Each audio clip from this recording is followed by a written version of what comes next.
win for the LEC. That's true. Yeah, but it's a guaranteed lose for the LEC as well. So I don't know how to feel about this one. Well, you're used to that part.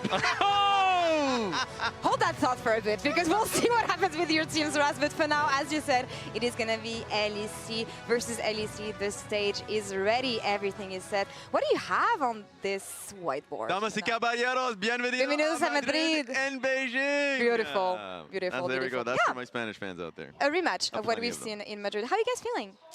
I'm feeling pretty good. You know, today feels lower stakes for me than some other days that we had. I feel like there's a lot of pressure on you two. Me? Oh, yeah, later on. That's true. That's going to be a problem. Yeah. Before we get to that, but remember, CBLOL and LCS exist, so we're... Oh, now. It's fine. You already ditched them. Yeah. Wow, that's messed up. It's actually messed up, but it's fine. It's fair. Before we get into that matchup, we want to celebrate, of course, the 15-year anniversary of Worlds here, and Riot is posting a bracket of memorable plays from Worlds history. So let's check out the next round. We have Praise Ash Arrow from 2016 versus Xfake's Wombo combo from 2015. Let's check it out.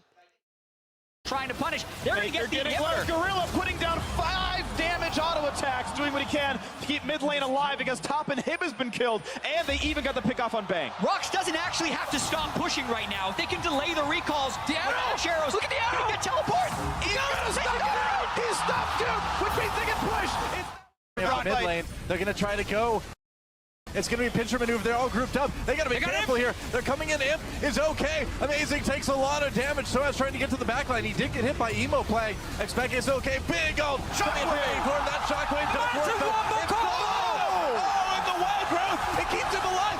Expect gets a solo kill.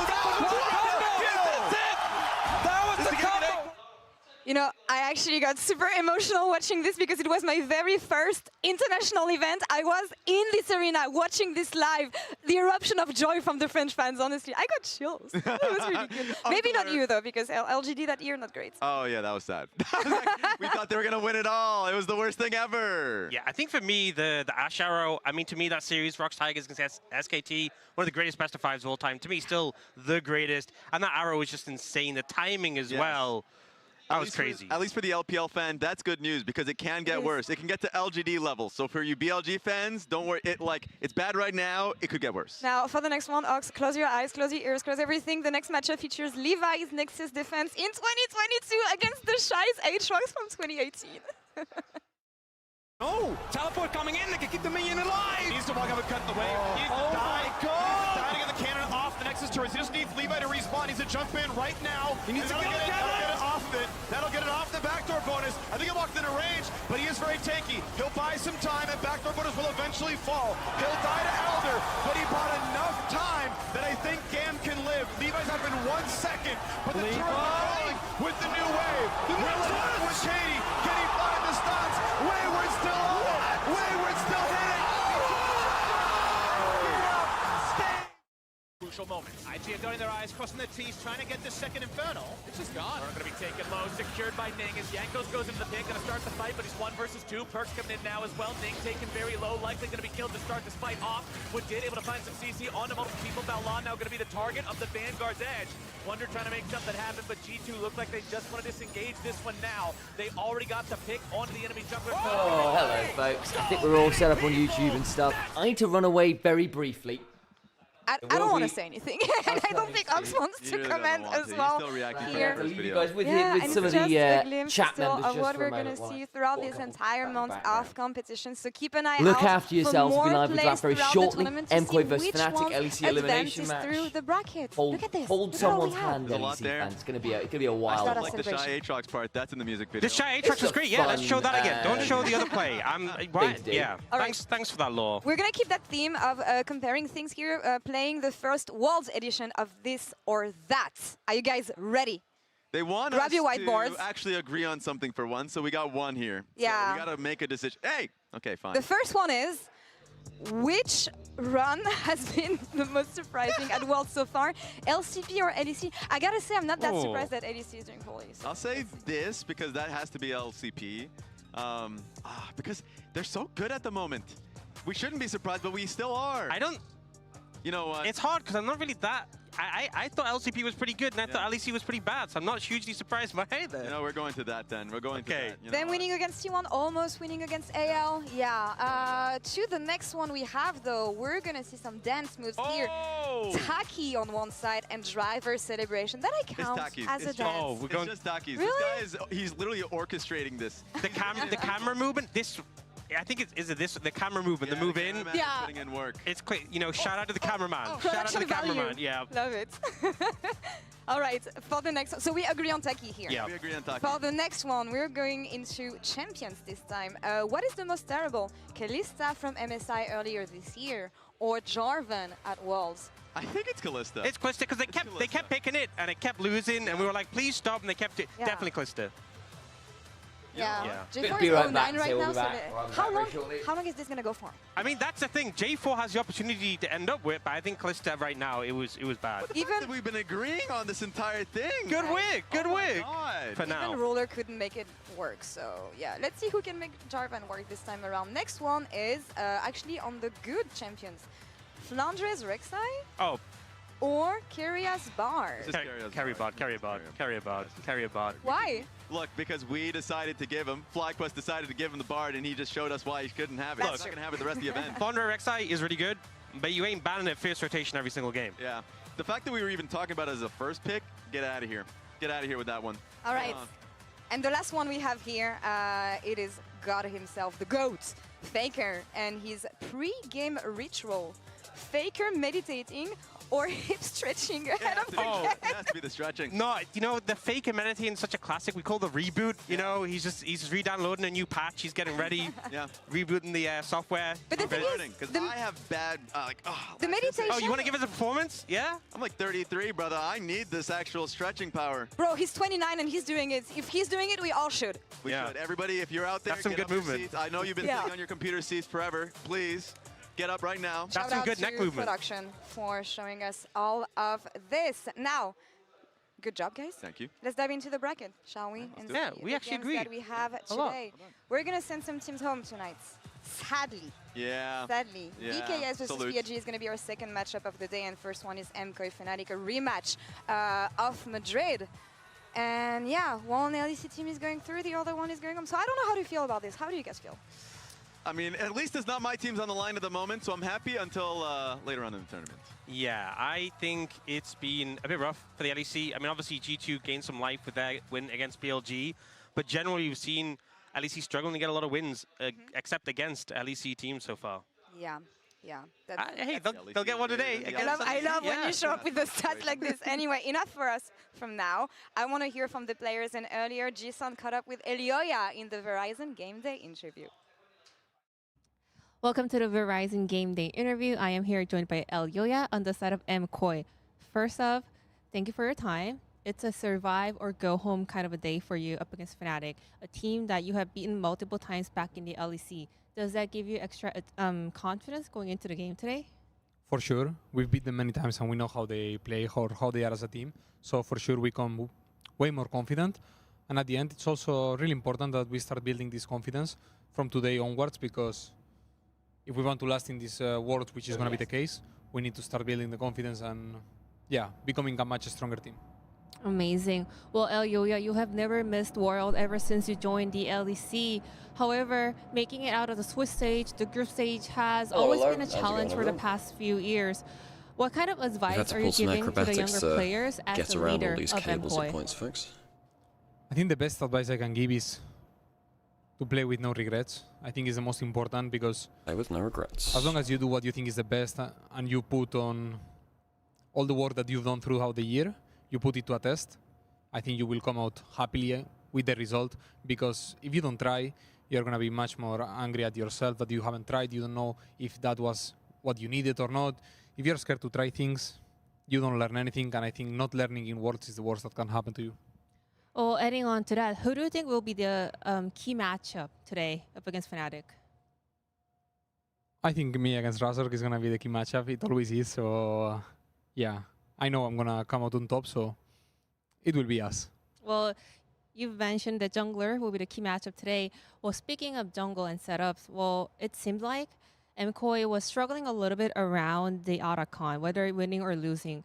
Do you agree with that? And also, is the team kind of putting in a little more effort to improve on that? For sure, we have struggled the previous games in the Atacan sequence. I think it's something that we've worked throughout since we lost into G2, and even when we lost to KT, we started putting the work because we realized it was a problem in official, not so much in practice. So we've reviewed many cases and we've got the same idea on how to play it now, so we are much more confident. Amazing. Well, we can find out if that's way much improved in the game today. Thank you so much for your time and wish you the best of luck in the game. Thank you so much. I love the fact that Elyoya is confident. You need to be, because it's really frustrating to be in the position that MKOI is in, winning both early games against G2 and especially versus KT, and then now looking 0-2. Like, the fact that he even mentioned they were in the position, yeah, it's not looking great unless if they're honestly owning some circuses. Because that's a gold graphical time. Yeah, it's confirmed. The fact that they were able to make these gold gains in the early portions of the game, and then the fall is something that's really tragic to see. The fact as well that KT have now gone undefeated to make it out of Swiss, and they were, I mean, this game was won, and it came down to this moment where I think MKOI as well got into the heads of this game was won.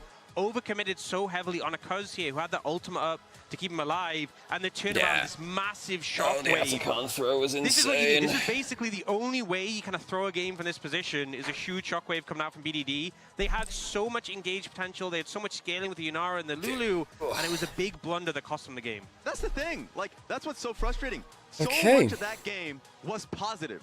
And then you get to that, and the game's still winnable, but then there is the overforce mid, so they know, it seems like it's good that they're aware of. But then you look at the side of Fnatic, that's when it kind of gets a little harsh, because there are so many issues for them to deal with. And that's the thing, yeah, we've seen glimpses of hope on the side of MKOI. For Fnatic, though, I'm struggling to find any hope Didn't be freaked out again? Wait, why? Something Upset has been saying in an interview. Oh, I know we're covering that. We need to be a little bit more adaptive in game. See situations clearer. We need to know what we're going to do on the map. Missing some bits in the game. Starting objectives at the wrong time. We need to look at the early game plan. Need to be more proactive in the early game. So what do they actually have? That's sounding like a lot of fundamentals that they're getting wrong. Straightforward, you know, just need to work on the macro, the early game, the late game, the mid game. Otherwise, we're an amazing team. But yes, it's very clear that the team is not. A lot of this seems to be about resets on the map, actually. I think a lot of that twins back into resets and where you open on the map. When you don't have any indication that Dimby was in anyone's Legends outer. You start from scrap, and thankfully you don't have to go that far back. Is that true? Because you do go back. He's not mentioned him at all. Wow, okay, I'm surprised at that. Because you know, yeah, I rated AL pretty low, but I can understand why they're succeeding. They've found a lot of good form, which I wasn't expecting at Worlds. They didn't show this level of gameplay during summer at all, so I was worried it was, you know, one split and done, really, or like half a year and done. Killed in the level 2 gank.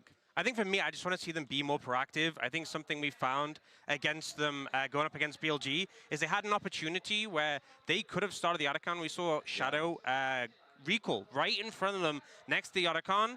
They had vision of him. And to be honest, this was a mistake from BLG, and BLG haven't been flawless. And this is the sort of mistake that you should capitalize on. There's 6 more opportunities for Intercon today? I think you just start the objective here. Is it a flip? Yes. Is it risky? Yes. Could you lose the game of it? Yes. But you're already in a losing position, and instead they backed away and they just gave over the objective for free. And to be honest, I think when you're behind in a game like this, I'd rather see you take risks to try and get back in the game, because they kind of just petered out as a result of this. And I think we've seen a lot from Fnatic just not being proactive. I want to see how the fans have voted GG on X, and they're calling the match for MKOI with 54.4% of the vote. Sometimes broadcasts don't like you wearing overly shiny stuff to get distracting, as in like annoying on camera at that point. Coming in today, so at least there's going to be some Fnatic fans that are going to be blaring and loud. No matter what happens, one team is going home today. It is show strong or just go home. It is the last chance that you have to prove yourself. Fnatic versus MKOI starts now.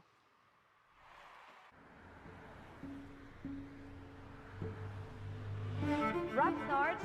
BKS moving to 0 and 2, but they are not out of it yet. I think it's going to get even more difficult. For BKS, it has to feel bad. Com certeza, jogar o Mundial é um momento de maior aprendizado para qualquer jogador. Óbvio que existe uma pressão, mas eu acho que todo jogador aprecia isso. Então essas duas partidas que a gente teve já me ensinaram muito e eu acho que no próximo jogo com certeza eu vou voltar mais forte. 我觉得我们大家还是蛮有信心的，就是在之后的游戏内容上，我们要做出改变。No team has started 0-2 and then made out of Swiss. 觉得之后的比赛就是打得比较激进的队伍会比较有优势吧，因为毕竟是生死关头了。 Eu acho que o sonho de qualquer brasileiro é conseguir fazer uma performance melhor pro Brasil no Mundial. Oh yeah, we were going to get Trajan on, but Trajan's on like an anniversary retreat because he got married last year. So if you guys go forwards in the tournament, we'll get to chat to you. Hang on, 要是在生死关头你还打得畏畏缩缩的，可能就没什么用。就是还是要保持我们能赢的心态，继续玩一把。Todos os dias, todas as horas possíveis para mostrar resultado melhor pro Brasil. 支持 PSG 跟支持我的粉丝们，我们会在最后的几场比赛好好的打，然后拿下来。国家不会是我们。 Okay, I'm gonna go ask one of my friends if they're around for 사실 제 프로 인생에서 첫 올제라 되게 기대감도 많이 있고 너무 설레는 마음으로 경기 준비하고. Today's games are uninteresting. 그런데 이번 지금까지 느낌은 너무 아쉬움밖에 안 남는. I mean, it's hard to follow the games that we've had. Right? We've actually had a lot of very good matchups in Swiss. I've been entertained. In the match against Z2, I think I completely underperformed, and I'm really disappointed. I let myself down and also my team. As you can see, hugs all round here at World. Oh yeah, I decided it was taking too much effort for too little reward for the roundup videos, by the way, because I was only getting like 1,000 views on each one, which is fine, but for the amount of video editing, because basically what I was doing, I was streaming for how many hours, and I was video editing for like another 2-3, getting clips and I think we are really good under pressure. We have to perform right now, or I can't remember exactly how much it was, but sure for my next yeah, so I did 3 of them. And this is not only for myself; it's for my team. The views are okay, but it's just not really enough to keep it going. I don't think, not on a daily basis. No matter what, we'll keep moving forward.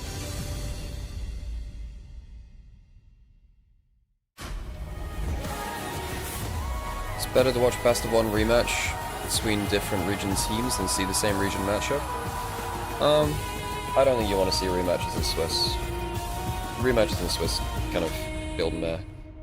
You can't avoid region kill in Swiss. It breaks the format. It's quite easy to get, you know, 3-4 teams in like 3-4 teams in the same bucket, which means it's impossible to avoid region kill. Today, our amount of teams reduces from 16 Cap, to your 14 here your collar's out and in.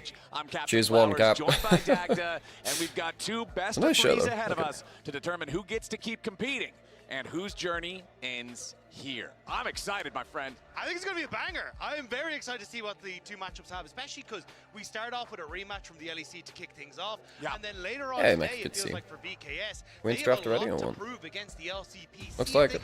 Okay, cool. This is a new matchup. We're expecting Maokai banned. Maokai's been kind of perma-banned in European matchups. I guess not here though. Rise still available, which is big for both mid laners. Rise, Talia, Galio. We are moving immediately in this Talia's gone. It's Wukong, Poppy, and Azir banned out by MKOI. Over on Fnatic's side, the Orianna, the Yunara, the Talia, a lot of common bans that we've seen so far throughout the tournament in these first few days. Do want to point out the very early Poppy ban priority from MKOI that stands out to me as we go over to their side, and they will first lock the Rise there in the mid lane, most likely for JoJo. Yeah, it's kind of been the JoJo special. He actually started to bring it out initially in the LEC and was kind of his pocket pick before everyone started to pick up on the trend. So not fully surprised to see that. On the upside, though, I think we'll get to see kind of that focus more towards the things like the Vi, maybe even the Jarvan here, because the Vi Kai'Sa has been the Fnatic special all year. And we'll have to see if that is going to be the plan. As no, actually going to top over towards the Pantheon. It was Elyoya on that Pantheon in game number 1 who kind of ran Fnatic around the Rift last time we saw. Okay, so we do get that Rise, that's no surprise there. Pantheon Cassiopeia, so you've got the lane counter. Oh, that's I think that's yours family. And it feels even is that yours family? when you Or is have that some Oscar's powerful family? split pushers, powerful side laners to play alongside it. Dracos even casting? Yeah, he is. He cast a couple of the games already. I'm also not surprised at all to see Cassiopeia being locked in here. Always either a counter or at minimum an answer when Rise is locked in. And I think the Pantheon here is more about that you've early matched, game aggression. Last time, you've matched Global with Global. Ooh, we didn't see Kiana regionally. So this is the first Kiana we've seen out of EU teams, I think, isn't it? And making sure you can try and snowball, upset, or super out of control. But Kiana, take it for Elyoya on the opposite side. He's picked this up previously, got going on it, but couldn't actually find the win on it. So we'll have to see if MKOI can try and right those wrongs. I think Kiana is such an exciting champion to watch in the jungle. Assassin junglers in general, because it is much more feast or famine. I don't think they balanced the caster audio very well, have they? Isn't Captain Flowers loud from Danger right now? You need to stay ahead of the curve. You need to keep Okay, your Sion. going. So when you know there's no Trundle up, you just Sion for free. And now Oscar has to think of something which can big supreme bully out the of Sion power. if at all possible. Unless you want to go on and go tank for tank. Elyoya can define the game. It is going to be kind of hard though. You're up against the Cassiopeia, who has that miasma. Yeah, Dagon's quite a bit quieter than Cap, actually. Same with the Pantheon, so you have to be very careful here as Elyoya as to exactly when you try to go in. But Oscarinen looks like going to round out this third pick with Mbessa to answer into that Sion. So Fnatic definitely opted into it. You were already First to saying Kiana. Yep, that makes sense. He's not really been playing the pick. Trying to then set up for a strong team fight as well with this Cassiopeia as that main DPS. And I do like seeing the Cassiopeia already on the lineup since Sion is locked in on the enemy team. We've seen multiple games so far throughout Worlds 2025 where Sion is locked and the enemy team does not have the damage to get Mbessa into it, so you're trying to avoid the Sion. I know that regionally Sion and Mbessa was actually quite an even matchup in terms of win percent over games. The actual top lane matchup doesn't matter too much. This one doesn't matter too much. Because, you know, Mbessa has some decent ability to stay in the lane, especially post level 6 where you get sustain off your ultimate. There's always a chance you can draw that Sion to a side lane, make it a little bit more difficult for later in the game, what you're trying to do is to jump past the Sion if at all possible. Cassiopeia doesn't want to play like that at all, though. I think you would have been better going on here, no? Towards something like a Nautilus or an Alistar or even the Rel for making that bottom side, that is where they can try and focus. But for MKOI, I mean, Alice is pretty premium here, I think. Strong engage for Just Alvaro, trying to get it into a lane which it survives. No Nico for lane dominance. He has been spectacular. Honestly, like top 2 of the AD carries that we have in the LEC right now, and it's been as long as he's MKOI presumably looking for a hyper carry. Okay, they might, I think MKOI looking for. I mean, you could Kai'Sa and Mbessa was obviously big for them. What is Mbessa doing in this draft? Like the Xayah's fine, but what's the Mbessa doing with this draft? I don't get it. Mbessa just doesn't fit in with the rest of the comp. I still think you have to go for some sort of engage. Like the Alistar has been an Alvaro special and it's been something he's. So now I think you can Kai'Sa Alistar, soak up the early game if you really want. If you want more heal yourself, you could also go a Lulu lane here. You could go for a Lulu lane. Kiana Sion is fine enough engage. Yeah, you can go hyper carry here. Zeri Lulu. I think that works pretty well here. I don't think you want to go Zeri without Enchantar. In the past, in the metagame, of course. Oh, you can take the recount. Alright, you know, that's fair. Half Enchanter takes away from the Xayah. That's not awful, actually. Super Zeri is very powerful too. I don't very big carry throughout the game, and you have a strong front line there with the Sion, because Zeri's mobile. That can also create a lot you don't get to catch the Zeri nearly as often. It is a ranged support, which big initiation potential for the team fights. Yeah, gives you some lane pressure. Some roads lead to him. Alright, so we were talking about the Alistar being at a bit of a premium because it ends up teetering more into that pick style composition with the because of how front to back it was looking. Here, you now have a strong front line in both the Pantheon and this Alistar that can set up now for the DPS tools of the Xayah and the Cassiopeia, whereas an MKOI side, some side lane that can be answered here with the Rise. So I think MKOI are actually pretty happy with this, no? I think Fnatic have got a bit of a giant comp. I mean, the Mbessa doesn't fit the rest of the comp. The Mbessa Pantheon doesn't fit the rest of the comp. The Alistar tries to tie it together by being the sole front line. But the front line and the back line do not do the same things here from Fnatic, which is worries. I think on MKOI they kind of do. Zeri's actually quite good at following initial engages because you can dash forwards, pop ult, and get move speed. One of the things I've loved about this Kiana Rise combo from like the top teams that we've seen playing it, like guys from going harder and make space for Cassiopeia when she turns. The problem is, like, how does the Cassiopeia follow up on you going in ever? Really, it's just not a thing which Cassiopeia can do. She's not good at following engages unless you have flash, and you can at that point you can only fight every 5 minutes. Which is not great. If he's not able to get into those can you make one please, Sam? Thank you all. I forgot. Draft from Fnatic's a bit disjointed, I think, Sam. I'm excited to see what we get here. An LEC Fnatic draft, I think it's a bit disjointed. Throughout the year, but now like half is going forwards, half is not.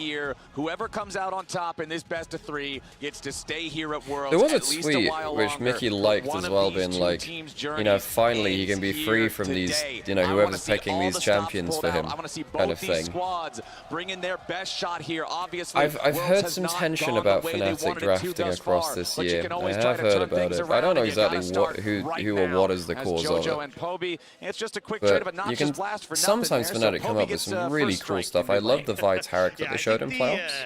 The issues that we've seen from both when Sam gets in, can we turn game down a tiny bit? Can hear you, same volume as the caster sound. I'll turn it down. Got off to great starts, but they haven't been able to close it out. Whereas for Fnatic, it's just kind of been that team cohesion and finding the success that they really want. So I think both teams with a lot to prove, but we'll have to see who's going to be able to take it in the end. Okay, runes on your screen right now. The thing that I always look at least throughout the past split in professional League of Legends, is the presence of the spellbook for the supports. Both of them have that should be fine.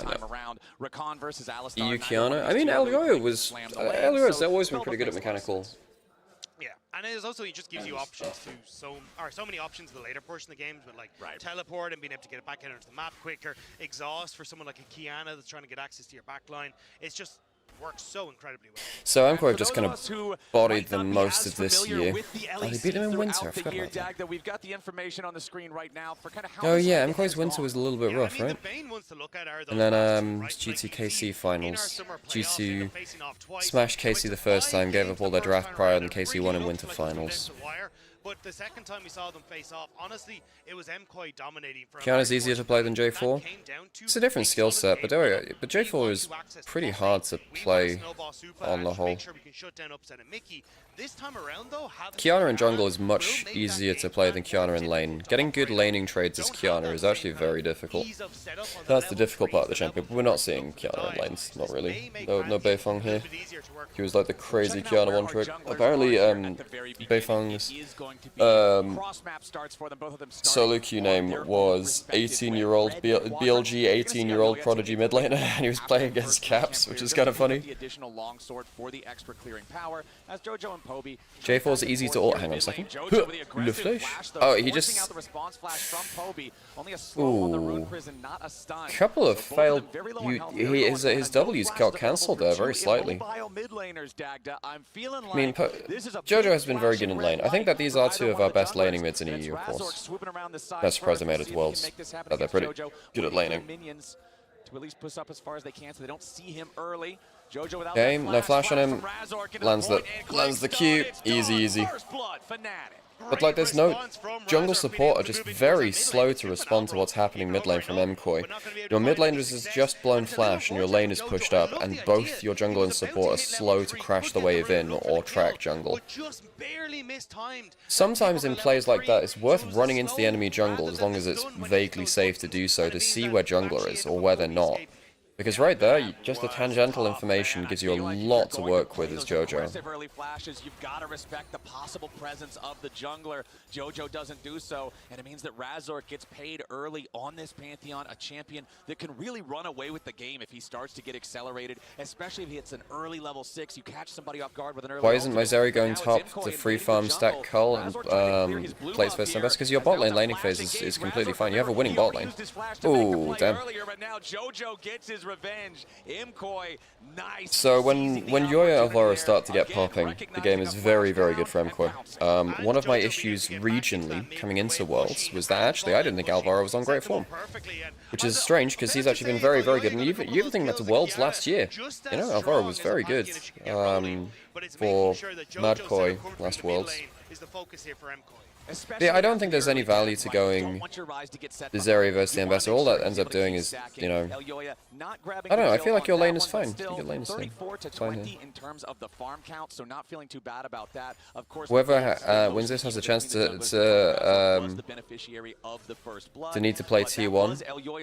That would be very funny, just getting like T1 versus the winner of this. That being said, T1 BLG would be peak. One of those teams going out 1-3. Yeah, I agree, and I think the fact that she's just been able to power farm her way through has worked out great, right? It's the start of Ambessa too. Ambessa's okay in the 1v1 there. Zeri's not that strong in early 1v1s anymore, not compared to how she was before. Her level 1, level 2 used to be so obnoxiously strong. Then they nerfed a lot of her like right-click damage and yeah. Ooh, nice engage there from Mickey. Headbutt pull followed up by the immediate feather root there from Upset with a blade collar. So Q makes it a little better. Duo does take a chunk of HP, but they return some good firepower themselves. They've got the wave pushing into their opponents, but Mickey and Upset able to BLG going out early this year would just justify my dislike of them this year. I mean, I was talking about this in the LPL English Discord. Thank you, Sam. Sorry, I didn't realize this blanket had the jewelry on it, so I just put it on the table. Like, so I didn't know where else to put it. Appreciate you. Do you want just flicking the switch on the light? Get the setup for Mickey, not able to get the pulverize on the play. It was a nice call, especially as this wave is frozen. Bit disjointed for Fnatic. Early game's been well, there was a flash for flash in mid, which Razor, well, Jojo blew flash to try and kill Poby, who flashed defensively, then Razor came in and killed him after. And now it looks like it's going to be a bit of a jungle support rotation game. Oh, is that a support teleport from Spellbook? Poby still has no flash. Oh, they get the roots. Is that enough? That was an awesome backstep from Jojo. Wow. Okay, does Mickey kill Alvaro here? Oh, flash for flash. Okay. But he just doesn't have the chance to do it. And that's that unsealed spellbook that you were talking about, Flowers. TP taken from Alvaro. I did not expect the teleport used from support like that. Sometimes you see support teleport flanks. Sometimes you see that. Get a perfect play in that mid lane. And here's the thing, Dagda. Yep, they put the ward in the Dragon Pit. Yep, they know that MKOI's taking it. Nope, they have nothing to say about it because their mid laner is dead. He's just making his way back out onto the map right now, and Jojo and Elyoya have plenty of That's a fair point, actually, in none of your chat. Talking about the benefits of going for the Taeyon swap with the Zeri here. Basically, you get bounties if you get fed. You don't get a bounty if you're denying the enemy laner, because at the end of the day, it's gold they're not having, not you being ahead of. I do think that I think there is something calculated by bounties by how far you had or how far ahead you are of the average gold income in the game. I think it is. Hi Sam. Oh sorry. Hi. Oh my God. We have a special guest. Oh my God. Oh my God, Guo. Oh, wonderful. Careful with your coat, Sam. Careful with your coat tails. You have got that tiny bit into your coffee. I have just like very, very light. That's fine. Yeah, you have. I'm just being thirsty, guys. Yeah, it turns out grasshoppers drink coffee through their hind legs. Yeah, it's true. It's how we drink coffee. Yeah. Also through our mouths, because I'm going to do that very shortly. Yeah. Give yourself multiple options. It's very important that we came and discussed our expectations for today in these games.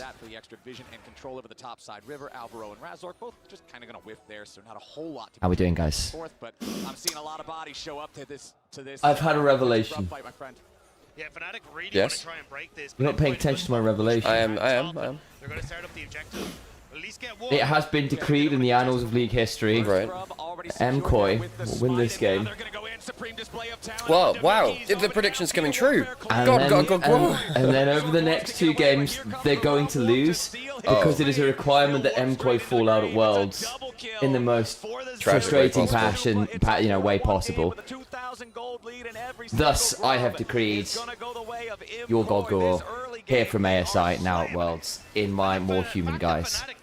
I mean, I think Fnatic's comp is not strong. I don't think the comp identity is strong enough to play from behind. This is something which, yeah, I think if your team does one thing, even if you're behind a game, sometimes you can commit to that one thing and still come out on top. When you're more disjointed like this, where you have like a top mid which want to do something completely different to your mid AD carry, it's pretty rough. Shut down to the Pantheon. Still, the kill going to Razork isn't ideal. They would have liked to have given that to Oscar in and tried. Yeah, it would have been better on Ambassador. I don't think gold on Elyoya. Mickey. Someone die here? Waterblade? Jojo's almost there. Never got quite in range. There's actually a combo from Mickey now. Ooh! Mickey just about survives. Jojo pumping out damage there, man. I think if you want to stick around, it's not going to be a good time for Mickey's. May not be for Oscar in as well. Godgwar never lies. Exactly. Godgwar never lies. I never lie. It's true. Here's a fun fact. Alex smells. It could be true. It could be a lie. This is about as You just said I never lie. Oh, no, Gogwao is never wrong. Ah, yes. I was lying, actually. So I'm not Gogwao lying. can lie, I can lie. I'm not lying. But how am I? Maybe you could be lying about not lying, so. Sorry, Gogwao. Thank you. Can't use that name, Alex. This game is boring. So, I mean, the jungle support rotations are fun. I've actually enjoyed the macro of this. Sorry, you can switch. It was when I was sat here, like, just watching the games. I learned towards the end last time. Okay, so Jojo's dead. Again, like, this whole game is probably going to be about jungle support rotations, folks. Leroy, Elvira, Razork, Mickey. They do like to be very. They like making spontaneous, aggressive plays.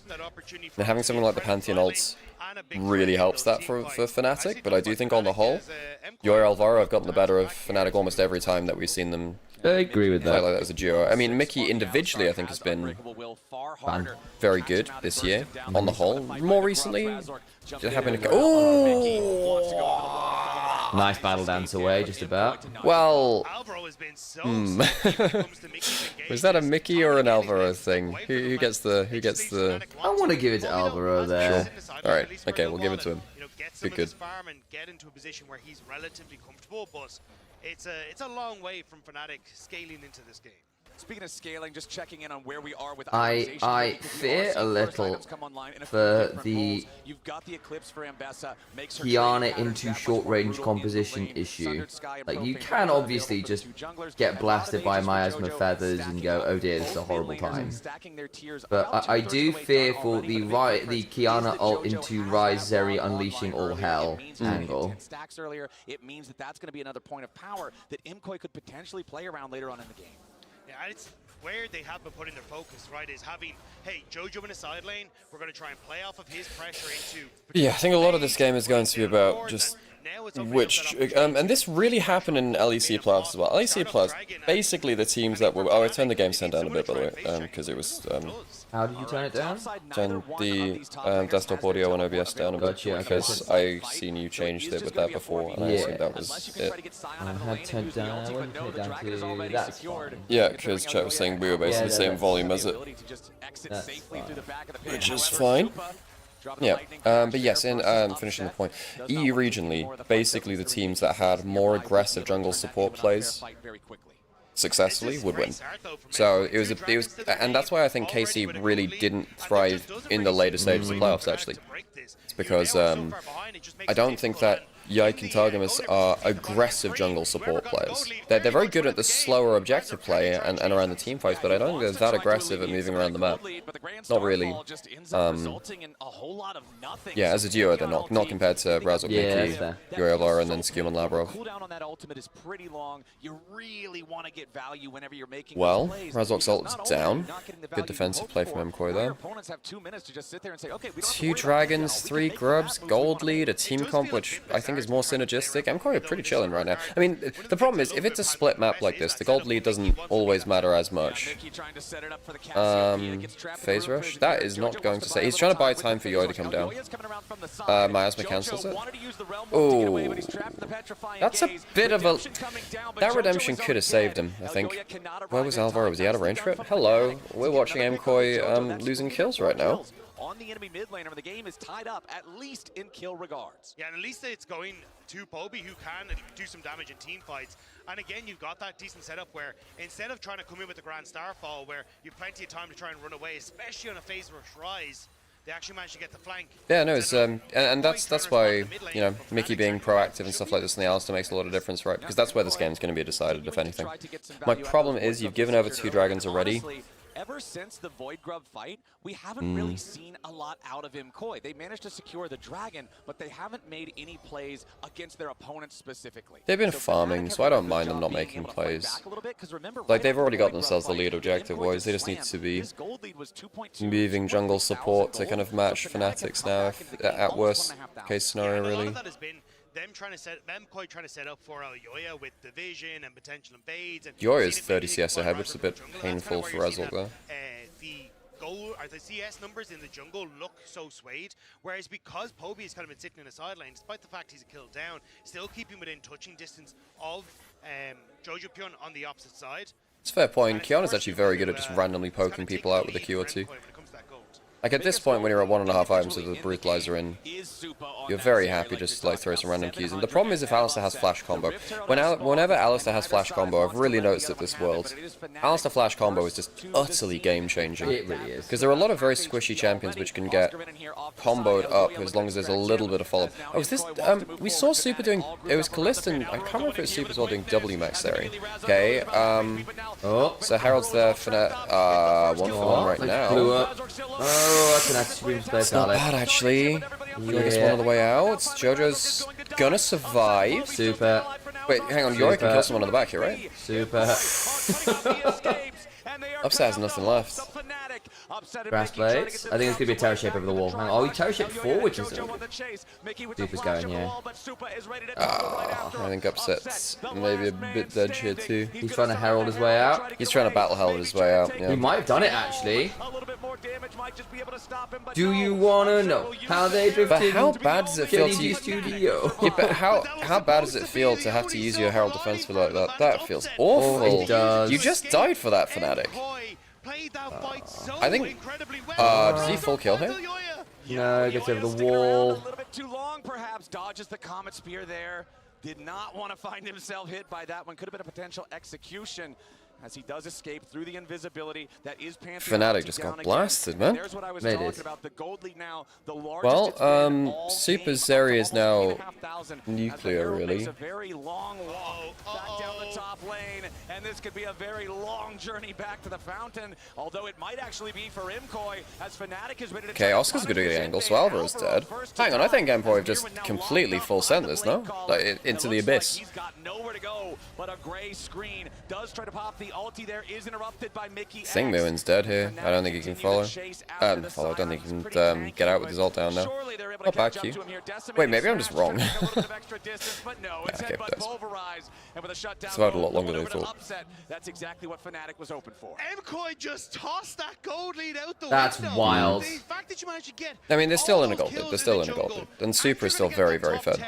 Yes. Plus you're getting set up for the dragon now that's about to Oh my spawn. god, some damage. That was halving their gold lead just immediately off a bad play. Oh, but the lightning crash, it's going to be Mickey X the target now. Super is just way too strong, man, and that is very decorative from Upset. They get an amazing punish. They force MKOI into a bad spot after MKOI. Look, I get that Fnatic are looking for like these very snappy individual plays where they can very quickly put, you know, support somewhere on the map dangerously, jungle on the map dangerously. They're trying to snatch and grab at plays because I don't think they win 5v5s. But that doesn't mean that MKOI can't do the same to them, you know? Securing a very early soul. There's one in the name of God is going on. This is a bit of a crazy game, my friend. We've got 18 kills in 18 minutes, but every objective sans the Herald has gone to MKOI, and the Herald had to be used as an Uber to go home for the AD carry. Yeah, you kind of thought it was like, oh yeah, call an ambulance, but not for me when it came to the invade on the bottom side. And then Fnatic were like, no, we'd like an ambulance as well. Instagram stories up. Yeah, Nice. one for me, one for you, and one for the viewers who are very upset at what has been happening. But very good game from Super. Very good game from him. MKOI still in a very strong position. They're now but I also think part of that is a draft gap too, where this is one of the things that kept Zeri in meta for a very long time, is that she can play offensively and defensively. If a team plays around her, she can obviously go, you know, backwards. But she can jump forwards as a hyper carry much better than many others. I can't think of many hyper carries which will join and engage in the same way. Something like Kai'Sa is similar, right? You have like Kai'Sa Zeri which can jump forwards, although Kai'Sa struggles to be a hyper carry in the same way all the time actually. Oh, that's a dead Pantheon. And again right here, just Zeri can follow the engage really well. Where is safe for him? Razork's had a bit of a nightmare, not gonna lie. And now they'll just easily rotate up towards that top lane, take down the remaining tier 1 turret from Fnatic, pick a couple of flower petals along the way. They'll place him on the grave of Razor. This has not been close at all. Imagine Fnatic go out like this after fighting so hard to get him in. I mean, that's the case of any team which goes out 0-3. It is. I don't think Fnatic have shown almost anything good this world, have they? I don't think Fnatic have shown almost anything good this world. No. I mean, BLG, they got absolutely slapped. Who was their first round matchup? Can anyone remember Fnatic's first round matchup? Is BLG round 2 at 0-1? CFO, right, yeah. Oh, yes, because they picked the Ezreal into the Sion comp. Yeah, they were like, oh, that's a missed Ambassador ult, that's a dead Mickey. What is happening, man? Fnatic just look like their headsets, their microphones are just turned off. This draft is hard to play, for one. It is hard to play. But also, the comms just aren't there, no? It's an MKOI objective. I feel like Otacon has been the same type of objective for y'all in the LEC that has been for us. At least Eric Kiana are out. Fair play. If he survives until 21 minutes without somebody trying to attack him, it's pretty surprising. I don't know. I'm sorry, Fnatic fans. This is just... You qualify for Worlds despite, you know, expectations going towards KC or whoever, really. I mean, it should have...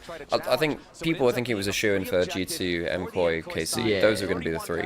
Fnatic make it over KC and then just get absolutely exploded. I mean, what does it say about KC though? Yeah. How they to be fair, KC made their own bed, right? They played incredibly poorly in their series to qualify. No, they did for sure. But like, forgetting kind of the KC part of that equation, because again, there's a whole lot of stuff there for sure. Like Fnatic fans, you know, get this brief glimmer of hope, and then they show absolutely nothing at Worlds. Yeah, it's been quite painful. Again, I think this is another roster that's likely changing up next year. I would be very surprised, considering a lot of the complaints and internal conversations were around like Humanoid and Razork. Humanoid was the one that left. I think Poby's not been the issue. In fact, I think he's kind of helped stabilize the team pretty well, you know, giving credit where it's due. But I don't know whether he's been inverted commas the solution. But then you're looking at like Oscar and Razork, who just don't look synchronized with the team at all. No, well, I mean, the draft is very different for their role within the team than other stuff, right? And for MKOI, when they have these gold leads, the thing is, MKOI have been known to throw at this point. This is a good grab. Was Fnatic always the aggressive team? Yeah, they were earlier in the year. They were playing stuff like they were the team that were really succeeding with Vyambessa Kai'Sa. They were playing very aggressively around these triple dive comps. To the point where, you know, you have Ambessa, Pantheon here. I'm very surprised that they went for the Xayah. The Xayah just doesn't fit the comp. The Cassiopeia barely does either, because the Cassiopeia is just, oh, it's good into Rise. But I'm surprised they didn't go for something like a Kai'Sa. I suppose they might be afraid of getting it through lane, because if you get it locked into certain laning duos, it's a real pain in the arse. But well, I guess that's what Taeyon swaps exist for. You can just chuck it against the Sion. But yeah, no, they were the big Ambassa, Kai'Sa, Vi team earlier in the year. They did like playing the heavy dive comps. That's when they were playing very well in regular season spring. Mickey with the Hex flash over the wall there real quick, as MKOI does have 4 minutes. The Varus pick from G2 yesterday was 5-head. I actually, I thought the interview was bigger than the Varus. The Varus was fine. I think the big thing was just they were far better at getting to an objective, setting up on it, and then using their zone control. This is probably where Fnatic's comp falls apart. That's not great from Newen, actually. He misses the Sion ult onto the cancel on, but... Yeah, Super also got out. I had to burn it doesn't matter. It doesn't even matter. Like, even with Newen's ult being kind of meh, it just doesn't matter. What does their comp do? Upset can't do anything in these fights. No. It's like, Fnatic, if you're going to play like this, where you want to be diving in with Pantheon and Ambessa, pick carries which can follow up on it. Yeah. Oh dear. This is disaster for Fnatic. I mean... I also just, I have very rarely seen drafts that actually make Cassiopeia look like she knows what she's doing outside of the lane.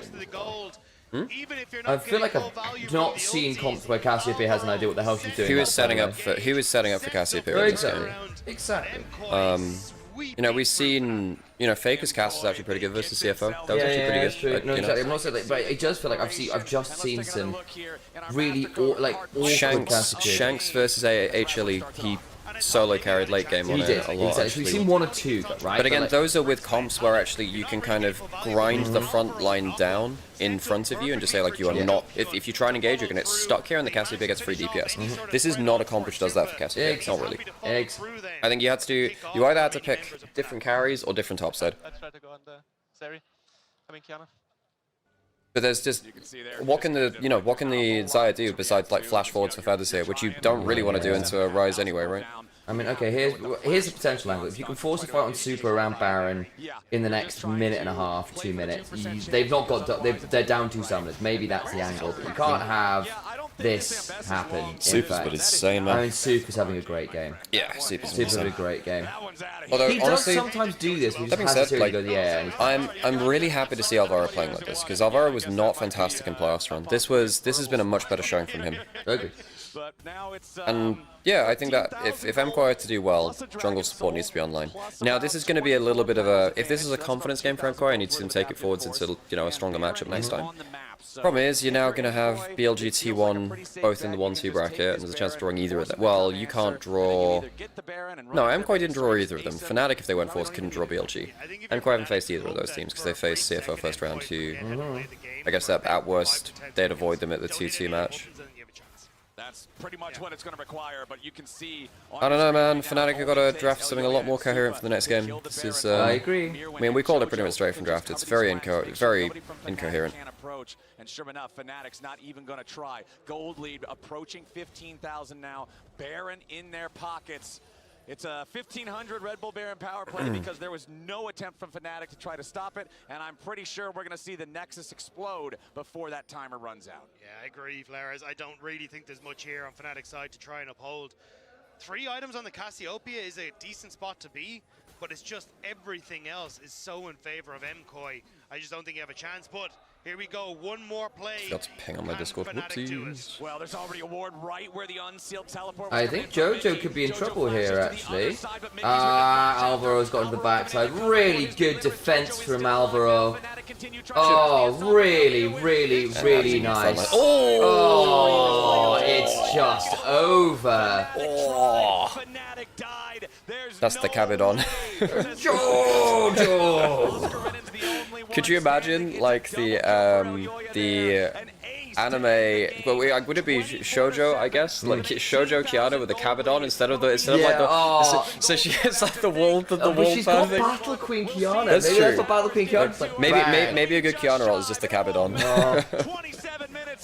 She can Cabidon me anytime. That's fine. That's fair enough.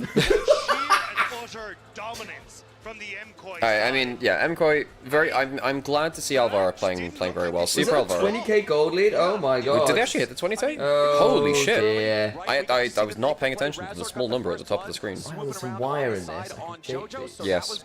I like the punish there on the aggressive early flashes, but after that, once MKOI got you posted your own stream link, by the way, on Twitter. Did I? You did. Initialize cast. Yeah. Oh, I did. Sorry. Let me edit that. All right, that's game number 1 done and taken care of. MKOI are looking good. Desk, what do you guys think? Very good. I don't even know, man. I don't even know. I think the draft, yeah, the draft was very incoherent from Fnatic. I think that they tried to bail themselves out by playing through aggressive Alistair plays across the map. You could tell that Mickey was really snatching and grabbing for it. He died a couple of times looking for the plays too, right? Okay, I gotta run some adverts, I guess. Oh, we got 20 minutes. We'll wait a little bit longer then. Something kind of what we've been seeing in the LEC this year, but not at all. It doesn't even, like, there was no way they could fight back. For me, it was just spectating your own game from the side of Fnatic. Yes. Yeah, that's probably the way to put it. Whoa. I actually don't agree with that from the perspective of Mickey. Mickey and Raza were actually flinging themselves looking for plays. Like, we saw a lot of searching Pantheon ults. We saw Mickey going into side lanes. I actually don't agree with that. Because I think their jungle support, personally, I would imagine the conversation went like this. Oh, this has been locked in.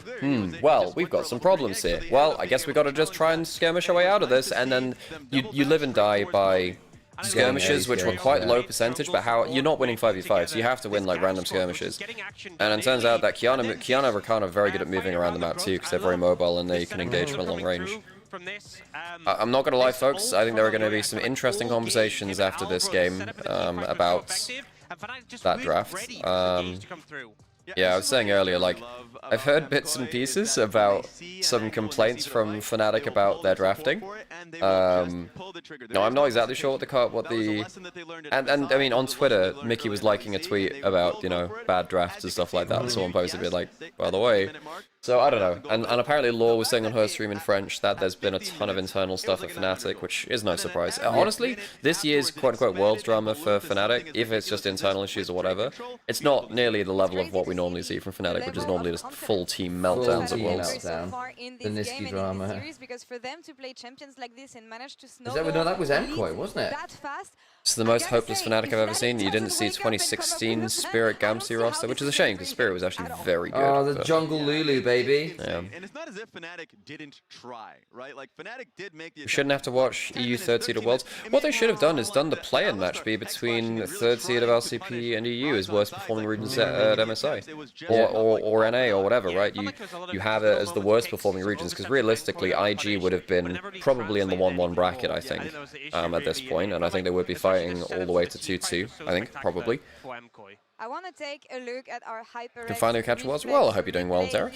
Nice to have you. You say that. You are on the 15 stream streak, but I guess you must have hopped in at some point later in the day, maybe, for some of them. They found out the hard way here during this game with a beautiful ult. Yeah. And the focus isn't really Post-fire between games. We did effectively have that happen in the LPL. For all it was under other words, let's be real, it happened with BOG. Dips over the wall, takes out the jungler, and Poby and Upset, they kind of have to just awkwardly leave the pit at low HP. Elyoya's on this flank, cutting them off. And yeah, Upset does make the run away, but the fight is won at this point. It's just cleaning up the kills. That's the thing. That's what I love about Qiyana. There's two angles to the fight, like you mentioned. The angle is you have to deal with Supa in the front. But then, what the hell is Qiyana doing in the back line? Elyoya is so talented on these carry options, and the fact that he's able to get the assassination, like take attention of 3 players, he creates so much space for Supa, who went massive this game. And I'm just going to be real, we had a lot of Qiyana games in the LCK and a lot of Qiyana losses, right? It is not the easiest champion to execute, and Elyoya really made it work here. Something I want to ask you guys, looking at the compositions, do you feel like there was a comeback potential on the side of Fnatic? Outside of the mental aspect, outside of what we've seen from these players individually?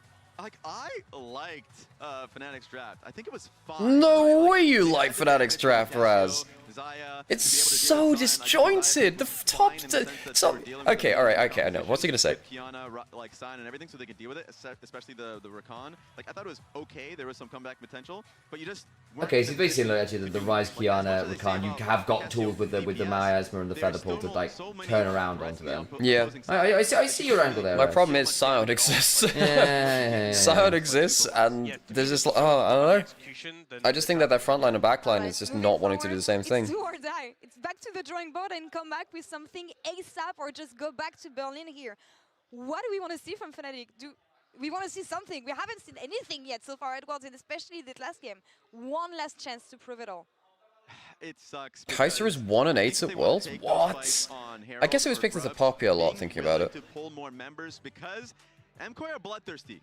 They will look for the fights. You know they will look for the fights. So at least in the early Grubs fight or something, if you want to pull the Cassio earlier on, sure, it might be a risk. You might lose a little bit on sides, but that's something that I don't get why LPL English's Twitch account has been shadowed. No, Twitch account. Twitter account has been shadowed. Someone's got it out for him. Yeah, I don't know why though. I mean, surely, I mean, they're official co-streamers of LPL, so I'd imagine it's not a problem there. If there was, I'd imagine they would have told me. Oh, we all got hydrated, thank you. Hey Marco, how's it going? Hey-o. Let's see if they can come up with something, or if MKOI will wrap this one 2-0. Okay, let me run some ads.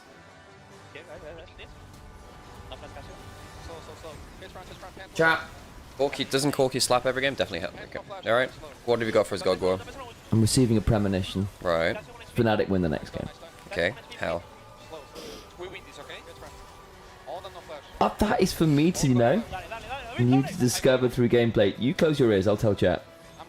So, chat, what's going to happen is Fnatic are going to say, fuck it, we ball. And they're going to go play through bot lane. Bot lane's going to crack Alvaro's mantle. Alvaro's going to tilt. And they're going to win game 2. And because Alvaro's tilted, they're then going to win game 3 as well. And MKOI will drop out 1-2. I actually didn't hear any of that. That's good. Which is not a surprise, That's given fine. I was... You remember that. Remember that. Yeah, apparently IG are running it back next year, largely. Which is really good for LPL viewership on the whole. I ran ads. Oh, right. Yeah, clip. So, chat, are you going to tell me what God Gore said? Or or do I just find that out in advance, in the future?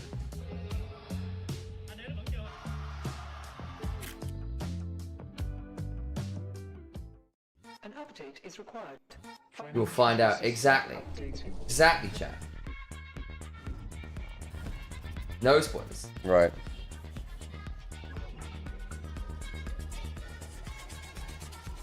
You have to discover whether I'm telling the truth or lying. Yep. System updated. We will dance together. The future of money is here. Feels good.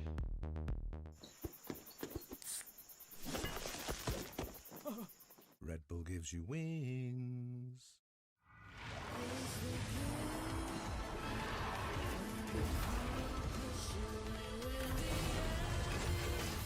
Yeah, I'm watching Kenran respond to your tweet, by the way. And he's like, also a sad spot to waste Cassiopeia and Fearless. I agree. Yeah. Like, if you're going to draft Cassiopeia does have a place in the meta, but she isn't she's quite composition reliant, if you see what I mean. She is a great pick if you draft around her. She isn't one of those champions that does that you can kind of get away with no matter the draft.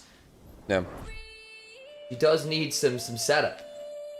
I wasn't sure it was there. I mean, at the end of the day, saying, oh, you don't want to waste Cassiopeia, at the end of the day, the Rise is gone anyway, so yeah. Cassiopeia is mainly played into the Rise, whatever. I don't think you want to play Cass into many other matchups, so I don't think that's as bad as it was. I can agree with that, but then actually draft for it if you want to go to Cassiopeia. Yeah, that's my problem. That's my problem.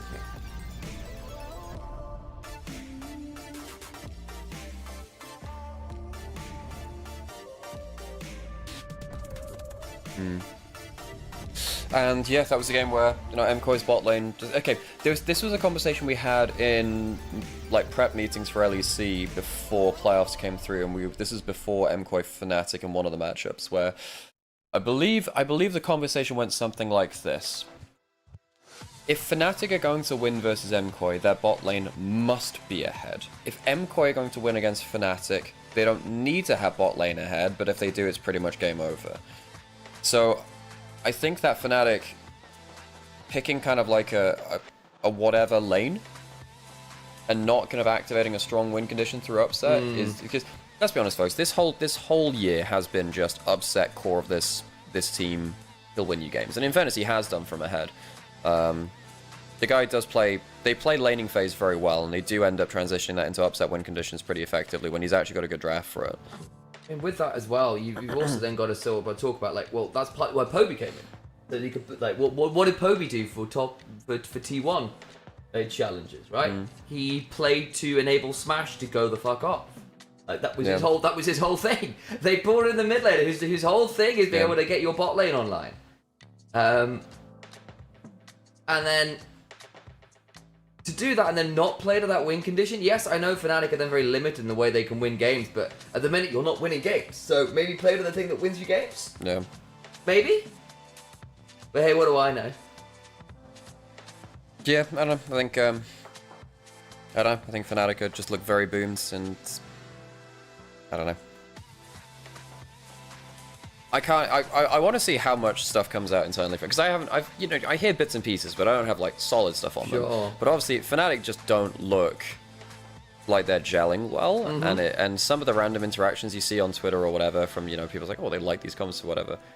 It raises questions about how the atmosphere is in this team. I kind of want to know what's gone on. Also, quick call to action for those people who have not done so. Please do follow on Twitch, on YouTube, on Anivia's channel.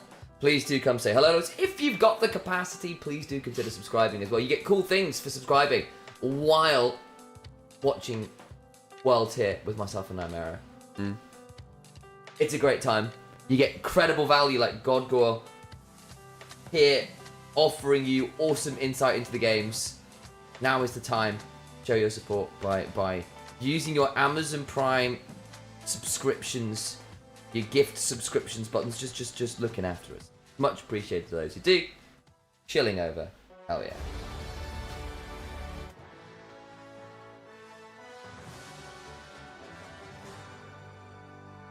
Cool. Well, I think we're going to hit over 900 hours streams by doing Worlds, which is pretty cool this year. I'm aware that we're kind of lower energy than we've been for a lot of the rest of the folks, just because, you know, it's nice for us to actually be able to chill and watch games for once, rather than, you know, blow our voice boxes out by casting here in the Swiss between MKOI and Fnatic. Although Fnatic struck first in game number 1, securing a first blood after some aggressive mid-lane play, it was ultimately MKOI that would then take control over the game and never let it go, resulting in almost a 20,000 gold lead by the time they won 27 minutes into the game. Fnatic are now 1 game away from elimination completely from Worlds, and they've got to fight back here. Yeah, but it's for Fnatic, it has been a struggle for them in the summer, right? You look at how they were clearly the 4th best team in the LEC. Hey, Voilor, thanks for the sub. Appreciate you a lot. Oh, thank you very much. Thank you. We heard coaches, I probably do need to sort out an alert box. What I would need to do is have like a silent alert box which doesn't have sound. I'll do like a mirror of the one which has sounds and then just have it be silent so we can just have it on any scene. It's nice to actually see a name. Draft. Rumble first pick. Guys, could you imagine Fnatic getting the first win in an elimination game with Jarvan? It would be incredible. I don't think they can because Poppy's up. I don't think you ever want to play Jarvan with Poppy up in multiple role flex. Yeah. We have actually seen it be successful in all 3 roles now. I mean, I'm less fan of it top lane, but especially in stuff like Rumble. Wukong is... I actually think that Wukong is just a better version of Jarvan actually in a lot of ways, where Wukong is a good engaged champion, but actually doesn't fall off beyond one item. He has a worse early game than Jarvan, but that's it. And in fairness to Wukong as well, I actually think he's got really good ways to slip past like vision, use the clone really well. Like you've got ways to really manipulate front lines if you play well on the champion tier. Poppy's good here. Yeah, I agree. That was a pretty tough one. And Razork is a good Poppy player, as is Mickey. And I know that there's this argument about, well, you can just stop the Poppy ult with K'Sante W. In some worlds, stopping K'Sante W is enough. Anyway, because K'Sante W is one of the most broken abilities in the game. Which is pretty unusual, so clearly they were noticing that Fnatic does. Can they get something better for upset this game? It is also a bit of a Mickey. But now you're playing the Kai'Sa without Vi, without Ambessa. I mean, upset Kai'Sa is very good, and he's played it very aggressively this year. Have those options to rotate it, but there is upset going back towards the Kai'Sa. So this says to me what Fnatic are probably trying to go for is Nico's gone. Lane, and they want Razork to be able to Oriana's gone. Aurora's gone. Yeah, Civ is fine here actually. Yeah. I also think because you've got the Poppy on your side, the Kai'Sa isn't going to run into Poppy W every fight, which we've seen the last 2 times we've seen that matchup. That's true. Yeah. See Ruler and Gumayusi both having that looked like Berserker for a second. It's not, but I wonder with it. But instead didn't have the hair tied back. The Sivir locking that one in for Supa for the powerful wave clear. Not that we haven't seen as much Sivir as I thought we would. Yeah, Sivir same. in general's fallen away a little bit. I'm aware we've not seen that much Fearless, to be fair. And a game 1 Sivir and Fearless is not that usual, to be fair. Go towards the engage if he wants to, but if I'm the MKOI, so that makes I'm probably trying to leave counter pick here for Alvaro until I know exactly where that Poppy is going and give Alvaro a good Nautilus. Sivir here is the most played for Supa throughout the summer in LEC, so makes sense to lock that one in here. Oh yeah, folks, did you see that SK Gaming are moving to Cologne? It's where their like org headquarters are. So now not only every week are they facing LEC teams, they shall also be facing Deutsche Bahn every single week on 5-hour trips to and from Cologne to Berlin. So, I won't lie, I actually got to see the plans for the SK office when they were because you went to do some Brawl Stars stuff, I did. Yeah. I also, when I was doing SK Avarosa broadcast, the producer, one of their head of content, actually showed me the video fly-through of the office and stuff. Nice, yeah. It's a really, really, really cool building, guys. And there's a lot of money spent on it, and also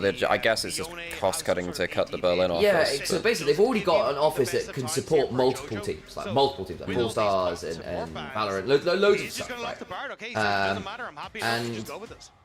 And basically, considering they can travel to Berlin, it just makes a lot of sense to go to this very nice, brand new office with multiple spaces, loads of streaming offices, loads of content spaces, really cool place to practice and work from, and Cologne is a lovely city, though. You've not been to Cologne. Cologne is amazing. And Hike Berlin actually is a might get cool locked city, but it is not for everybody. So if actually there's a weird world where it's actually a positive for a lot of players. Are we getting Jarvan? Live and work in Cologne. Oh, are we actually getting the Jarvan? It might well be. There's 0 and let's go, 9 Fnatic. Jarvan. Do it. Fnatic fans, I think, are going to be worried about. What's Jarvan win here, Alex? Okay, so what they got a bad Jarvan angle here. I'm not gonna lie. This was a pick that I know. Hey Ghost, how's it going? Hey Ghost. Fun fact for Ghost, Jarvan is currently 0 and 9 at Worlds.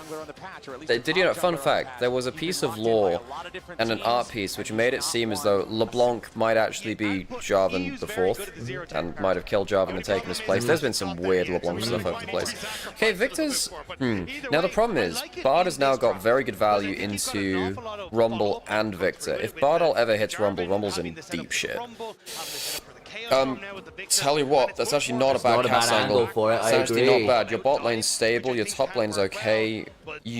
I think this is actually pretty good. Jojo has played this. Poppy W does nothing to you. Well, yes, no shit. So that, I mean, that's a big one as well, though, because it means it gives you some potential. Both they're just gonna go Galio, aren't they? I'll go for the Kassadin. Do it. Thank you. No, it's. I actually quite like the Kassadin. Jojo's played it a bit. He played it once or twice in Yeah, he did. Did well with it too.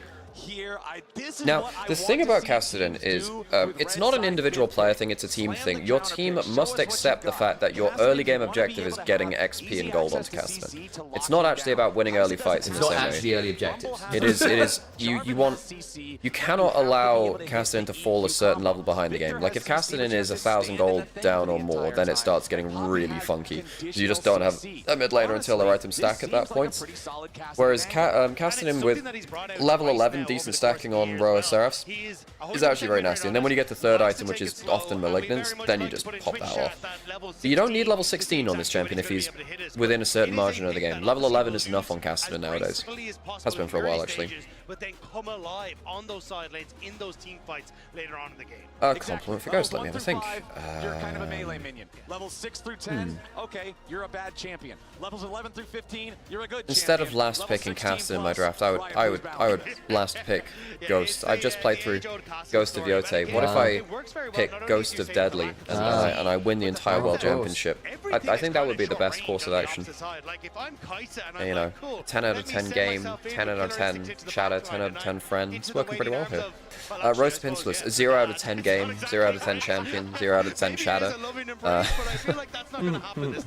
Yeah, I think we're going to see a little bit of family therapy here in this one, as it's do or die for Fnatic as we head into. By the way, I've been recording some content on Ghost of Yote. I just had like we had like a 5-hour conversation between myself, Monty, Doa, Wolf from the LCK, and Rich from That's Focus a really as well. good group, actually. So we had like a proper like 4 or 5 hour breakdown, including why the game should have been called Ghost of Jubei, Mad Gora, the greatest character in the game. What else? Of course, Zeni Hajiki, the coin game. And yeah, and how the game probably should have just licensed that one song from Lady Snowblood instead of creating exactly the same scene with a different song. Oh god. I enjoyed the game, but it was a very fun conversation. Well, look, basically, they're trying to figure out ways to do new content and see if there's an audience for like stuff with that. Now the thing is, I actually don't think. Okay, so Jojo maybe. I actually think Kassadin doesn't need Ultimate Hunter. I don't think you need it if you go Malignance. I think you're fine enough with that. I think it's actually better to go. Oh damn, Mickey is the Halo Blaze Poppy guy. Holy moly! I told you! Did you just forget the Halo Blaze Poppy is the thing? This is the guy that like. This ain't no fucking handsy ass spellbook support. Chat, remember what I told you. Remember what I told you. I'm just saying. Oh get yeah. that Wait, clip hang up. on. Wait. This is what I didn't get to hear. Mickey does not want to go out of Worlds without winning a single game. To see it. Holy moly. I told you I wasn't lying.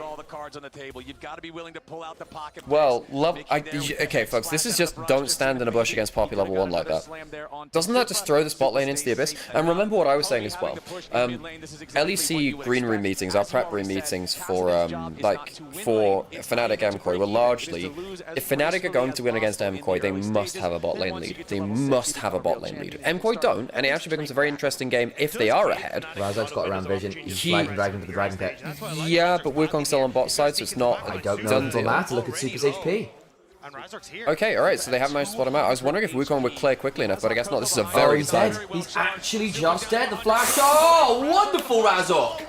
That was slick as hell. That was slick as hell. And this is a comp which actually plays pretty well together too. Like, they actually have very good range with multi-damage. They have multiple forms of engage. I mean, the wave is in a great spot too, so the wave is going to push back to them, so they'll be able to collect the wave as it comes back in. And you're not getting anything out of the casting yet, are you? So what happens to, like, you... Yeah, I mean, well, let's be honest. I mean, Caster, the mid-lane matchup is completely relevant to whatever's happened in the first, 3 minutes so far. I agree, but I think the point I want to go on to from that is like, look, if you are getting crazy skirmishing bot and a jungler who's dropping some camps to make this happen, the Wukong is going to have the issue of no cryo mid, skirmishing bot which he can't get, which he's not been able to get to on time. Yeah. And now, what do you do to recover from this? Because the mid lane isn't changing anytime soon. So Super discovers this the hard way. If you flash the Jarvan combo as he's flying at you, flashing Jarvan combo is weird because all it does is flashing it late to ignore the knockup. The damage comes in when the skill is cast, so by the time he starts dashing, the damaging portion of the fly drag is already done. Yeah. Because it basically, E will do damage, Q will do damage, and then he'll drag himself towards you. So if you flash the Q, which is actually sometimes quite hard because it's a very quick animation, then you dodge the damage. But if you flash late, all you end up doing is dodging the knockup. And he didn't even get to do that because and then he flashed had enough time to flash to get the knockup anyway. Yeah. Oh, he's behind Super. Blows the spell ship with the Q. That's actually not a bad trade for Super. He's doing quite well though. A little bit of damage here. Only one side of the boomerang blade connects, however, so Mickey not feeling too bad. Yeah, again, I think he's got some refill pots, he'll be alright. Got Ignite up again, by the way. Elyoya wants to be level 6 before he really starts to interact with the lanes. Doesn't have also, because bot lane's going strong, you've not been able to actually support the casters. The casters now just down 10 TS and Alvaro's just face check Razor. Oh, that's a level 4 Jarvan, by the way. Alvaro needs to get, he's not got Magical Journey yet. He's got Q and Healing Shrines. He's got Q and Healing Shrines. He's got no way out. Okay, so Fnatic have a bot lane lead, Razok, Mickey unlocked on the map. This is, and I have to say, Razok is one of the better EU Jarvans. He always was. He was good on this back on Misfits and stuff too. He was always a good player of it. Altered Boomerang Blades. And I also quite like Jarvan Kai'Sa as a dive duo as well, just because Kai'Sa loves attack speed and Jarvan gives you 30% of it at max rank. Look at Super CS. That's pretty low. That's very low. Oh, Super. I mean, getting a 3-game series between Fnatic and MKOI with elimination on the line would be pretty baller, folks. It would be good fun. I'm down for it. I can't believe that Fnatic ganked bot lane, and then ganked bot lane again, and then are suddenly looking like a much better team. I think second wind unflinching should have been better secondaries for JoJo. I don't think it matters here. I mean, I think effectively what he's saying is that, I mean, also Captain versus Victor is a completely fine matchup. Like, realistically, this would have happened with the Resolve secondary runes anyway, I think. I say this is someone who's played a lot of Casted in my time. It's probably up there in my top 5 most played, because I played it so much like Season 6, 7, 8, that kind of time. Fnatic doing what they did in Winter and Spring in Venice. When in doubt, press the gank bot lane button. It's true. Yep. The funny thing is, they had a comp which was meant to do exactly that versus BLG, and it was like the one time this year where they didn't get to bot lane early enough. Because it was like a one-camp gank into bot lane from Shadow. Yeah, genuinely yes. The top laners are left to their own devices, and Oscar Renan is handling the matchup plenty well. Yeah, in fact, Oscar's having a fine time into the Kasante. Hobie's been given the initial kill onto Alvaro, which is actually very good for Victor. Because kills for Victor matter for him leveling up his abilities in terms of like the. Well, it doesn't matter if it's a kill or an assist. Yeah, but either way, he got involved in the kill early, which is nice for Victor. Yeah, because it helps get towards his Hex Tech. This 25 stacks per kill participation. What's the name of it? It's still a Hex Core? No, probably not. I mean, Sam, I'm not gonna lie, Sam. I'm just gonna call Victor by his old stuff because I played that shit for years, and I firmly believe it should have just been the Machine Herald for him. I think Victor the Machine Herald is a much more intriguing character than Herald of the Arcane. Now, I really love the voice acting performance in Arcane, and I really like.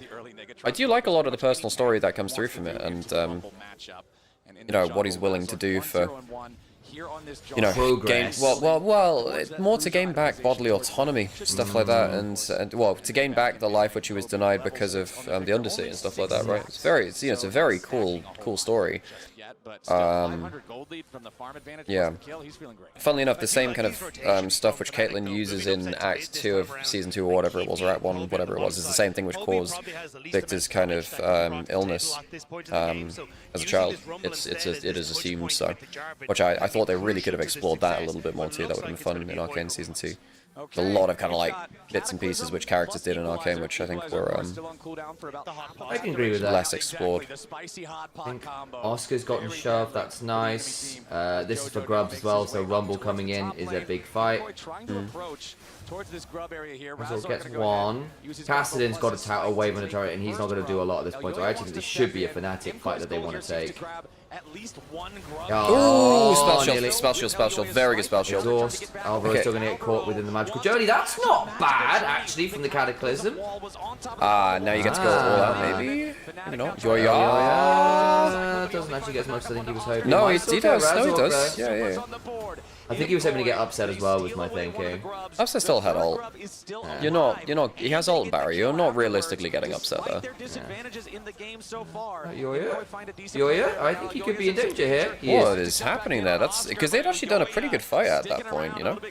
First Cyclone of the game, pretty impactful. Dying there, though, makes... Oh. And the Equalizer's still up. Blocked that spell shield. Still out. Doesn't want to follow it. Okay. Yeah, you know what? I actually wonder whether Upset could have gone for some Inviga there. Wow, that's aggressive. Poby has no flash. He's dead. He is dead. My Machine Herald wouldn't have died to that. Oh, he's missed like 3 keys. He actually might die. He doesn't get it now. He misses like 3 keys. Okay, maybe the Arcane Herald. Maybe the Arcane will get out of those ones. Yeah.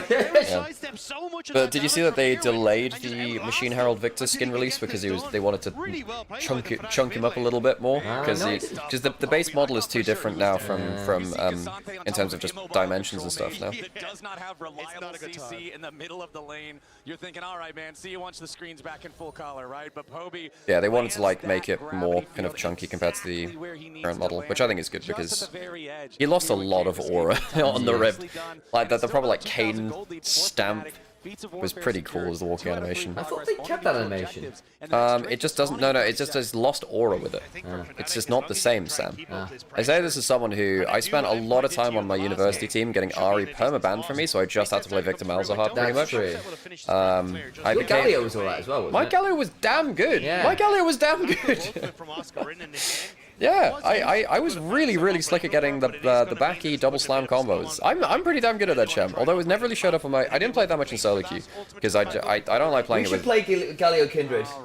Sam, but then I have to. The problem is, Sam, I have to give over my playmaking autonomy to you. Yes, it's true. This is why I want to do it. Which that has historically, Sam, never gone well for us. It's so true. I genuinely don't think the worst arguments we've ever had in gaming have largely been of playing League of Legends and me getting lambasted for making plays. Oh god.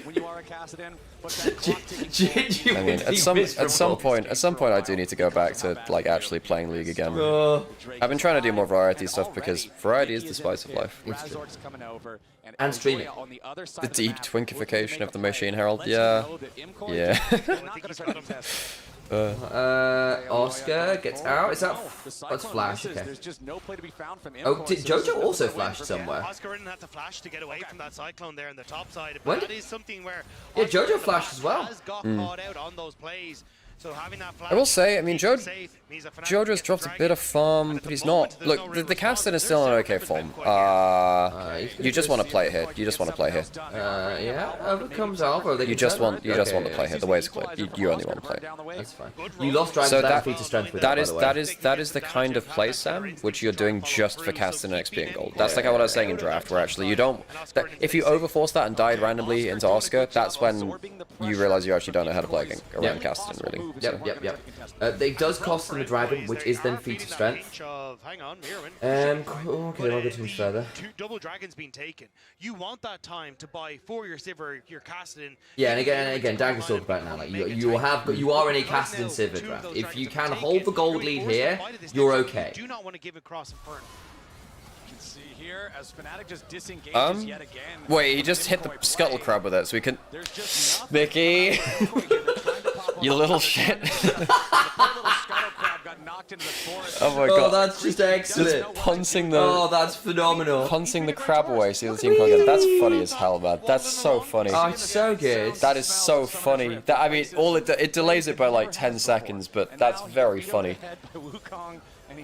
Well, that's what happens when you go. I understood I have no idea what I'm doing in League when I realized I have a higher win rate on Yone jungle than I do on Sejuani, as said by Jonas. That tells me quite a lot about the kind of jungler you are. I will say my Maokai win rate is abysmal in solo queue. However, my stats on Maokai are excellent, but my teams continually... We'll go into that conversation next time. But there is something about playing tanks in solo queue, particularly kind of mid-elo solo queue, that does feel quite miserable in that you have to trust other people to do the carrying, which can be quite frustrating. That focus has paid dividends for them now, as Super and Alvaro always love to play aggressive on that bottom side, but sometimes it can come back to bite them. So looking at EXP... Yeah, I was about to say, I thought you were an okay Sejuani. That's a good Tempered Fate. Good stun after, very good. That should be just the kill, although not bad. No, you can't kill after that, I don't think. No. He has 0 AP as a blasting one, do you know? He doesn't have row yet. Yeah, I thought Joji might be going for another Rift Walk and get out of the... He's only rank 1 with no cooldown reduction. And also has 0 kill participation for his ult hunter. I think he's got ult hunter. He could probably stick around now with Poppy coming up actually as well. Yeah. You've got Tempered Fate for that as well. Won't be around for Herald now as well, so you're going to lose Herald off this probably. Yeah, Casting and Victor matchup is a strange one because I think both of them are somewhat happy against each other. Yeah. Both of them just kind of farm up because the laning matchup is very even, and then it comes about more because it's more about your team comp really after that, where, you know, Cassidy has some team comps where, you know, the Victor can't stand and fight. There are some others though where if Cassidy jumps forwards, he gets CC'd into the grab field and then just completely burned down. Yeah. So I actually don't think that either mid laner cares about the matchup individually that much. And I think in this game when you've got, I mean, I don't think it's, I do think the Cassidy's pretty good into the comp though. I do think in this case, if Cassidy gets online, Rumble is just a freebie, because it's a double AP solo lanes. He's got armor boots as well, so you get to burst him out even harder. Is armor boots surprisingly okay in the casting because he tries to get through his nether blades a bit more? Yeah, there's just way too much. I just recalled someone telling me that once. I was like, is that actually true? I mean, yes. I mean, if you get the auto reset from the W, it's a decent amount chunk of damage, but you'd still almost always prefer other boots versus casting. That was, yeah. It's literally just like he has an auto attack damaging ability. Yeah. I was like, I remember hearing that. I was like, that doesn't feel right. Hence, I should ask the question, like, have I just missed something here? No, it's not like it's super OP or something like that. Tell you what, there was a very funny meta at points in time, and in fact it is still somewhat around. Cassidy beats Yasuo in early levels. Yes, he does! He beats Yasuo in early levels by W start, because your W base damage got upped by 50. It's something like 50 or 70 damage rank 1 now. Where if you auto reset on Yasuo, he just dies.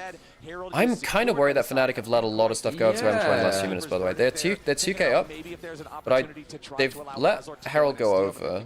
They've let some plays happen to them, and while they're also somewhat scaling up, I'm kind of afraid that they're not being very proactive now. I guess they wanted to hold cooldowns for Dragon for Soul Point, would be my thinking. Which is not an unreasonable choice, actually. If you burned a lot of ults to make that play happen and then don't actually get what you need, Soul Point is probably a bigger win condition for you than Herald in and of itself. Feeling good about that. They need to get some value, like you say, out of the Herald use itself. Some freestanding turret gold could be very, very good to try to close some of this gold gap. Super's actually now slightly ahead of Upset despite the early lane, by the way. Call cashing is a hell of a drug. Yeah, and the actual lockdown onto Super, I mean, it can insta-kill him. It can insta-kill him, but there is a world in which Razork, Mickey don't combo up massively well together. Quite a poor Herald charge. But it was delayed by Poppy. It's delayed by Poppy.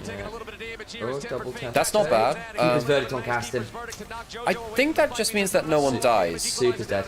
Oh, okay, I was wrong. Right, damn. Yeah, Kai'Sa. Alright, okay, job Kai'Sa. And Mirwin's about to get burned out as well. He's lost all his visitors. Okay, this is the fight which wins Fnatic. Yeah, goodbye. Oh! this is probably the play which wins Fnatic the game. Because I think up until that point, MKOI were actually doing pretty well at just getting stuff despite the gold lead. That's too much gold now. You've given over mid turret, you've given good amount of gold over towards the Kai'Sa.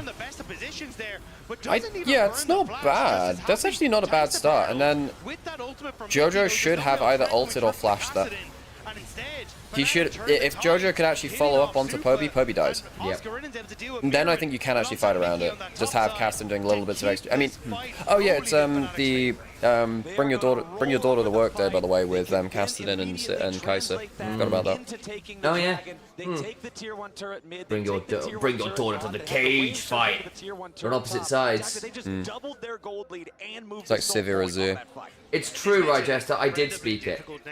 I did speak it. The Grasshopper spoke it. That's true. The Grasshopper did speak it. On Super or Jojo to try and carry these fights, and now Fnatic going to be looking down the barrel of that Infernal Soul plus position now to take this top. Oh, and they just got 3 turrets in the blink of an eye as well. That gold lead's literally ballooned to 6,000, but they take up 3 turrets as well. Is almost unplayable now for MKOI when you're looking at 18.5 minutes into a game of League of Legends, being down 5,500, being not allowed to surrender another dragon for the rest of the game. It's a very early soul point.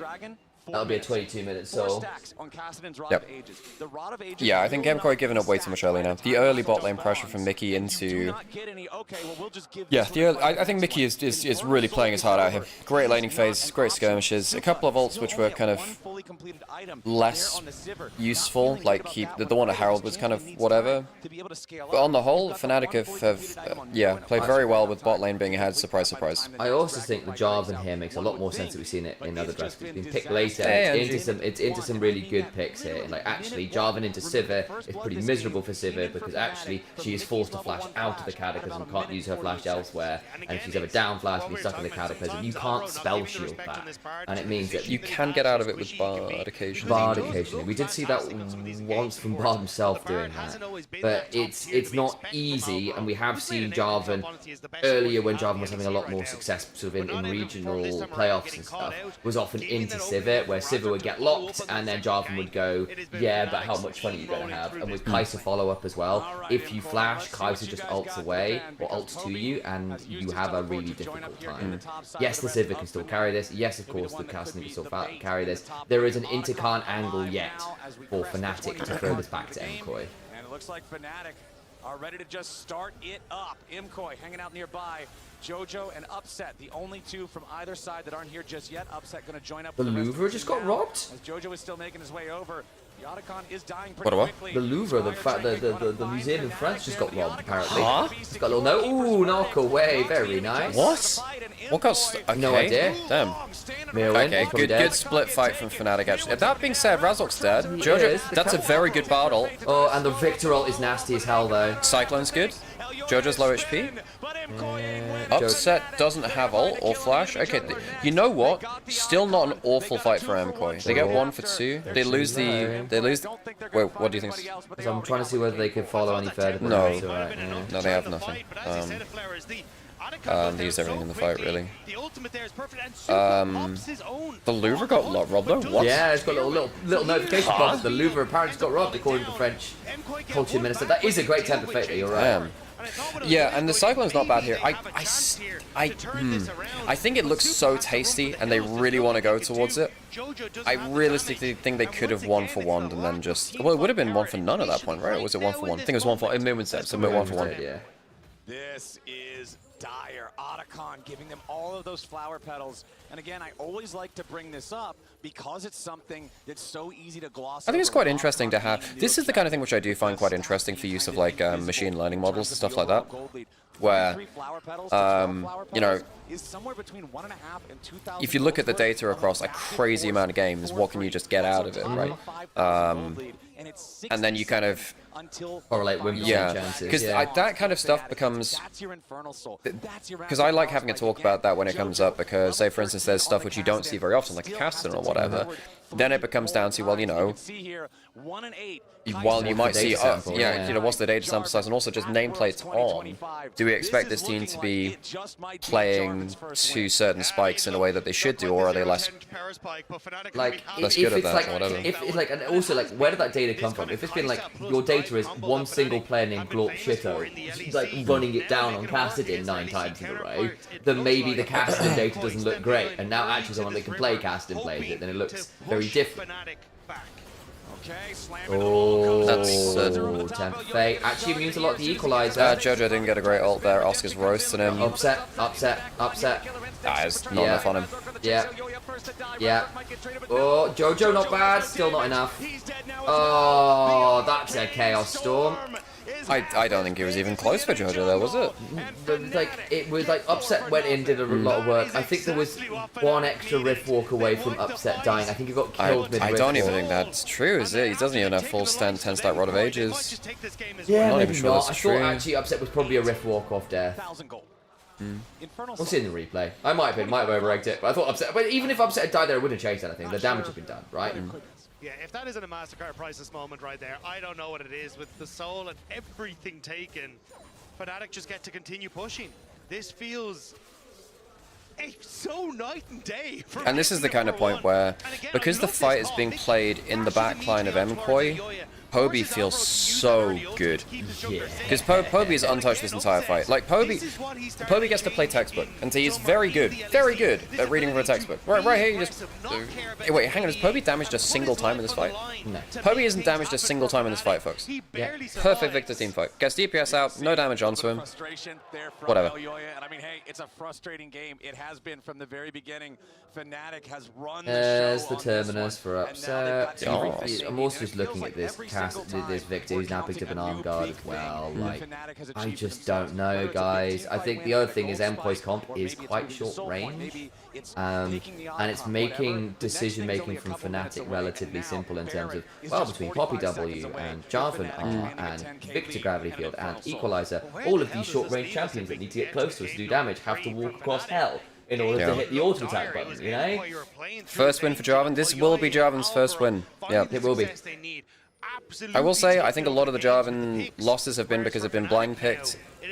Don't blind pick Jarvan. This champion is not good enough to be blind picked. There's a lot of stuff which causes issues. Jarvan is a solid champion, I do, but just not. It is, as ever, something you can draft against. I think it's, yeah, I don't think it's great in stuff like Poppy, obviously. I think it's pretty bad into heavy tank comps where there are like 2-3 tanks. I think it's pretty bad if you don't have anyone else to support your dive, which is sometimes the case too. It's pretty bad into carries which can just not interrupt your Cataclysm or just outrange you to a point, even where your long range engage doesn't make too much of. Oh, there is level 16 cast in him. Only 2 items though, and I don't. And he doesn't have any ult hunter stacks either, which hurts a little. Went entirely wide. Bounce gone. Well, they have level 16 cast. I just don't think level 16 cast in insta wins you this game. No, I don't either. You're taking too much damage as you go out, go into the fight rather. Plus that alteration, not bad from Mirwin. That's Not bad from Mirwin. Wow, okay. Equalizer Super has the Oh, flash. Super's so gone. Oh. Razork sold his life very dearly there. That's good work. Well. Mirwin's the one that brought him into that position, Yeah, so I know, that wasn't entirely Razork's choice. No, I know, but it's just still like, actually, even as he goes down, yeah, I will lock both bot laners in here with no magical journey and no flash. See you, nerds. As Mirwin, Elyoya, and Jojo will try to defend. Jojo using the ultis, trying to get the stacks up, throws forward a little bit of damage. He takes too much damage on the way in. It's just too much stand and fight from Kai'Sa Victor. Okay, well, Mickey had an excellent game, folks. Yes, he did. Upset looked a lot more comfortable too. I'm surprised they didn't lock in the Kai'Sa last game. Much more coherent comp from Fnatic. Everyone can actually follow up on the play. Even though the Victor's less mobile, has enough long range to follow up on the engage. Oh. Upset, survives. Oh dear. Alrighty, okay. Game 3. I'm glad we do get 3 games. I am too. So both these teams will have at least 1 game win at Worlds. Ain't that nice? Yay. Alright, I need to go pull up a clip for you to watch. Okay. It's a Fnatic Jarvan skin for a Okay, great. Fnatic able to pick Careful with your legs dragging on cables and shit. and push us to game number 3. Elimination for one of these LEC teams. Fnatic showing that they are not ready to go home yet. We have had two incredibly one-sided games to two separate sides. Desk, what is going on for our third game?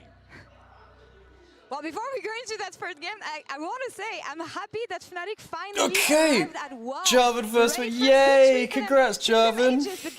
Apparently this is last out Worlds for Orcs and Raz, so first win for Fnatic. yeah, they've been fun to watch. I think Orcs has had a very fun time on Desk. I've actually, the confidence which Orcs has grown has been really cool to see. I think he's much more comfortable on Desk, and he feels like he can just slot into that just like very funny sense of humor that he has, the very dry sense of humor. He's so able to fuck with his teammates, if you know what I mean. Like he actually does manage to razz on broadcast, Raz, you know, which is really in a really fun way, which is just very entertaining. Yeah.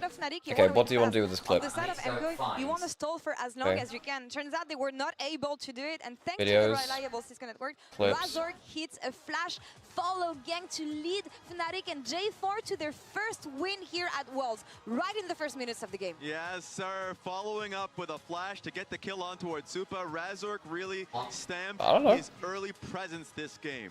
Like, not only, this is, by the way, following up of a 2v2 kill that Upset and Mickey X were able to get on towards the MKOI bottom lane. So it seems like they look at you use Twitch in light mode. Early game to the last few games, they're like, no, we must be proactive. You definitely wanted to be able to see it, and we got it this game. Yeah, you know, Mickey took Halo Blades. It's muted, Sam. On the Poppy, like he wanted that early aggression, and it's something we've been criticizing Fnatic for not being proactive enough, for not being aggressive enough. And I feel like maybe MKOI picking the casting was like a call-out. Like, we're going to pick a champion where if you're not proactive, we'll just at level 16 and you lose the game. And Fnatic said, bet. And from those first place, they just kept on going. And it was Razork every time being at the initiative of this. We talked about Kiana on game 1, Razork on game 2. Is that just a jungle diff? Oh, looking like it. It's going to looking like it. Even just here, being able to catch out Alex? Yes? Observe how great I am. Okay.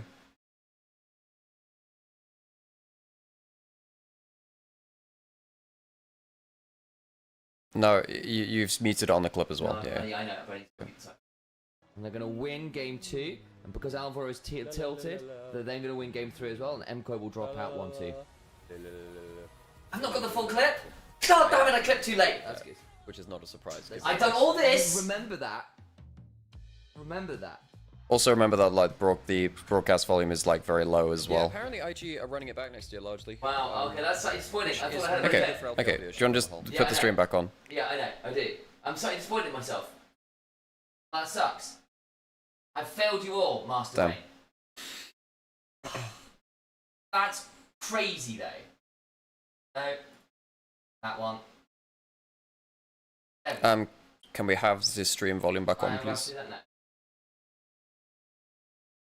And you're like, okay, we must. But basically, Alex, what I said in my incredible wisdom's Goggle was basically Fnatic were going to smash bot, tilt Alvaro off the face of the planet, and therefore win game 3 as well because Alvaro's going to be tilted. Right. Okay. Wow. So you actually think Fnatic are going to win? Like? Yeah, I am because I think Alvaro's going to tilt off the face of the earth now.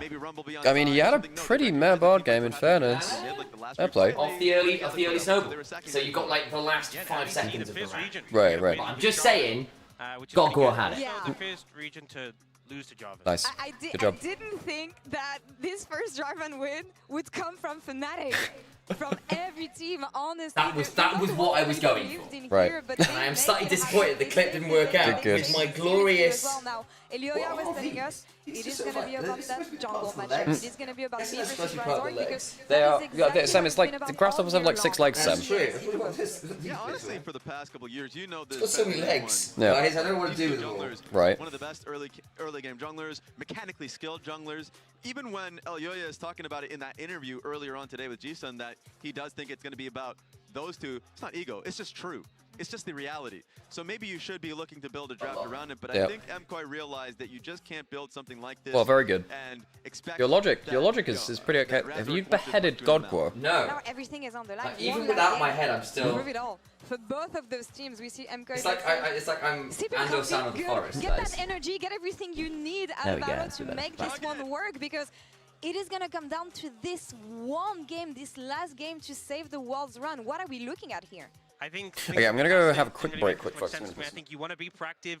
Strong mid jungles, give your junglers the tools. I think like the mid jungle support. I think just play like your last game, potentially at Worlds, and be active. Try and make those early ganks happen. Yes, and I know there's a lot of it's kind of got a bit cold. From the fans, from everybody out there.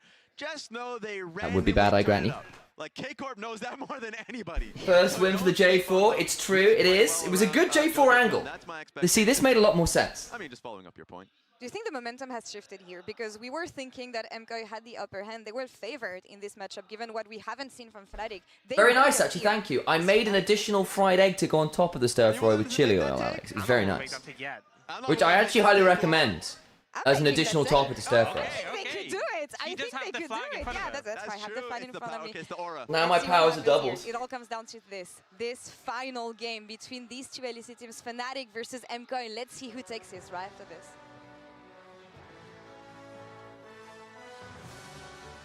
How are we all doing, chaps? I stole from the Vatican Museum, but from the gift shop? What? That's a wild thing to hear in a chat. We can kill this guy too. The Machine Herald was definitely more interesting to me than Arcane Victor, that's fair. He's 30C last week, now down to 18, damn.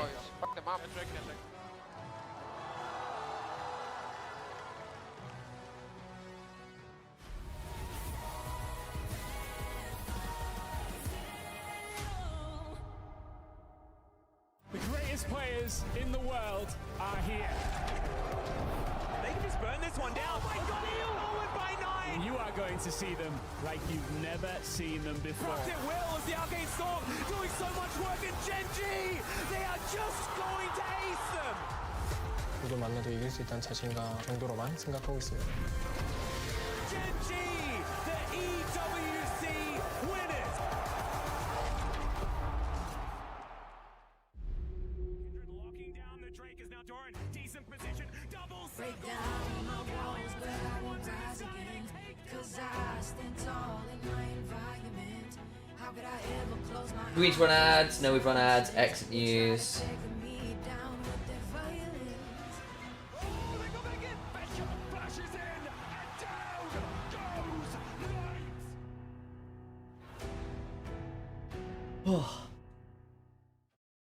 Alright guys. First win for the J4. Actually, I want to see what Reddit is saying about the J4 win. Does Reddit have anything interesting to say about the J4 win? Probably not. They kind of psychoed on. Play the local way. Pay your way. Upset game 1 is like, I don't really think Upset had a lot to say about that first game. It's not really on him. Play the local way. Pay your way.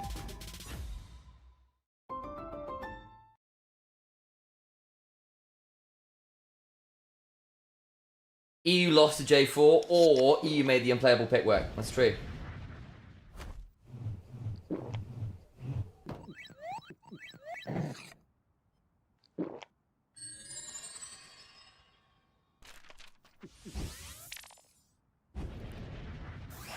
Red Bull this will make for a very interesting next game. We're getting told to hydrate and people.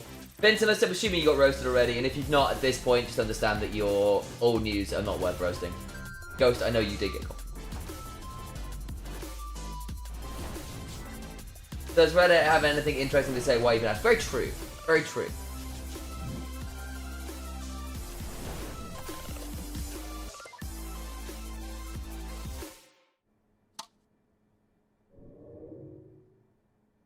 Red Bull gives you wings.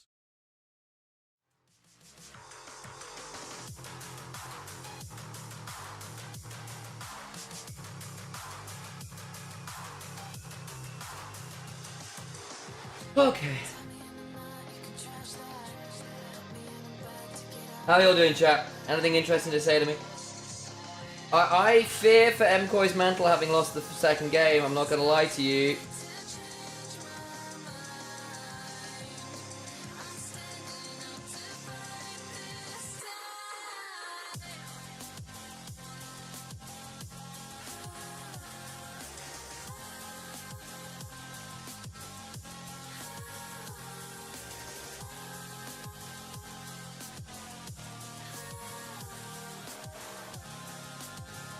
They only got 3 kills. Yeah, pretty rough.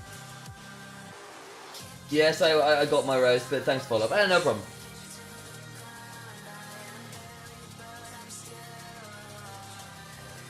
Oh, this is going to be interesting.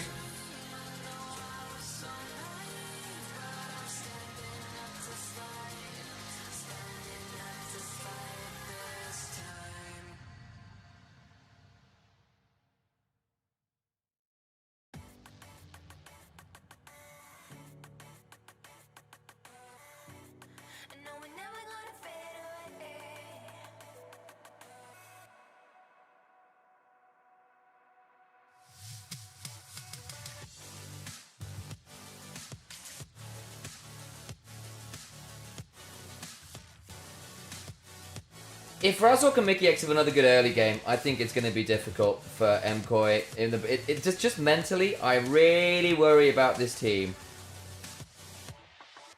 I think at Worlds, like reminder, just MKOI's track record at Worlds is abysmal. It's abysmal internationally, and just another notch to that belt might be a breaking point. I'm not gonna lie.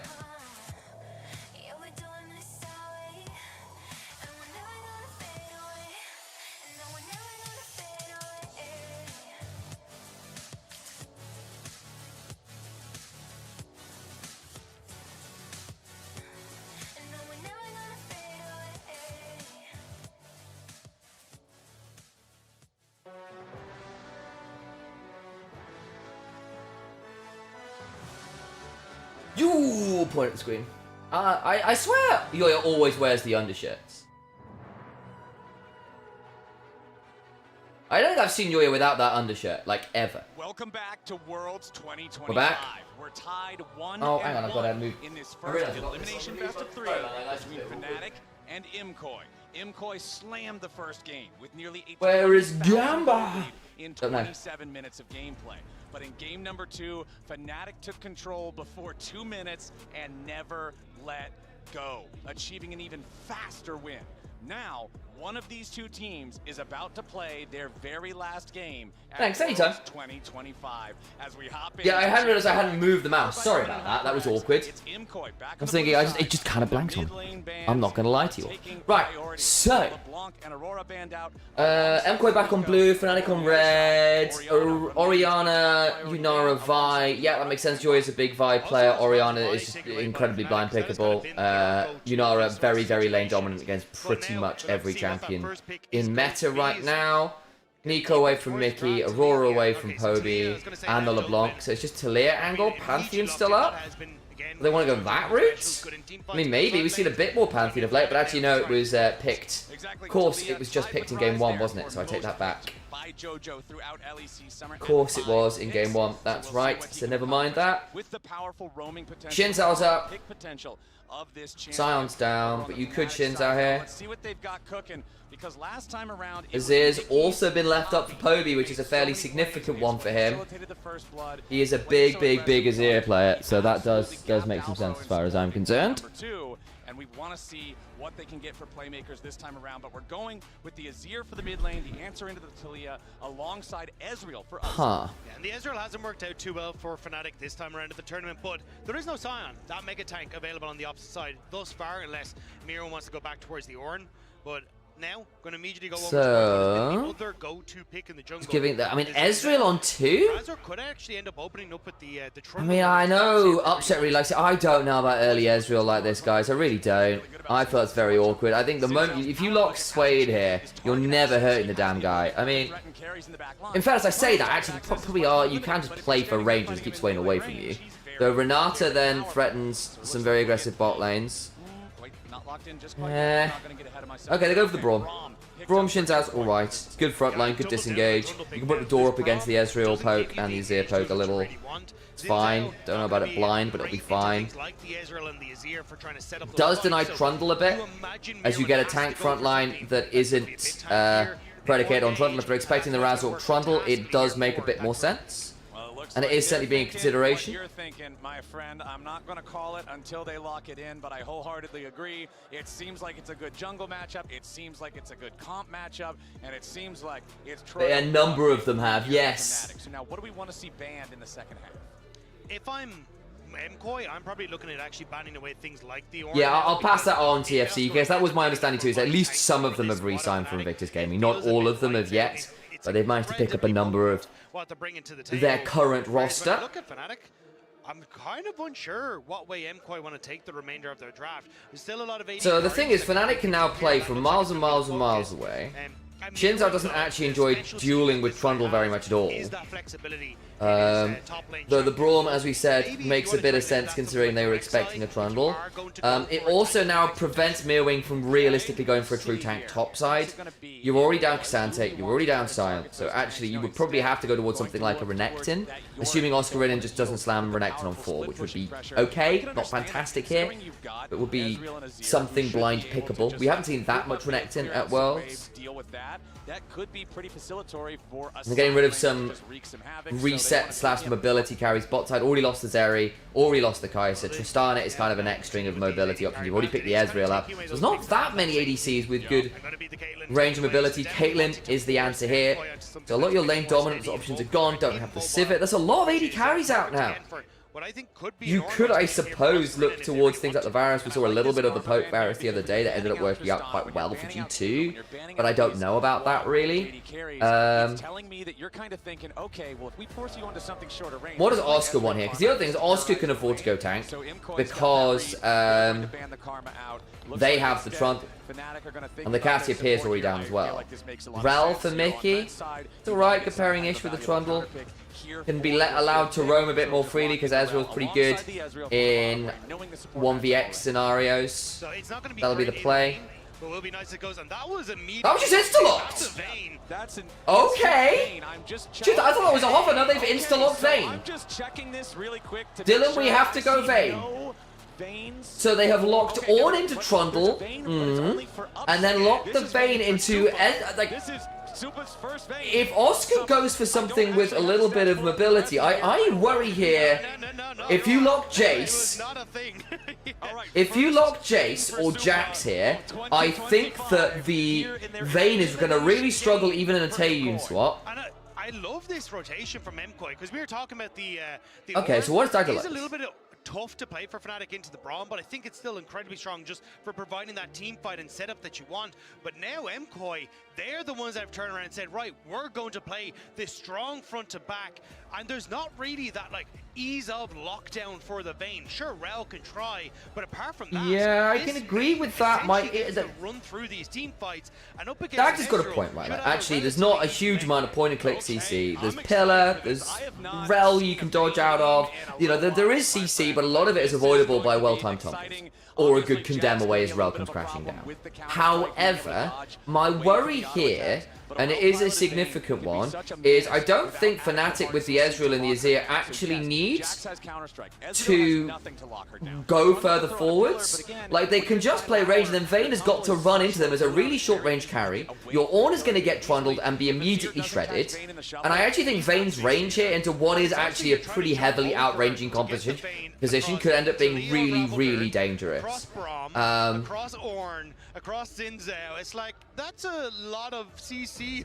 Like, I don't think, I think as long as Fnatic just play fight slow and stay further back, I don't necessarily see the best angle for the Vayne to actually be aggressive. Because I think if Fnatic end up in the river first, and just basically subjugate the tank that goes forwards, probably the Ornn, I think this gets weird. I'm not as sold on that Vayne. But I understand it's game 3, you gotta try and lock it. If this doesn't work, it goes well. Thank you for the 10 gift subs, Pintulus. Much love for that. If I'm MKOI, much love. Thank you, everyone's welcome on in here. This guy has consistently been that top performer for MKOI. He has looked absolutely spectacular. Memed a little bit when he first entered the league, but now has really risen to be the carry that you want on your squad. And now with the Vayne, has an opportunity to push MKOI deeper into the tournament. Okay, they're going to go in for the invade here. and they'll be doing everything they can to try and shut down this bottom lane and make sure this Vayne never gets going.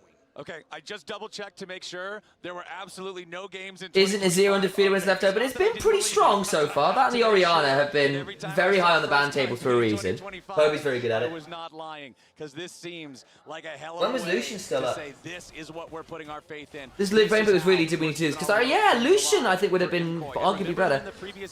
That's fine, I'll come this way. That's super fun, I don't care. Supa and Alvaro have got to have a better time in the we got Vayne now. Yeah, you can see though, like it is something Super. I'm not convinced. Has played in the past. He's 2 and 4 over the course of his career on Vayne. Played that when he was back in the LVP, but this is his first time playing at Tier 1, or let alone an international for the squad. First time at Tier 1 playing it for Super. First time in Tier 1 being an elimination game at Worlds is a seriously Chad play. No. It's either seriously It would have been Chad into or Jax, which maybe not the most fun. And that's what the fans are going to remember. So for Supa's sake, for MKOI's sake, I hope that they can find the way to protect this Vayne and allow Supa the space he needs, because you know that Vayne This kills will inevitably drop people's opinion of me, but I am a Vayne top player. I knew it. I knew it. I am a Quinn and Vayne top player. I mean, I just honestly, I'm not gonna lie. I think more top lanes should get used to that. Okay, so my worry for the Vayne this game out is it was into first rotation Azir R1 and then Ezreal. So you've already got quite a long range composition, and then Trundle to deny and then Trundle 3. You're actually not too bad versus Ezreal Azir, because when you get your move speed from your ult, you go kind of ham actually. Okay, my worry was they're just gonna get outranged, and you've got to try and get forwards as they just burn both summoners bot. Yeah, but the whole point is you're going to be trying to use Xin Zhao, Taliyah, and Ornn ults to split the team so Super can gun some of them down. In skirmishes, you are very good versus every single one of these champions. Yeah, I can see the skirmishing angle. My worry was for the 5v5 is like, actually, Vayne has to cross the distance between Azir and Ezreal with Trundle, Pillar, and Rel just trying to make her life quite difficult. And I just worry that if you play the long fights, the Vayne's going to be really outraged and not get that much time. Yeah, but then how and the time that goes forward to get subjugated. But there are 3 melees on Fnatic. Yeah, but they don't have. But they're not obligated to go forward. You just hold the line. Yeah, but what happens if Taliyah ults across the team and then suddenly you've got a Canam angle into the Weaver's Wall? Like if I look at this as the Vayne player, I'm actually pretty happy with this comp. And I see that thought process. My worry is that you've actually then like, well, don't you just arcane shift, slide over the wall, leap strike? Everyone but the Trundle has an ability to just get over the wall. Yeah, but the Trundle's your jungler. Yeah, true. I give you that. But I think if you're relying on really good Weaver's Wall, I don't know how consistent that's going to be to win your fight. You just chuck it in between. As long as you get like a couple of people over the Weaver's Wall, either you're getting like free time on the objective, or someone's stuck on the wall and they dead. So my thing was if Fnatic got into the objective first. I think also, I mean, I almost wonder whether the barrier. Yeah, and he's got Canam, still got Canam angle as well. Oh, not bad. Super has full. Super kills all 3 here, by the way. Super kills everyone. He has lethal tempo. Super is not even. Oh, the chomp. Super kills everyone here, I'm pretty sure. Or maybe not. Shit! No, he doesn't. So he was tanking too much of the wave. And wow. the flash chomp. Oh, flash top. Holy moly. I was certain that's it. Super makes a big mistake in holding minion aggro there. I don't know what he did with his condemn either. He condemned Rel into the wall. Or Razork into the wall, one of the two. He didn't want to do upset because upset still had cleanse. Yeah, that makes sense. And that's what I was talking about, is a good read from Razork. Super does have a ton of gold now, that's his upset. I think I care more about the Vayne having gold though. Yeah, I mean it's a wave lost as well, which you can have Trundle. It was Trundle, okay, yeah. Into this topside jungle. And the fact that both hopefully we'll get a replay here. Get the kills, the money is right. Yeah, I think that surprisingly Vayne's actually pretty good versus Azir, because when you get move speed, especially when it gets doubled with your ult up. So what happens here? So just Super just ends up tanking a million. Hang on, how much damage does he take from minions here? So he's got 5 range creeps on him. And then he has his attack speed stolen as well, and a big no, you don't get attack speed stolen by Trundle Q. It's AD. No, it's a slow and an AD steal. No. Feel better, I would have to say, but Upset also feeling pretty good about having double buffs on that. Vayne is not a champion compared to Ezreal Azir. I mean, the thing is, she does certain things very, very well. And if she gets isolated fights, I get why you've gone the barrier, but if you had Ghost on this Vayne, you are chilling. We're also there. So now we've got the bottom lane duos in fights. If you get Ghost in a lot of these fights, you just feel so good. Dragon has already spawned. It is the Mountain Drake. Those are harder to take than some of the other ones because... Funnily enough, it was Upset was the only person to play Vayne in LEC this year. I can't remember who he played it against, but they had... It was against the Sivir, no surprises there. I think he had Jarvan on his team too. Oh, thanks for the gift sub there, Zerif. Appreciate you. Oh, thanks, Zerif. We also had Pintilus give us some gift subs Oh, earlier thank as well, you, which is Pintilus. very cool. You're great. Appreciate you all. Yeah, it's interesting because like my thought process was I thought, oh god, Vayne's gonna have a really tough time in team fights getting to the Azir, like the high mobility stuff, and then the tanks going forward is gonna get triangle pillared. But then the thing is, you're basically going frontline to frontline, and Vayne is very, very good at that. Triangle into Ornn. Yeah, no, it's difficult, but then Ornn ult still exists. Yeah. Good flash, very good flash. Needed to be. Hard to do that. Surely would have been dead there. Actually, in fairness to Jojo, he's laning really well into Poby here. Yeah, no, Poby's typically very good at like Mage vs Super. Just rolled into a Q and then allowed a free W auto. My dude. Yeah, good passive prop there. I want to see what build he gives, because there's a couple of different Vayne builds around. Recur both first. No, I mean it'll be Blade first. Yeah. I mean likely Blade first, occasionally Kraken Slayer. Yeah. I mean it's almost all. Condemn, is it gonna matter? Born passive, yeah, crash down the shield. I'm actually wondering whether Triforce second is the build. Move speed, yeah. Well, no, not really for the move speed. No, I know in some games it is. It's more for the HP, and the burst is pretty good, and also just the fact that there's no real hyper tank on the other side, so you don't need Blade Rage Blade as much. The move speed helps though, for sure it does. But obviously you need to like get the first auto attack on target to get the move speed. True, but I think if you do get that, especially oh my god, you know what? Hexplay would be so baller. You're absolutely. You know what? You actually. You know what? Hexplay would actually be so baller here. I think that. Yeah, Hexplay is such an overstated item right now. Yeah. Hexplay is actually such a good call. I kind of forget that item exists because I remember we started seeing a bit on Zeri at first, and then a bit on Yunara. Then we obviously saw Doggo play it on Draven. Hexblade is a good item. That being said, Triforce is still high damage on the whole. Here, going to be jumping on those shortly after they spawn. Mickey is around the area, going to step forward. Hexblade is a nasty ass item. It might be Kraken Slayer Hexblade. The Hexblade speed, it got upgraded so you get 50% move speed and attack speed for after you pop your ult, which is kind of insane. Again, we've been talking the move speed. Like one of the big issues is making sure you close down the range on the Fnatic backline, right? Who are going to be very slippery. You don't go as first item. You still need Blade. Oh yeah. Oh, you do. The second item is very, very good. So because we're seeing the Blade of the Rune King with the pickaxe, is that a potential Kraken Slayer angle? Blade goes out of it too. Dramatic contesting on the wave, which is where you're going to have Upset continue to be able to shove these waves in and Super approaching later. Okay, now bottom side, Jojo gets shuffled and then back flash out of the queue is in the opposite direction. He used the flash on the I mean, Poby can flash, so Jojo's likely dead here, I think. Seismic Shove should be back up now. Oh no, he's just dead, yeah, it's fine. Poby with a flash forward, Feet of Warfare claimed by Fnatic. Poby with the solo kill down the top side. As Oscar has 200 HP. Not got flash. There's members coming up river. Oh, flash will be good. That's not bad. Well, that's why Jax is typically good in Shinzo. Forcing him to use stuff which is an auto attacks, but. I mean, we used to see Jax into Shinzo jungle, didn't we? Yes, that's what I was saying. That's why we used to see Jax into Shinzo. No, that's the reason I was going. I was agreeing, going, yeah, I remember because we used to see Jax into Shinzo for that reason. I'm not loving the Vayne play, not gonna lie. He just cancelled the silver bolts onto Mickey to try and get an auto onto Upset, which didn't matter. Guess you were. You do get Magnet Storm, but he had shoved in the wave, would have been able to reset and TP to the fight. Triforce is very good for trades like that, by the way. If you go for like the poke kind of roll, Triforce is really strong. But instead, because Oscar ends up going down, and there's that. What was that sort of pseudo poke? It was the static shift build. Yeah. That was when both applied on the same auto attack. Yeah. You get like max Vayne Q. With double and energized items, kind of went hard. Tries to sidestep here the boulder, so then he could actually be in a position to chase down. I miss Ezreal jungle. It was so ridiculous. Further for battle, Ezreal jungle was kind of insane. Red buff and your life is sorted. Well, you got it was the smite, wasn't it? Challenging smite. Yeah. Went hard. Very strong. Managed to escape, but here I thought Mickey would just block the shot, you have the flash, you have his crash. Vayne jungle is the thing now. It was for a little while, but it just struggles in AoE camps. It was much better when you could go like Titanic Hydra easier. The lawnmower build was very funny with when you went for Titanic Hydra, Hurricane, Rageblade.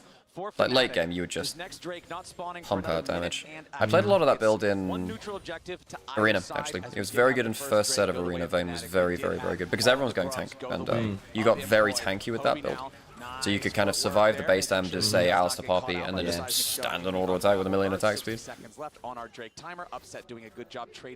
It is going to be Blade because there's the Vamp Sept, as expected. There were some builds in the past where you go Kraken Slayer. So the only reason I'm saying is because I did see a couple top lane Vaynes do the Kraken Slayer build. When? Where? It was like tier 2s, not tier 1. Right, right. Okay. Just saying, like, of the times I've seen Vayne recently, which is not very often. As Oscar and Razork want to make the move on the MKOI top laner, but they don't have the damage. Razork also just not quite in range to I don't get think so, that anyway. pillar down. I would have thought he would take a lot more damage from it. So it means that Razork not able to get in position. I don't think they wanted to overcommit to this play anyway, because as you say, Super's 2 and 6 on his career on Vayne. Hoping they could burn a flash or an ultimate. He hasn't played it at tier 1 before. The last time he's played it was LVP. I think if you're a good Vayne player, this is not a bad draft for it. You have good side lanes, there are a lot of ways you can interact with terrain to get wall stuns. A lot of people who actually threaten you have to jump at you. You know, Trundle, Rel, Jax, you can all condemn them out of their kind of running at you kind of stuff. As I said, you don't get poked out that much. Does the Ezreal Azir not kind of do that a little bit? If it's in side lanes, you run at them. If it's a team fight, then you should have Ornn stood in front of you or Braum stood in front of you.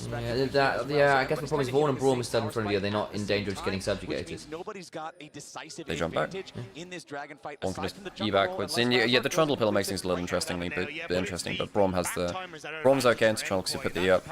They've already set up in river and now being able to push back. I see the argument at the very least. See the what? I see the argument. Yeah. I'm not straight up disagreeing with you. I am a little nervous for Upset and Poby just kind of saying, yeah, well, we don't actually have to go forward. We can just stand here and outrange this quad.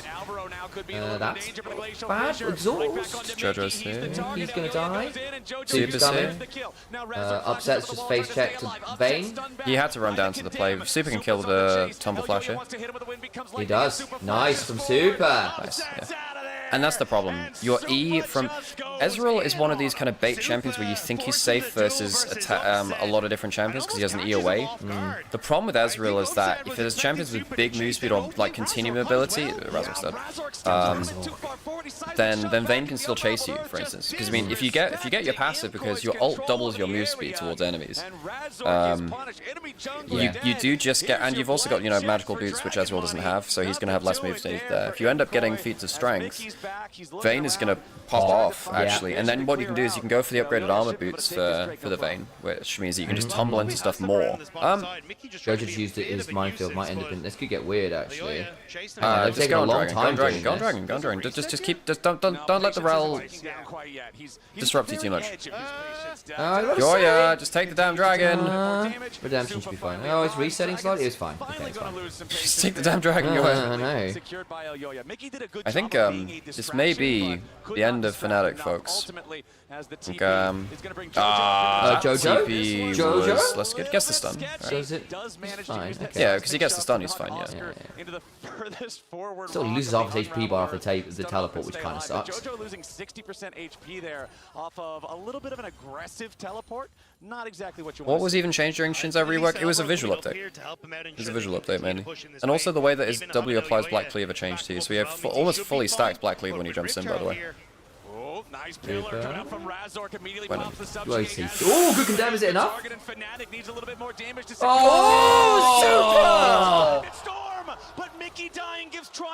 is that Uzi or what? Oh my days. Oh, the Drusha Rush is my so when are we going to start calling him E-Uzi? Oh, Supuzi. No, E-Uzi. Because it's E-Uzi. That's much better. We'll say thank you I agree with that one. And it's Fnatic members just dying at unopportune times that are causing these issues. We get Oscar Rinnan before the Void Grub's dying.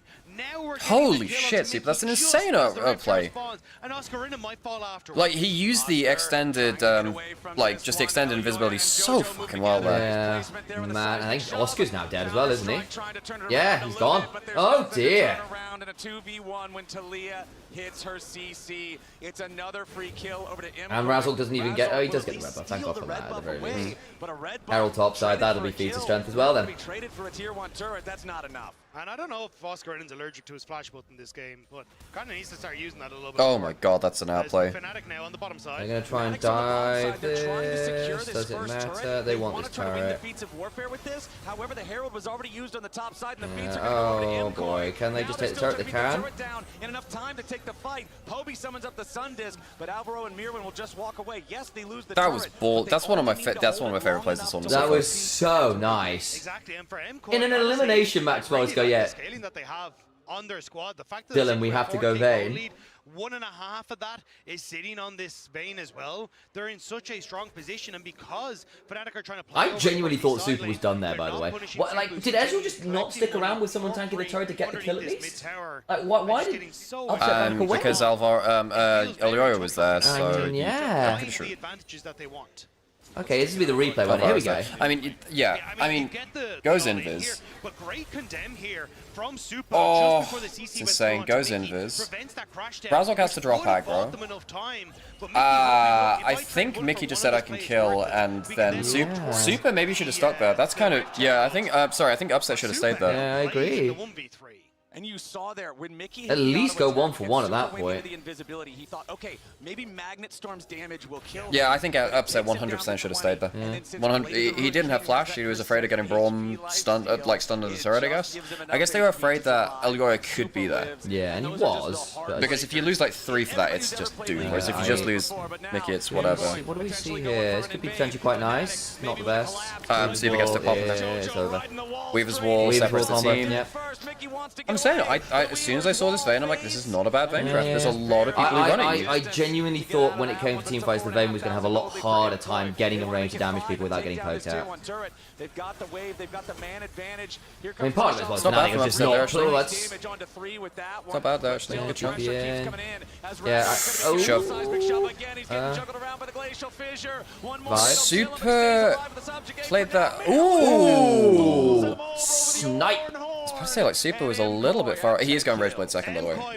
Just not Hexblade or Triforce, which I actually think would have been better.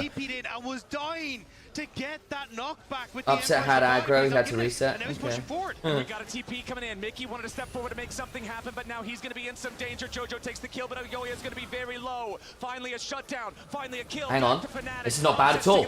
Okay, good shutdown. Super now might be in danger as well. No, he's not in danger. He has Flash Barrier, and he has I was wondering whether they could force at least one of those out. Well, but like, he's not really in danger there. They splits up. He has Flash Barrier. Probably a Condemn up there still, I think. I think he just used it, but we'll wait and we'll see it in the replay. I admit I was looking at chat rather than... Denying that opportunity, and Mirwin with the snipe down in the back line. At this stage though, MKOI done their job. All they need to do is back away. Sticking around for the tower was a little bit too greedy. They don't have to burn the flash on Jojo.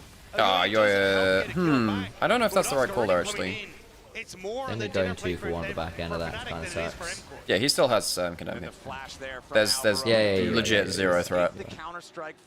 You're right. I thought he'd used it. If it would have hit him, would have gained another kill over to Fnatic. So Fnatic happy to shrink this gold lead here they a could little trundle bit. that turret. Oh, they're going to reset on it instead. Okay. Now down to 3.5, but it is still a very large advantage for MKOI, who will Ezreal's at least got 2 items now. You've got 2 items on the Azir, and in fairness, Ryalized for Vayne does kind of suck. And it means that MKOI I don't think it matters much here. There's no real trade, and they won't I actually don't think it matters that much here. If you start hitting Azir, he has to shuffle out immediately. Yeah, but I think Azir can hit you without you being able to hit him too freely with Soldier setup. You go invisible. True. I'm saying it's not as easy for Azir as people think. And if he ever slides towards you, just try to just buffer Condemn. I guess my read was, well, why on earth would Azir ever have to shuffle forwards? To try and threaten Vayne. I would have thought Soldiers alone could potentially do that. I think that Vayne wins the DPS track. Too big to simply make a good play of their own and get back into the game. Well, the problem is at this stage there's so Even many if, but my thinking was I'm probably gonna get a bit of a fight here anyway. Let's just look for Super's angle. He's okay. I actually don't think he needed to flash that, but the kill on Oscar. I actually think he could have flashed onto Upset instead. Alright, okay, but that's a good peel back. And you can see again, that's the Weaver's Wall I was saying. Yeah. I think that well, it's not really about a combo. It's more about just positioning for the fight. He's fine. Yeah, but he's fine. Like, I thought the CC might last long enough for him to go get crashed down on. Sorry, I'm just got no. Alright, no Motros doesn't even matter. No, he doesn't. So I was like, okay, he's only got brown bags. It's fine. It's fine. Like they get Atacon off of this too. Like they're so. Did the 5k up, 2 dragons, 3 grubs, Atacon, MKOI winning this game. It should be done, yeah. Like, this game is completely over. For sure. Maybe they can punish Super Flash being down with a good Azir ult or something, like a Flash Azir ult, but even that's hard, right? Because again, he just condemns the audio combo. That's one of the problems with Vayne. She's very good at stopping single target engage. Yep. Unless it's like Vi, we can't stop the engage, right? Dealing a ton of damage himself. Like, even if you kill Super... I just think Oscar's not had a great game on this Jax. It's a hard game for him to have a good game on it, in fairness. Bad against Talia, not good against Vayne. Ornn, you need time to work against. Well, I think tanks are super OP right now. They are. There's not a lot Braum of... Like, Trundle's good the one against answer into it. We've seen answers into Trundle in response, right? Yeah. So you can just go ahead and add 1,600, 1,800 extra gold to the already Mickey. gold lead as Mickey He's tries dead. to escape. I don't think this series is Mickey's fault at all. No, he was very good in Game 2. Game 1, I thought he understood the only thing they could do to win games, which is just flip fights across the map on sidelines. That'll be tier 1. I mean, Upset does nothing to Mirren without Trundle there. And it looks like MKOI Upgraded blade now for Super. All items, yeah, that's true. 1 and 2 in Worlds 2025. Exactly, man. But yeah, I think the fixed king. You know, I think when you have something like Orianna on the board or whatever, then Vayne really sucks. The problem with Azir is that a lot of your attacks are auto attack, a lot of your damages are auto attacks, and Vayne is very good anti-auto attack. She just goes invisible. She waits for her to like reposition, gets her Q out of stealth. It's one of the reasons why is Cowsep hates playing against Jax and Vayne. If you ever have Jax and Vayne on the same comp against a Master Yi, it's like, well, what do I do? Actually, I changed my mind. Blade of the Mended King. That's the better name. No, they're trying to pick off Super again. It's a bit tacky, so. It is, but they're all upgrades. They're always going to be tacky. No. Some of them are actually very cool. Scissordew was actually pretty cool. Oh yeah, but it was also edgy as hell. Yeah, no, but there's a difference between edgy and tacky, Sam. I don't think it's that tacky. I think it's tacky. I think that's fine. I'm going to disagree with that one. Yeah, when we looked back at the head-to-head throughout the year, The ruined King's Armory. I believe it was 4 victories for MKOI to the 1 of Fnatic. Has been very MKOI favored. Well, at least Fnatic took a game, but this, I would imagine we're seeing major changes to this team again going into next year, right? It just feels like the atmosphere has completely exploded, right? Good Ornn. Decent Ornn. Super's free hitting. Just got hit by and Super's free hitting. No, I know. Also, they stopped Upset from having anything resembling an angle. It wouldn't matter anyway, because they've got, like, even if he was hitting, there's Shinzo ult. You just stop the damage coming through. I know, but basically Razzle just jumped on him and made him have a horrible angle as well. This has been well played by MKOI. It has, genuinely. They've been creating that small pocket for Vayne to play in and just auto attack down very well. I got a little nervous after that bot side play got so dicey, like really early on, but then Fnatic have just not found any proactive play successfully really since. Bobby's on his ear, so he thinks he'll auto win at 30 minutes.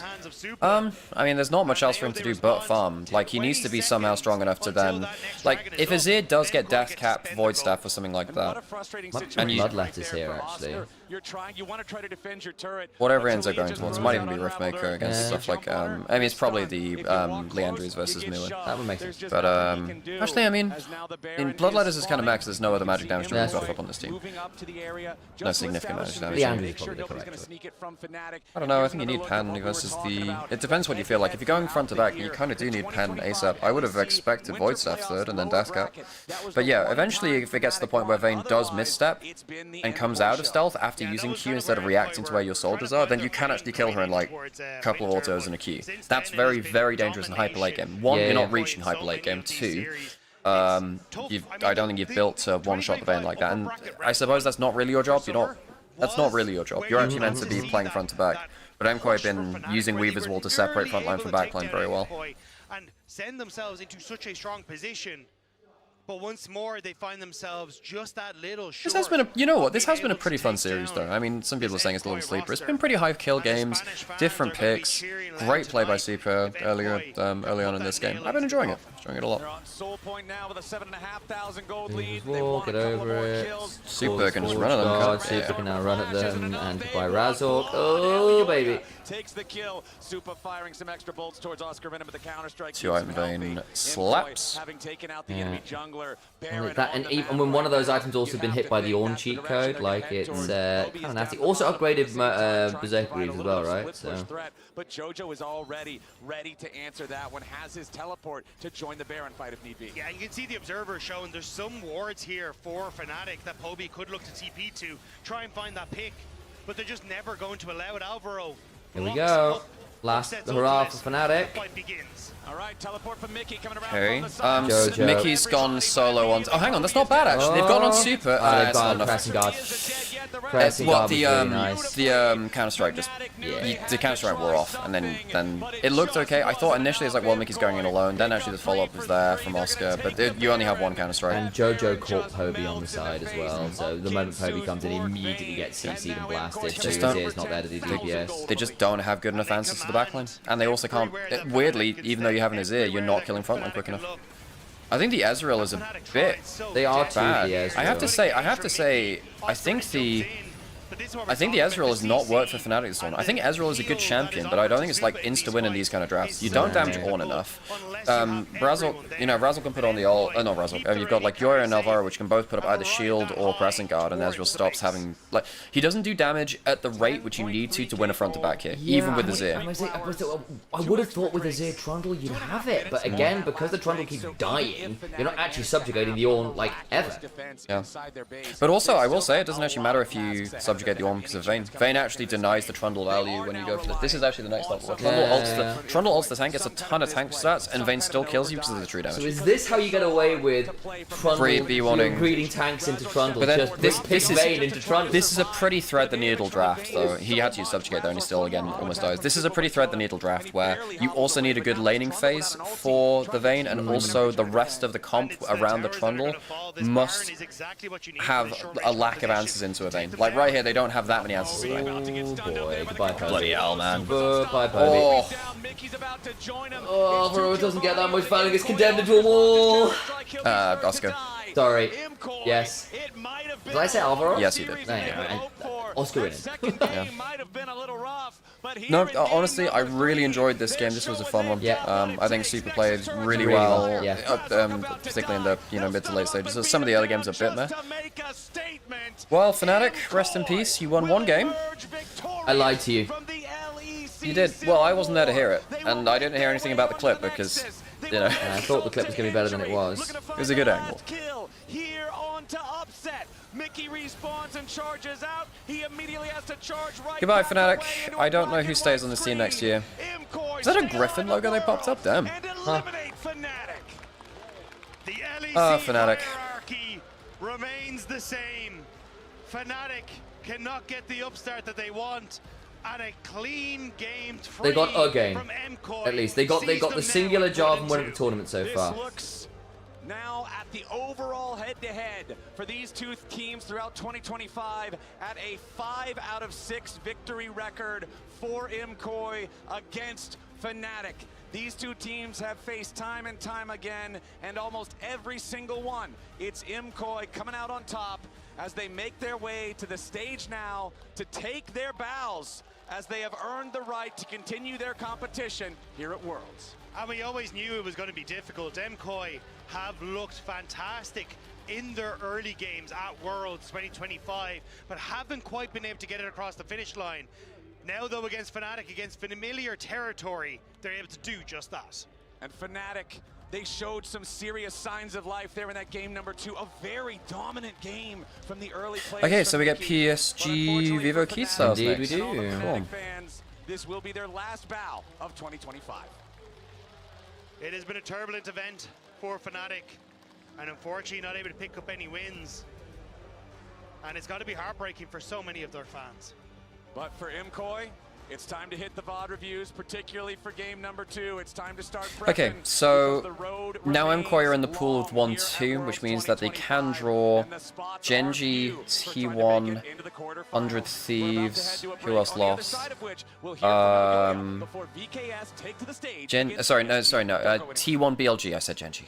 T1 BLG, 100 Thieves. Who else lost from the 1-on-1 bracket? T1, we said? Yes. T1 BLG, 100 Thieves are the 3 which I can remember. There's one other game on the 1-1 which I couldn't remember. Oh, there is, isn't there? And Team Secret Wells. Secret Wells. So you got Secret Wells there.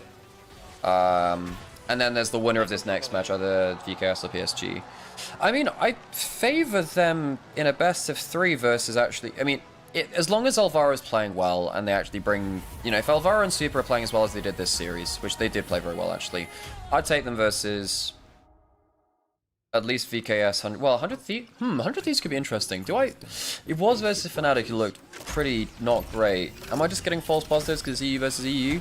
I wonder if they can stabilize... As long as they don't draw T1 BLG, I think they have a genuine shot, which is... Given how EU's been doing this tournament... Bloody hell, that's a different perspective to look at, isn't it?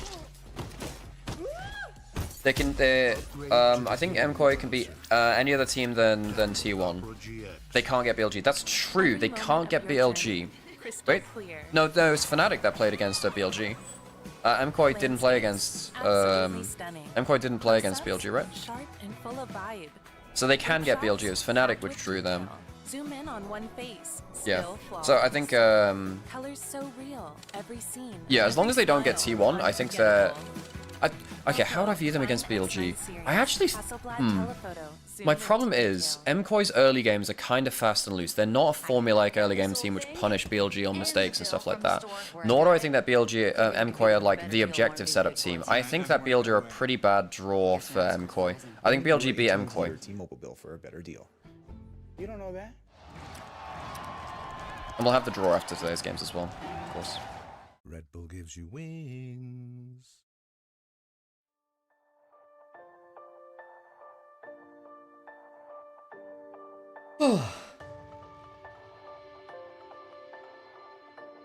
Righty then. I'm going to run to the bathroom. Cool. Before I do, yes, I ought to predict. Okay, what do you got for us?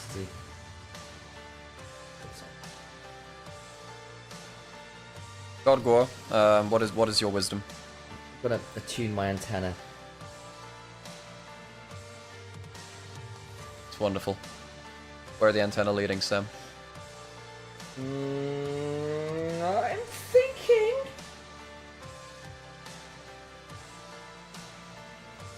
It's gonna PSG. Going to PSG. PSG. I feel that Carson and Maple are about to invite everyone to the unction. Right. And show them why. The unction. Yeah, it's like a function but for unks. Right. Okay. You're not seeing Jamada tweeting this out like at every given opportunity. No, I get it. I just wanted to make sure you knew what you were saying. Yeah, I did. And I think that Maple and Carson I've got one last ride. Right. You know. Maple had one last ride last year and then he came back. So he did. He could have a few more last rides. I'm down for that. Right. Good, so that's the thought process. Okay, cool. Well, I'm very happy to have your expertise. You're so welcome. My little green friend. I think you're right. This prediction is fully operational.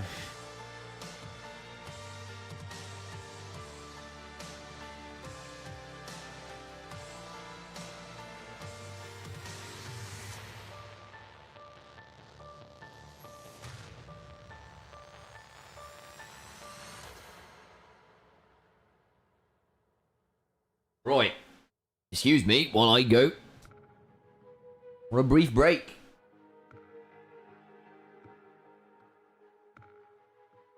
That probably does instead. Brief. Yeah, who do you even keep on Fnatic? Well, the problem is, I think Fnatic, like, there's been some complaints about, you know, backroom staff. Have they had enough backroom staff? You know, have they actually supported the team enough? on like an organizational level, and that is a worry. Punch the mic, please, Sam. Says, hey, now you see me. Well, I'm Sam. Careful. Oh, gosh. You have many arms. I do have many arms. And legs. Welcome back to World 2025 and welcome Elioya to the desk. What is the forearmed emperor? Post-game interview. Oh, yeah. How do you feel? Where they think this will worshipping the emperor, but it's actually. I mean, I always lose right It's not. That was fun. Honestly, that was a fun little addition. I thought the Gene Stealer cults in 40k actually were some of the better lore which they've expanded on recently. Hey, thanks for the follow though. Because I think with our actual level right now, we are not gonna. I guess if you have to keep someone, you keep Razork. Is that a smaller plush? No, this is Razork. No, not Razork. Sorry, this is Rowlet. This is Rowlet. Oh wait, is that on the? I didn't see it on the desk. We will be a really scary team. How has practice been going compared to like the stage games? Do you feel like you underperformed? That's Kindred Baron. And that one in the middle is a Fox. We've had a bit of both. I think and then swap top jungle. Well, actually, sometimes those two like. I like the Scuttle plush. It really depends. I think we have some games that we get things going, and we seem like a really scary team in which we still struggled in attack and sequence, as we could see in the official games. I actually didn't see it on draft. On desk, I'll I'll see if I can spot it next. Work harder on this during practice, and it's something that we've done. But I think it's somehow similar. Yeah, I think the game 2 of today. I haven't seen this much in practice. Yeah. Thank God. So, yeah, I think it was more of a castle in judge opinion, you know. Sometimes he demands it, and it's the tax. He demands it, right? A player like him. Yeah, get it out of the way. It's fine, just not again. Actually, kind of expanding on it because you guys. Oh yeah, that is a small plush on Lara side. I completely missed that. Yeah, it is. I didn't even realize that was a thing. But you get the Kassadin game, and then at the end of it, you already see Supa on stage. The Vayne game. Apparently, it's his first Tier 1 Vayne game. What's the process of being able to pick something like it? Is this something that on stage he just sees the angle? Yeah, honestly, I mean. Upset. Vayne is so nasty in these like jungle fights. The move speed that Vayne gets makes it a very hard matchup for Ezreal. In fact, Vayne has always been pretty good into Ezreal. You can dodge a lot of his skill shots, you have the ability to chase him down. In an isolated 1v1, Vayne almost always wins the matchup versus Ezreal. What a great play. That's one of my favorite plays of the world so far. Each other so much. Again, I remember in the LEC, you could just like play champions that you haven't played in scripts Insane. and haven't practiced, but I also know that on the other side, Melzit, he's gonna tell you guys to just stop the issue, stop the problems, and just play something that actually has been planned. How do you know when to improvise or when to actually go with something that has been practiced? I mean, luckily it's not up to me because again, when like actually happened something really fun in the second draft. Like Jojopin was like, you can pick me either Galio or Kassadin, I don't care. He gave the decision to Alvaro. And Alvaro, in the last second, he had Galio, so he was like, I have no time for Kassadin. To which I smiled. I was like, nice. The good champion.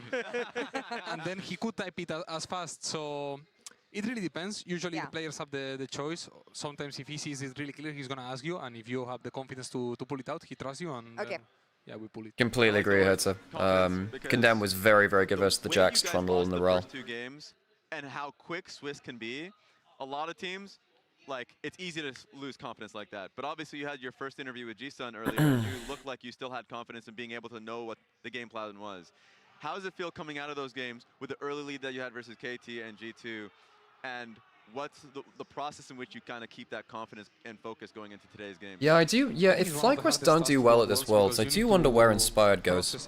Or if he goes anywhere, of course. But, yeah, Inspired has been talking, you know, that it's quite hard to play in NA because the practice environment is bad, basically. Not that I think it's good in EU, but the path in which we were working was good. Jojo had a good game on the Slayer. These things don't really work out in official games. Then it gets to your head. It's hard to maintain to that plan when things are not going as well. Yeah. But yeah, we had a really long talk in which we really believe in the process that we are doing. ELG Inspired? Yeah. They've seen the power of the European jungler from Shadow, of course. As fast as we can, and we can pick some things. Again, we're going to be a really scary team. Like, is what we were saying. Like, we were close of beating KT. We had 3 Drake. We were in a really winning spot. Yeah. And then we just threw it. So we can be a really strong team. we can also be game 2 into Fnatic, so... I mean, just even looking at that goal graph... Inspired back to EU has an issue. Someone needs to pay and EU teams are broke. I actually have no idea what the spending... I don't know what the spending is like in EU right now, but I think NA is probably not got a great amount of some money flying around, right? Especially with the way things have been going recently for NA. I don't know how much money NA can throw at players right now. Really different. Yeah. I mean, we feel like we can beat any team. Like, we believe honestly, it's on us. Like, if we show up on a good day and we do things like we know, we coordinate, we play tempo well, we do all of these things, we can beat any team. But at the same time, there is... NA has always had more venture capital funding, even if that's not as much as it used to be. I thought it was basically nothing now, Zero. We've shown really poor apparently, Smolder Plush was just for content creators and staff. Maybe they'll release it later, but it's already on us, and we know it's just a matter of time that we will win Worlds. Yeah, you're all perfectionists, and something is sure. You said it yourself. You're always going to put in the work. So looking forward to seeing you guys again next week, and enjoy some time off with your parents. I hope, so that they're here. Thank you so much for joining us today, and congrats on taking this one. Now we're gonna take over for the next matchup. It's gonna be VKS versus PSG, and here, guys. What can we expect? Hey, I actually think Yon's very good. Like I think Yon's pretty good. Usually, he's been good on the whole. Soldiers get the toughest battles, and it feels like it's been the run for PSG so far. Yeah, I feel like for me, PSG have had. I mean, KC are probably changing things too, right? Coming into next year. I feel like I wonder if KC, because they didn't make Worlds, maybe they make changes too. Early momentum up against the likes of HLE and Gen G, tough teams to have drawn. And still trying to make some action happen, trying to make some life happen. And it did peter out towards the later points of the game, but that early momentum, that early life is always what you want to see when you're in a bit of an underdog matchup. Yeah, it has to be frustrating taking a look at that. Gen G, HLE, like what the hell is this, please? The luck of the draw going our way. And so there's no version of a Western team that wins Worlds, guys. Both Ming and please, what are you guys doing? Get a better touch on it. What you're hoping is that what you're hoping is that you can build a team that can high roll and do well at Worlds. So what's the roster that could high roll the most? I think you need Inspired. I think Inspired is like the Western jungler. I think that gives the most problems to the traditionally good LCK junglers and the Korean junglers. I think Inspired typically quite good. I mean, he played well versus Tarzan earlier year at MSI. Guys played well versus Canyon before. Yeah, I think Inspired is probably the player which I'd be angling for first in their roster. Even though I think Skewmon could grow into a player, maybe that causes some issues at a higher level. I think Inspired is the guy which will give the most issues to Korean teams. Then in terms of top lane, can anyone really stand up to the top Asian top laners when they start getting rolling? Broken Blade occasionally has a good series versus them, but that one's a lot. I mean, I guess if you're talking about players which are currently playing in those regions, there has to be someone like Kana, right? In terms of like just brute laning matchups and stuff. Also, that feels a bit bad because then you're using imports and stuff, right? They're just full sending the same play over and over, and it's working. PSG have actually somewhat impressed me again, considering the level which I thought they'd be coming in at. But yeah, I don't know. I mean, Kana Broken Blade, I suppose. Bwipo is very flippy, has a higher upper ceiling, I suppose. Mid lane. And who will be sent home? Well, it has to be Caps, right? Anyone else that can contend? Well, it has to be Caps, really, I think. Playmakers for sure, specifically Miru. Vladdy's fallen off pretty heavily now. It has to be Caps still, even though it's not peak Caps. Bot lane, that's where it gets interesting, I think. Because I think there's an argument for Busio. You could keep Inspired Busio together. But that's the sort of agency we really want to see from him. In terms of AD carry, I mean, I think Hansama is very consistent. It's just a question of the explosiveness of the 2v2 and how much it can compete within laning, and then also carrying from a lead. From VKS is actually what they showed against FlyQuest, this proactivity right off the bat in the early game. Yeah. It was specifically for trying to high roll than Paris. Look, Paris is very good at ERL, but the problem with Paris is that he's not had enough time at Tier 1 to adapt to Tier 1 macro. He was very close at being able to make it happen. Look at Labrov, credit to him, has actually been pretty damn solid when he's in winning games. I think I would take you take Busio in terms of best support. You do. You take Busio 100%, I think. But then the question is on AD carry, I think. So it was nice to see the angle Sadly, FlyQuest just played better. AD carries where I get a little bit more about it. Like, Yeon's actually been pretty damn good. Masty's growing. Handshammer is the most consistent of the bunch, and he's always going to bring value. I think his 2v2 is pretty good, his champion pool is pretty good. So I think, top lane is like, what, BB Canna, maybe Whippo if you want a high roll. Inspired, I think is pretty much it. I think you need Inspired Bucio, Caps, and then AD carries pretty open as well. And that can cost you, at a tournament. I think Yeon has the best potential to be the best player in the West. I actually see that angle. I think Yeon's really impressed me when he's gone into internationally. You just mentioned G2 roster basically. No, that's not true. Jungle support would be FlyQuest. Jungle support would be FlyQuest. But like, just put out and then I think there is an argument for both top and AD carries. The only one from G2 which is a shoe-in is Caps. No hesitation, nothing like that. And that's the thing. I mean, especially when you're in. Hans to me is still best in the West. I think Hans is very overlooked at points. In fact, on EuroLeague, I was talking to Rich and Kira about this, basically where I think in the G2 era, Handshammer has been the most consistent player in the West by far. He has been, he has been incredibly consistent. I don't think there's a more consistent player in the West than Hans. Maybe Inspired, actually. It's between Inspired and what is that? Getting hyped, man. See, that is the energy that I want to see from them. They're doing some ritual shit over there. I want to see them hungry for that win. I need Kazi and Caps in the same team. Kazi is one of those players who has not judged his rosters very well. I think players like Larson, like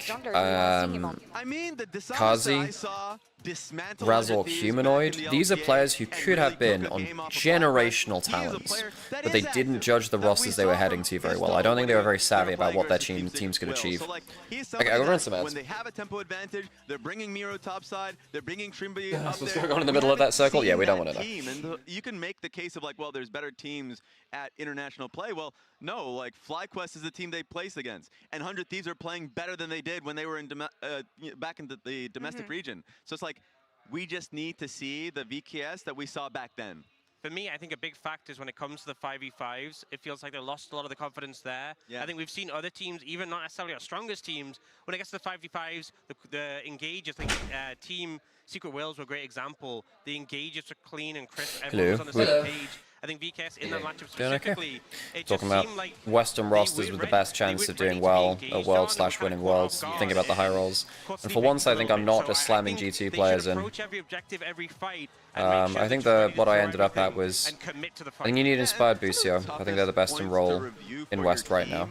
Yeah, Bucio's been great. I think Bucio Inspired you need Caps. So that's kind of already a mix of FlyQuest, G2. And then I think top lane you're flipping between BB Canna, Whippo I suppose. And then AD carry you're flipping between Hans, Yeon. I suppose Masty's not bad, but I put Yeon, Hans in the list. I think if you're going to do some tryouts of players, I could see an argument for trying out Mickey X. Or Kazi. Yeah. But then it just, on current form, it's harder to say that right now. Yeah. Because then you have to say, okay, if it's not just current form but also synergy, you start to, or how players work together, that's that angle. Yeah. Well, that was Easyhun for a second from the side. Easyhun is BLG's coach. Indeed.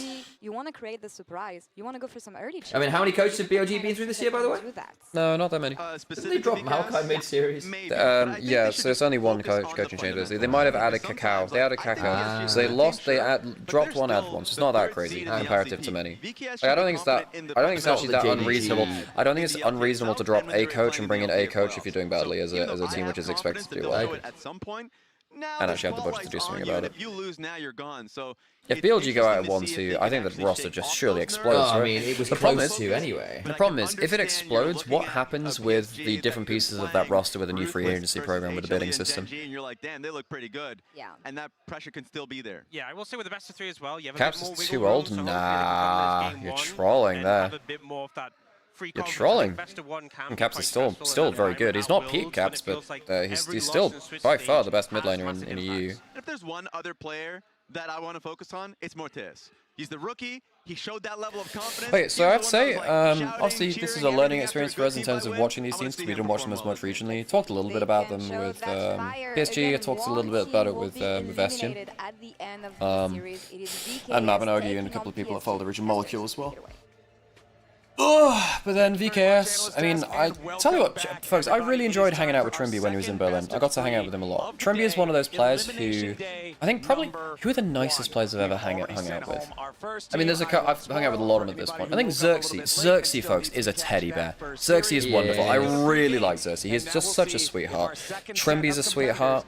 I tell you what, Alvaro is actually really nice to hang out with. Like, Alvaro, Trimby, Xerxes, they are the kind of players which are actually very, even though, look, I'm not gonna lie, folks, a lot of players just like see that you're a caster and like, okay, cool, whatever, you know, like they don't really interact with you that much because they're more interested really in interacting with other players, which makes sense because it's their peers, right? But like Xerxes, Trimby, Alvaro, a couple of others as well. It's a non-exhaustive list. Are actually just very intrigued by anyone in the scene. They're very polite, very inquisitive. They're just really nice to talk to.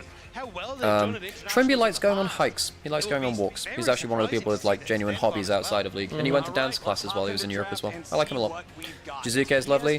Advian. Oh, I have some very fond memories of going to MSI 23 with Advian.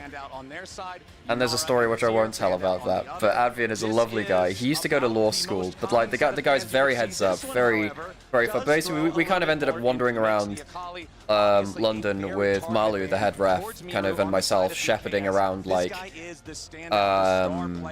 Advian. I think it was Finn. Who else was there? Marcoon, and a bunch of those. I think Odoamne was around there too. And we were just like wandering around. Like I was showing around London with Malu a bit. It was cool. Very fun memories of that. But Avian's just such a sweetheart. He's great too. Okay, so most of the laning mids are down. Yes, Dagda. You're right, Dagda. Good call out. You don't pick Sion when Trundle's available. Good call. Good job, Dagda. I appreciate you for bringing that on broadcast. Good. Rob is a great analyst, guys. So what I'll say, folks, Rob is really good at learning on the fly. Like, he won't always, you know, I mean, like many of us, if we won't catch everything or won't know everything, but he's very good at learning and then putting that into the cast later. He does a lot of work as a caster. He does a lot of work as a caster. He is one of the best at picking up what's been laid down and going, I see how that works. Can Red Side go Trundle now? Yes, they can. They can go Trundle Sion, easy. Or they can just go Sion. Now the problem is you have blind picked jungle while Sion is available, so now you don't have the anti-tank and the Sion's in there. And now of course MKOI did the Vayne draft, but that's very specific as well. We also learned that in EU because Oscar Vernon tried us. Trundle top is just dead. I mean, but yeah, Dag just brought up the right point. But the next level is effectively you have blind picked jungle, so Sion is available without the Trundle counter pick. They're hovering the Trundle, but you can't play top lane. Trundle top is ass, folks. It's really, really quite bad. There has been a little bit of Lee Sin solo lane hanging around at various levels. I think it'd be very bold to do at this point in a draft. It's really not great in the current meta. I think everyone's hovering it. Ajik hovered it as well, so everyone's hovering it. So it's not actually a genuine hover. It'll be for like a reason. No, sure. I'm just saying, like there is a world later into the tournament where we see it out there as a wild option. Lane swaps just ruin the chance of Gwen, Fiora, Camille. You can still play them. The problem is that people assume that Camille, Fiora, Gwen win lane against Sion, which is actually not true. They win at 2 items versus Sion, but actually level 3 Sion is so disgustingly strong, you lose early game versus Sion.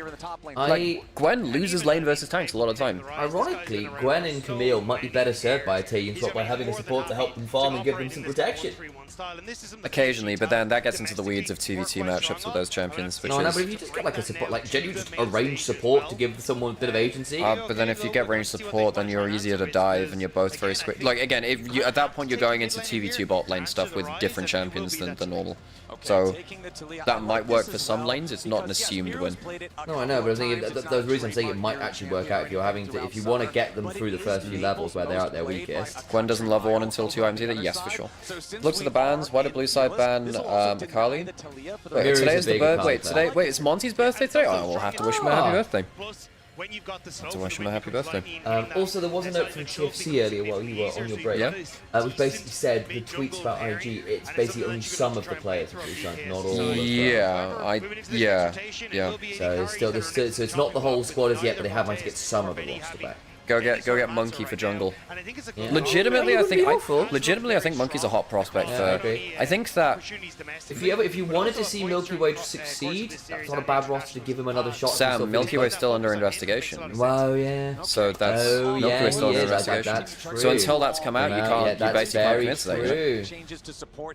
that. Looking at the Poppy, remember the very Poppy good from just the shout last series was very impactful. Killing by the way, yeah, the Akali ban. What does the Akali ban normally signal? I mean, look, Mirror's very good at it, basically, and it is pretty good into stuff like Rise. And they banned the Orianna on the other side, right? So it's like, okay, so he's going to Talia and say, I don't think it's as scary. The thing I'm worried about is kind of tank shredders. So Milky Way and Boa have been such tragedies. Yeah. Yeah. Yeah. Boa had like half a great year in Europe, and then that fell apart. Just go Mord instead of Trundle. I mean, that would have been potentially fun, but I think they've gone for the Ambassadors, the better combo. No, Mordekaiser's is not bad and stuff. And so we saw Weibo playing around with, say, Mordekaiser Poppy for double removal. So you just have 2 ways to remove the front line, and therefore what was normally a front to back is suddenly, oh shit, 2 of my front liners are gone. Maybe more. I genuinely think a lot of this world is going to be how do you answer the Scion? When the Scion is asking so many questions in draft right Yeah, and there aren't many great answers. Yeah, I think that a lot of teams have forgotten how to draft against heavy tank comps. I think a lot of items have been nerfed. A lot of AD carries don't kill tanks that well anymore. No. Stuff like Kog'Maw is kind of, I'm not going to say dead, but it's really hard to draft. Because if there's any significant dive onto Kog'Maw, Kog'Maw can't fight. Stuff like Cog Braum can occasionally be great, but stuff like Vi Ambassador just completely nullifies Braum trying to save them. Historically, Kai'Sa had some builds that did it okay, but you got to be really short range. You need to get to X items. Like Kai'Sa has the DPS in Scion Q range. Yeah. Problem. And like I think the other thing is a lot of these conversations about killing tanks are also come in line at like 3 items, and a lot of games have decided they want 2. Like 80 carries as tank killers is not actually a 2-item thing; it's a 3-4 item thing. Either you go for again like.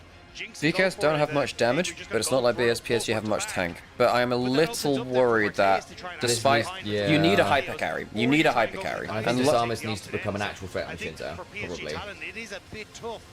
Yeah.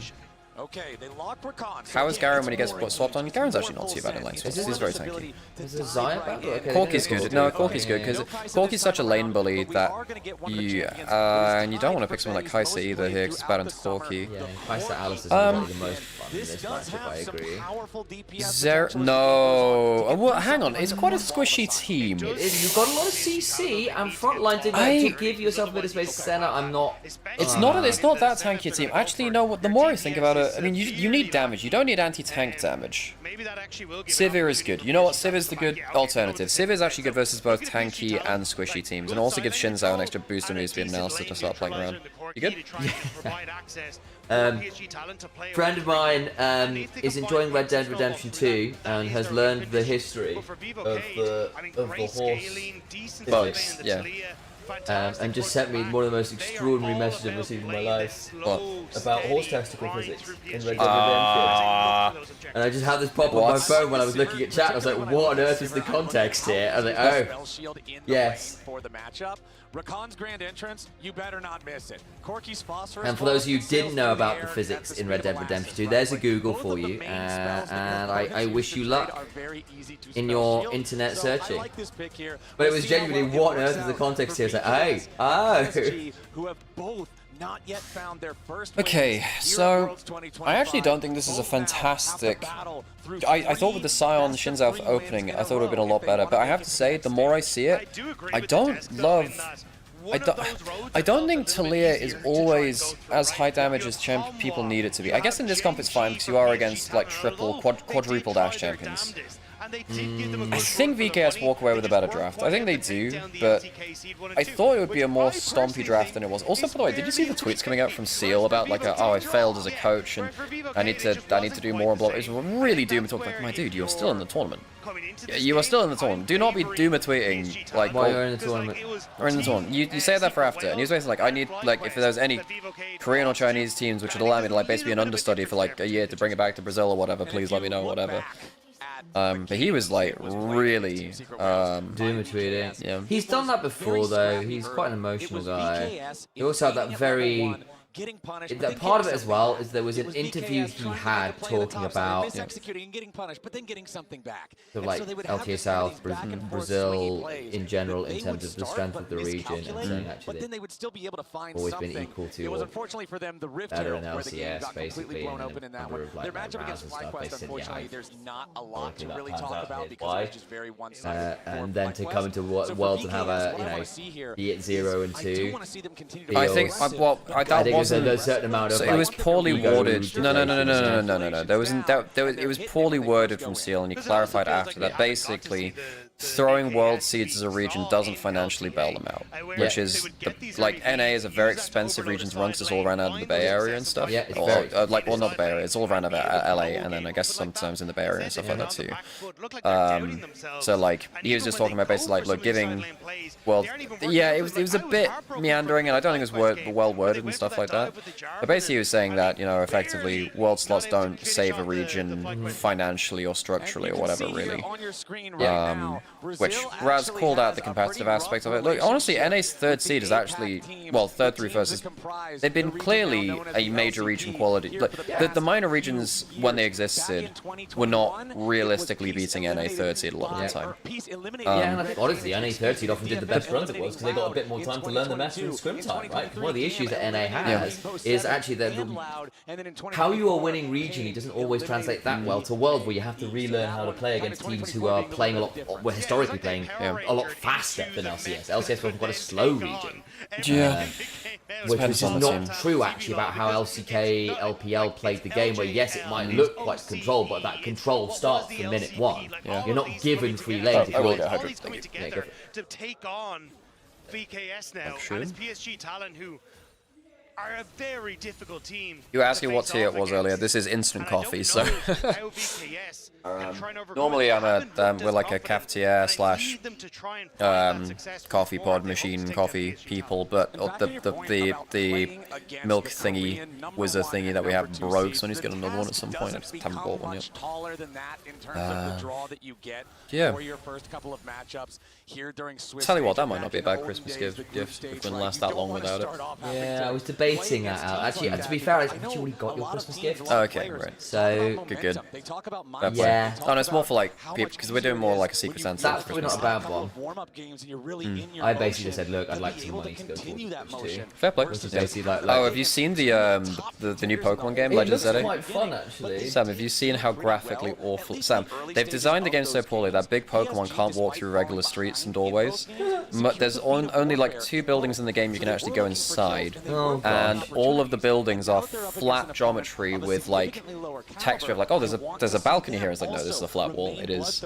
Yeah. I mean, they've had this issue for a while. The town. One of my major issues with Scarlet and Violet is the towns were incredibly lifeless. There was no charm to them at all.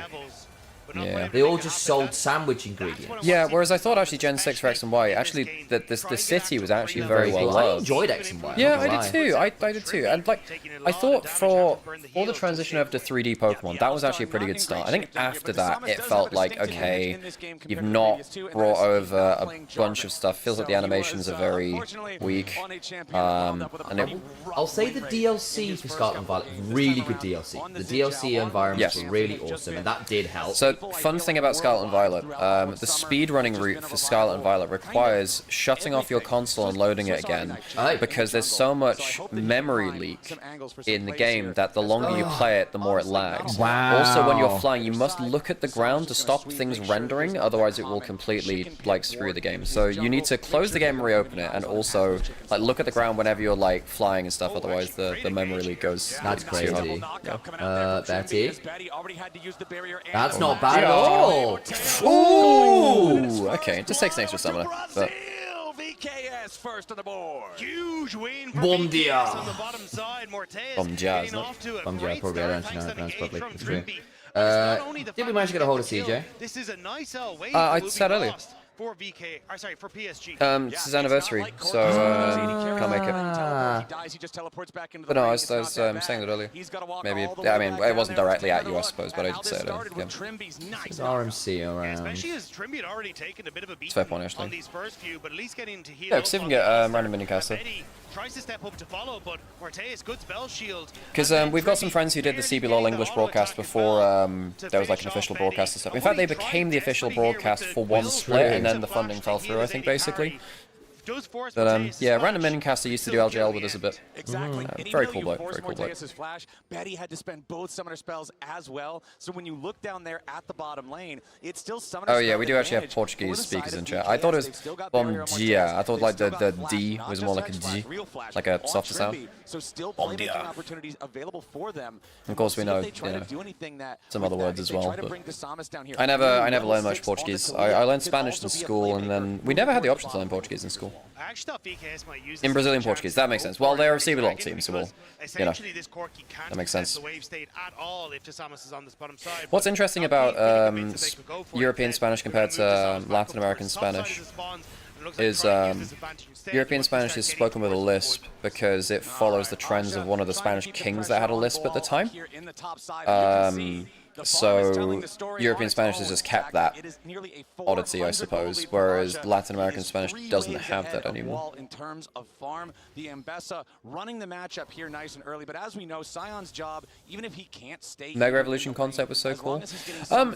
Yeah, they wanted to have a gimmick for each generation to do some different stuff. Like the Z moves weren't awful.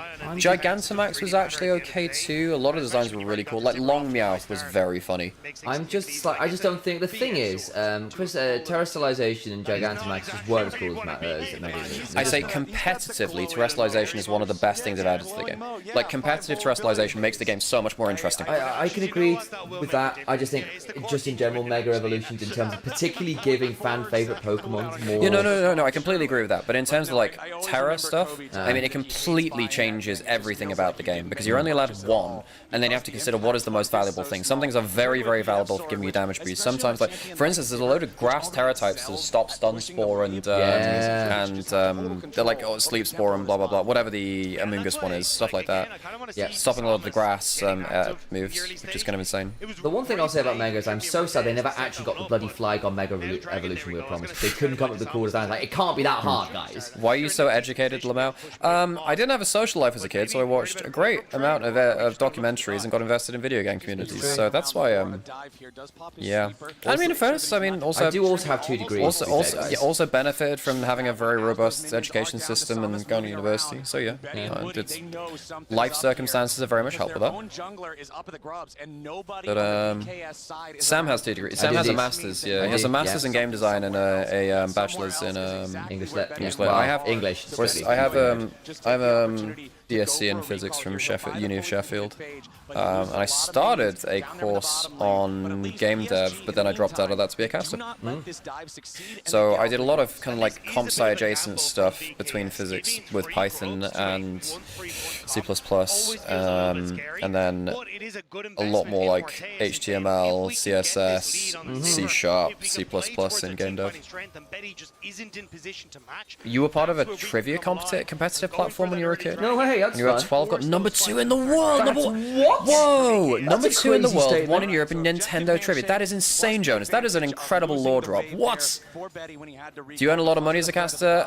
Sadly, okay, especially when you're living. I'm sure it'd be a decent amount compared to some place in the world, but living in a capital city in Europe is very expensive.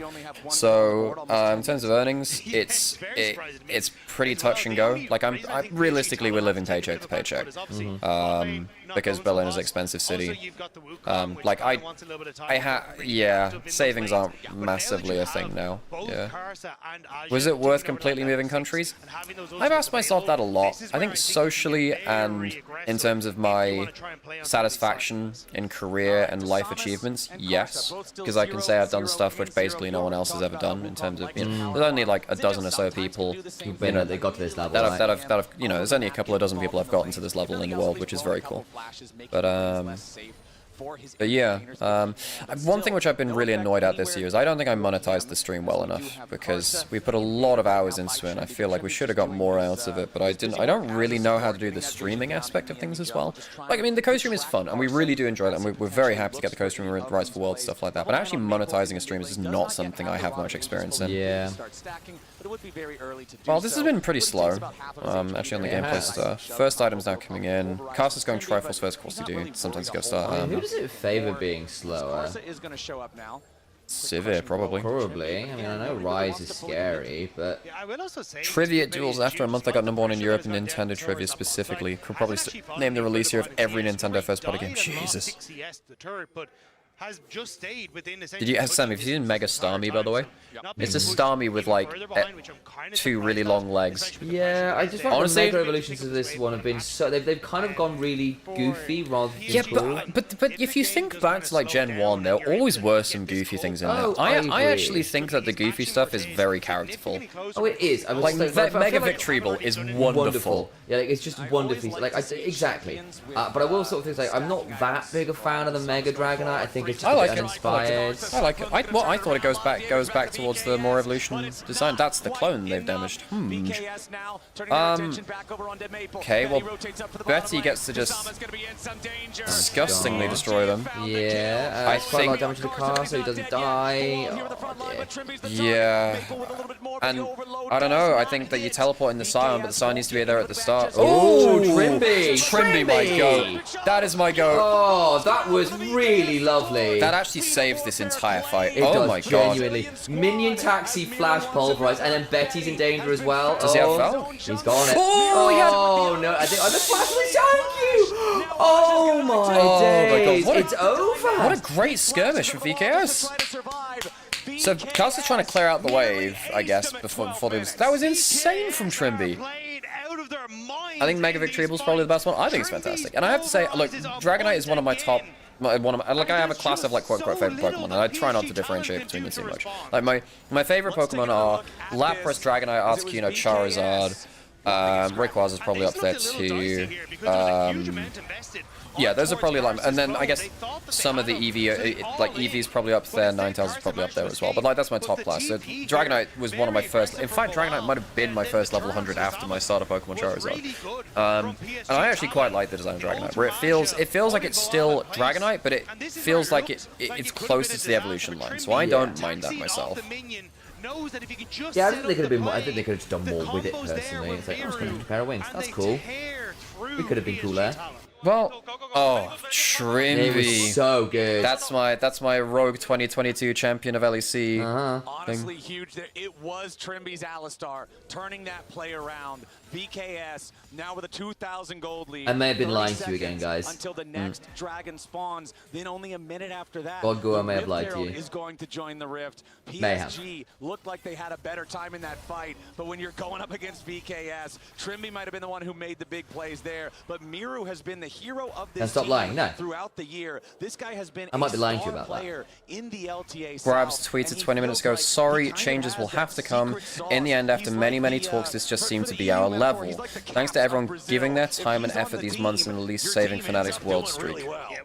I mean, that sounds about correct. My problem, yeah, so I understand that in terms of changes that have to come. Realistically, you have to think about coaching / backroom changes as well. I think from what we've been hearing from players, backroom staff support staff from Fnatic has been really underfunded and underappreciated for a while.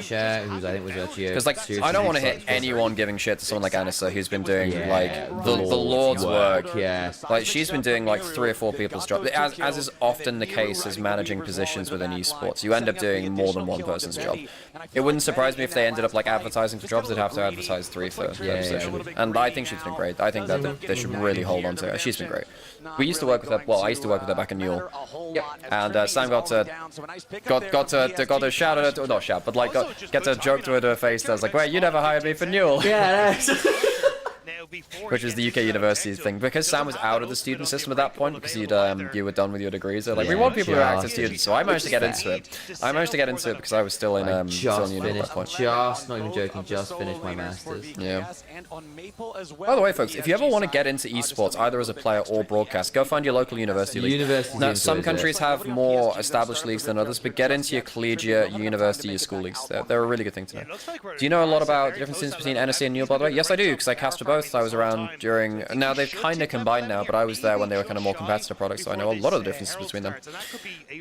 Nowadays, they're kind of more collaborative. They used to be separate things. Now I believe that they're actually more collaborative. And they basically both of them qualify into a system called the University Esports Masters (UEM), which is kind of like EUM but for university stuff. Yeah. All I'll say is that the Australian Uni Network is a bit of a joke right now. Ah, damn. Ah, that sucks. But I mean, by the way, I mean, you can obviously try and get involved on a broadcast or TO level with other countries' university leagues, of course.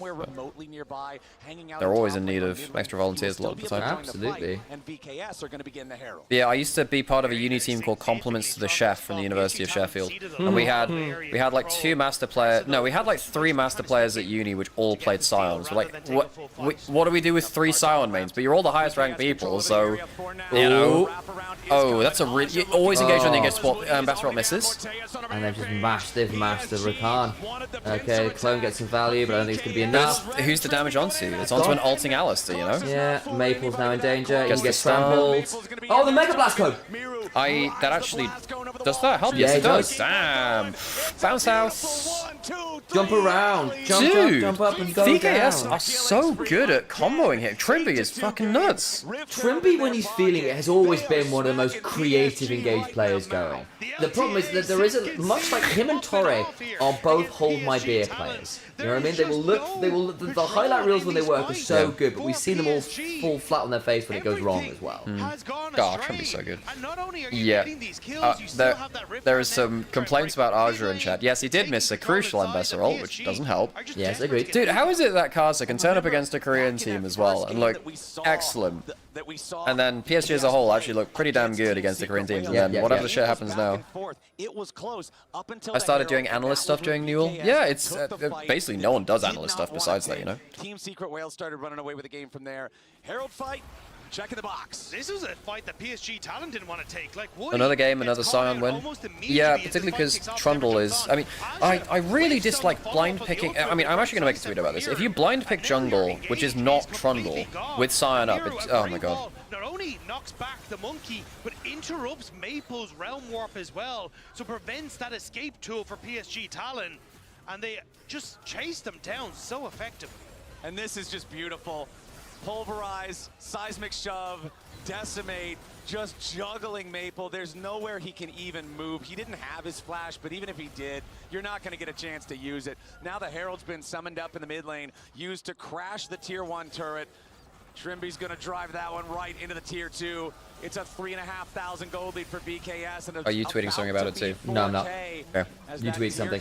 Well, I was tweeting something, then I realized that you were also tweeting something. Yeah, I'm not tweeting about that then. Okay. Well, I'm going to keep talking to chat. Keep tweeting. If they can catch BKS, if they don't sync the resets, and PSG are going. Karsa wants the engage. Miru flashing away with the flash follow coming in from Karsa. Meanwhile, BKS with the counter attack over the wall. It's Betty and Woody looking to get away as Miru survives. Yeah, I mean, it's over. There's no way. Why is it over, Sam? Sivir is murdering everyone. Karsa's very low, and another rock flies over the wall. Now Aja will be next to die with a decimating smash, pulverized combo. Bow walls on a rampage. That's 4 for none. For Brazil. PSG That's going to be sole point as well. But it's VKS expecting them. Is Trimby going to interrupt Maple here as well? Trimby, does he end up finding Maple? Does? He does. Oh, Maple. Oh, he buys enough time for Miru to come over as well. They have FCC, they do. Yes, they do. He thought maybe the cooldowns weren't there, but Trimby had another pull. Limit's retired, by the way. Support player from Europe, Limit. Yeah. Played on BDS for a bit. Is he SK as well? I don't remember if he went between teams, but yeah, he was around a bit. We cast him a lot in ERLs. We did a lot with them in ERLs. But it's the reposition from VKS that means that they catch out PSG, and I understand what PSG. While making his best Zeus impression. Yeah, tell you what, Zeus has never really been the most crazy tank player. Not he's bad at it, but he's just if you're playing Zeus, you want to see him on carries really. But his Sion of the game was really good. That was my next point. Yeah, but his Sion game was nuts. You pointed out in the previous Herald fight. These public executions from Aja are not connecting. The Ambessa is never getting in onto the targets that he wants to get on top of, and it's making it so difficult for this champion who's supposed to be about backline access and putting threat onto carries to do that job. And that's another Dragon now, third of the name for VKS. Bounties available for PSG Talon 20 minutes into the game. And Atakan has only just spawned. PSG a little nervous about that Atakan being taken for a while. Get some damage put onto him. Yeah, but he's Sion. He does not care even a little bit. 895 stacks there through Soul Furnace. Another public execution, another miss. But Aja is just dead as a result. Not hitting this critical spell on Ambessa, and Miru smells blood in the water. Aja smells honey fruits. Rock surfing. Miru still continuing to use the speed bonus on the Talia. It's a solo kill for Miru. Aja dead for the third time this game. 0-3. This has not been close, guys.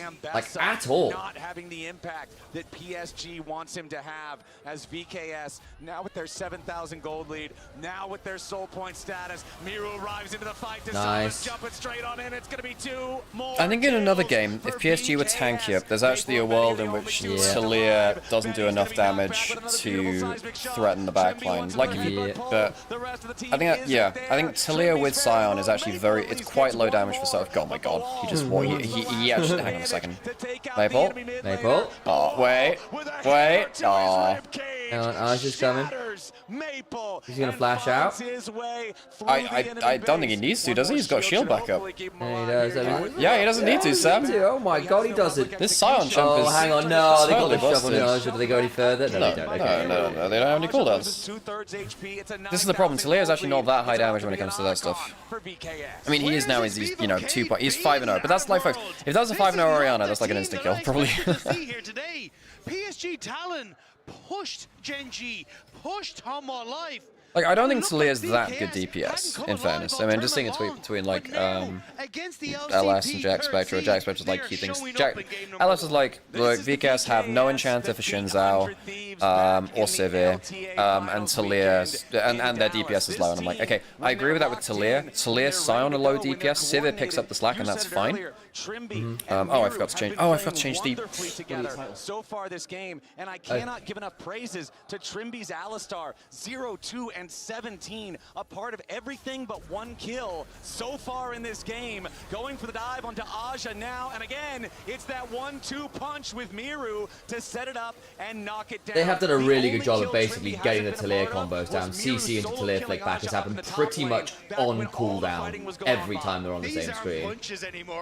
These are haymakers. So broken doesn't matter who's playing. I mean, it definitely helps having a Sion. I think that Sion loses to stuff like Trundle, though, right? Like, there are definitely comps which beat Trundle. It's just that players are making some... I think that teams are making some pretty bad mistakes against Sion drafts. Like, I think blind picking jungler is just not the meta now. Now the problem is, I think you can only safely blind pick mid. Yes. I think you can only safely blind pick mid. In a lot of cases. Maybe support as well. I think you can blind pick mid support sometimes. Even then support you can get trashed. I think if Nico's up, you can safely pick Nico. I think you can safely pick Orianna, Ryze, sometimes Galio, sometimes Aurora, but even then Aurora is a little bit iffy at points. Also, like, AD carry, I think you can't blind pick Caitlyn anymore.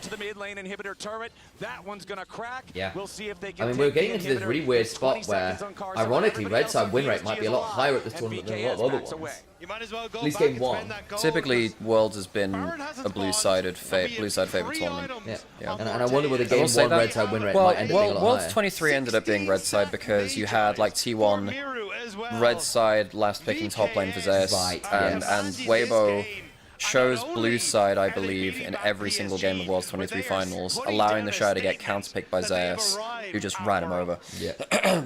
Fearless will change stuff though? Yeah, Fearless will. I mean, this is Fearless, but... It will, but even then we've still seen a fairly heavy blue side win rate across this year, if I remember correctly.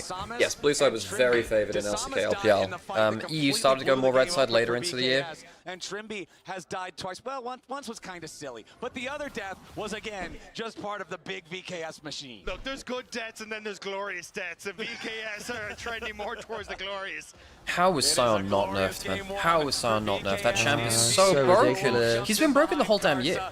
Yeah. Oh, the thing is, there's still a fair amount of tournament to go. They still won't kill him here, by the way. Yeah, the Boal is still going to live he's through going to live this. through He can that. actually stand in the Energy Redemption, and it just does not Oh, matter. good God. Betty's next to die. Boal 7 kills. The thing is, even in anti-Sion draft, I still think Sion still brings a fair amount of value. So This is game 1, by the way. Yeah, this is game 1. Remember. 10-0-12 Sivir, by the by. Shouldn't it be Zeus? Because it's closer to his it's close to his his real name, which is Wuja. Or like I can't remember his I actually can't remember his name, but yeah, basically Zeus is close to his in real life name. PSG talent like that. That was Well, VKS is not expecting to be doing PSG here. For all the Brazilian fans watching, this is Yeah, but his real name is Wuja, I think. So I don't know how you pronounce it then. There is a tweet somewhere. I want to say Jason made a tweet ages ago that maybe explained it. For the actual crown, we're not here to win worlds, but we want to compete. We want to see that fire. We want to see you guys fight back. And here is VKS fighting back. Cap, your collar is out again. You did this the other day too. Is one of his collar bits is out, my dude. So straighten the collars out. It's a nice shirt. It's not so much that they This is a really nice shirt, actually. They freaking stomped them. Yeah, that was not close. I really like the combos that VKS have between Alice to Talia. I mean, Talia becomes a lot more powerful when you have a combo for her, right? Baron. We didn't see anything from VKS. This one, they shoot up. Zeus's pronunciation is name in reverse. Struggle. Oh, okay, right. It's his name in reverse. Jewu, yeah. Really responding well to the pressure. Or Jeus, or yeah, whatever it It was is. just great to see. Something we've been critical of was the team fighting. It felt like didn't have the Good to coordination there. They came in so strong. And I was not up to. I think I had heard that before and just hadn't stuck in my brain. I knew it was tied to his name. What he has best. Whether his Hey, Trimby Lulu was pretty good too, actually, thinking about it. Trimby Renata Lulu were also pretty good in the past. But yeah, his like Leona Alistair were always very good in this Nautilus as well. Basically hitting a Wukong clone, so it didn't really look So this play was looking really bad for VKS, and then this combo mid lane flips the entire game, I think. Trimby sees the angle. So this re-engage. He minion taxis off the range creeps. Oh, what a combo, man.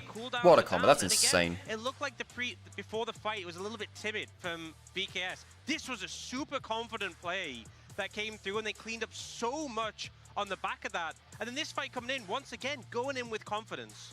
Right when Rakan is looking for the angle, they don't let it happen for Woody. He pops ulti, they kill him right immediately. And even as they basically are able to chase down the rest of the team, what we saw was VKS basically saying, okay, should get some food at some point. Do you want me to make something? Yeah, sure. I can do that. I probably ought not to do this in the Golgor costume. Probably. Yeah, we've got eggs and bacon. It's for the costume. I am Golgor. You didn't hear that. And that's the thing. I was wondering if they could Santa Claus surprise is real. them. You know what we're supposed to do? Take the shower rail off. It was not about cheese. It was about perfect League of Legends being So we actually on the don't map use at the the shotgun right that much time. because most of This them are bad. coordination that we haven't seen so far. When you think about Brazilian League of Legends, I did have a shower brief this morning. Yeah, fair. And the fact that they were losing out in team Thanks fighting, for the especially by VKS, Celt is, Scarlet. We were talking about name of Celts. We're talking about Welsh rugby a lot the other day around ASI. Talking about yeah, because I used to have a season ticket for the underneath Swansea Ospreys. Yeah. Grew up well, we grew up going to South Wales a lot to see our grandparents. Trimby brought out the classic Trimby Alistar, and he was everywhere. 92% kill participation. I mean, Alistair as well as a pick where if you're not feeling confident, if you have an off game, it can be so easy to flounder on this. And he was just so locked in. You know, KP, well, Trimby, that's one of the better support performances we've seen, actually. That's very good. Very good playmaking. He was absolutely on fire on this one. What I think is really surprising is when you look at the trajectory for this team. When I need to start getting ready to play Hades on stream. I want to at some point. I think, yeah, once I start getting streaming back in my own room, whenever that is, I'll start maybe playing Hades 2 after the game days are done. That's a whenever great that question, is. because remember, Boal coming back into competitive, so there's always going to be that feeling.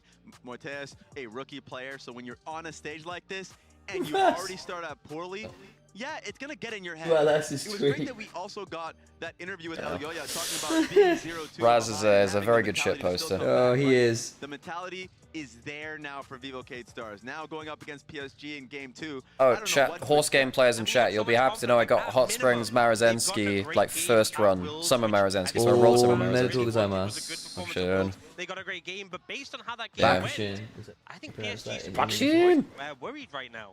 You know, Bakshin is like, what do we expect now? like the sire or like grandsire of like everyone. A whole bunch of characters, including Kid-san Black, I'm pretty sure. Amazing. I went what? You went one out of 150 without Summer Mara? That's insane, Dark World. Oh yeah, Dark World.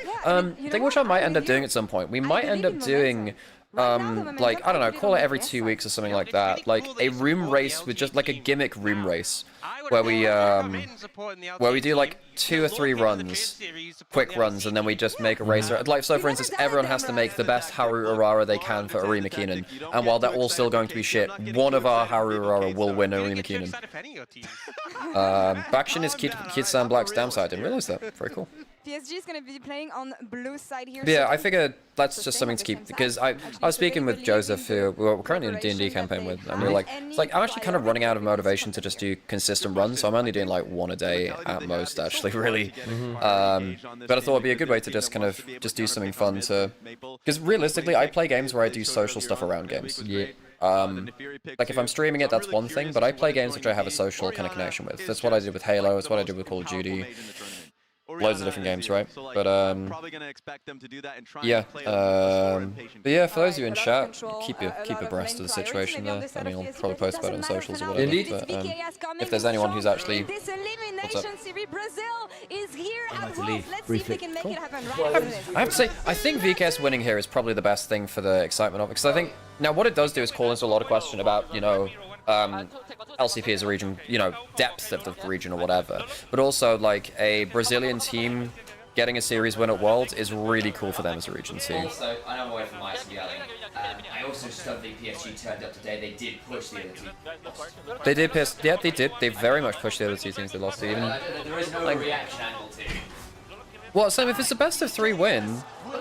And because I actually think it is, because basically Sam's saying that, you know, PSG pushed the teams which they lost against, which is true. Problem is, those are best of 1s, it's the best of 3, so this is actually more conclusive, because it's a best of series rather than a, you know, single game. Sure, but Sam, but the other ones are best of 1s, so I think this is more conclusive than best of 1s. And it's certainly more important because it's elimination, not just in regular game in Swiss. Everyone's a bad result.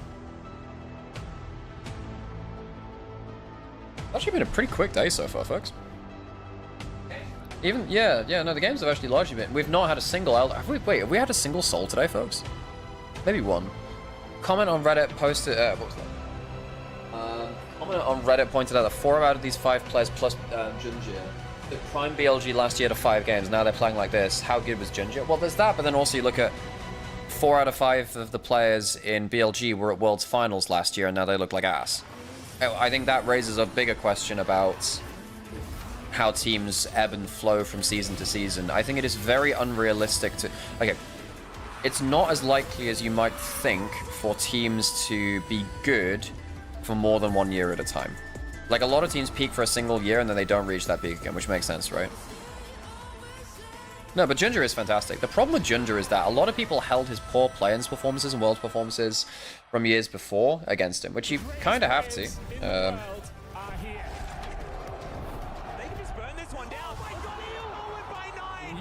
To see them like you've never seen them before. That does not make for a good narrative, so I'll ignore that. You sure thing, bestie. Oh, God.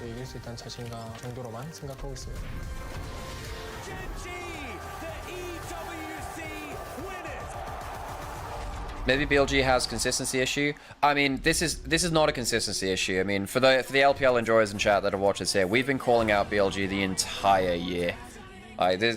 Yeah, they have really struggled to, yeah, they've really struggled to deal with their flaws coming into this year. They are, yeah, very much a vibes-only team, sadly. I'll give this to Ginger. He can play support and jungle at the same time. Yeah.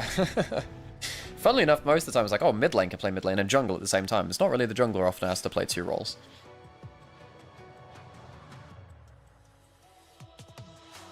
Woody is very good at that. I seem to remember Woody being very good at engaged sports and just going absolutely ham. Because Woody really leveled up last year from what I remember.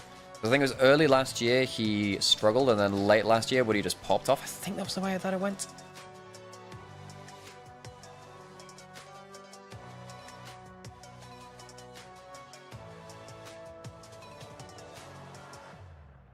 BLG was such a fake #1 LPL seed. Yeah, I don't think they would have won playing like that in many other regions, sadly. Like, my problem is BLG are easy to prep for. You just punish them around objectives most of the time. You survive laning phase, punish them around objectives. And BLG... Would BLG be better with Shun? Almost certainly. Shun was such a big mental bonus to the team. He was very, very good at just kind of emotionally evening out... Oh, I've got such a loud ring in my ear. Oh, tinnitus. Yeah.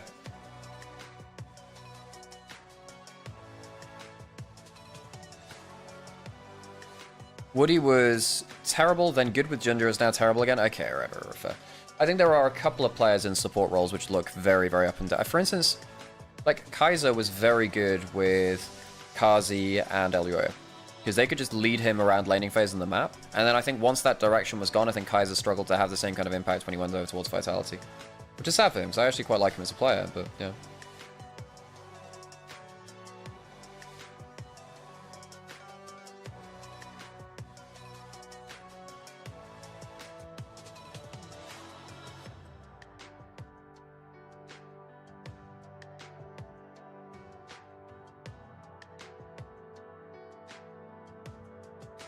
BLG are lucky that top East was the chokers and AL was in a downswing of form. Well, AL were bad for a large portion of summer. They did recover back end of regular season, but then first round of playoffs they lost to Weibo because Tarzan got out-jungled by Tien. Lower bracket run was pretty destructive, but yeah, I think they really weren't playing in form since MSI, really. They had a couple of good regular season matches, but that was it.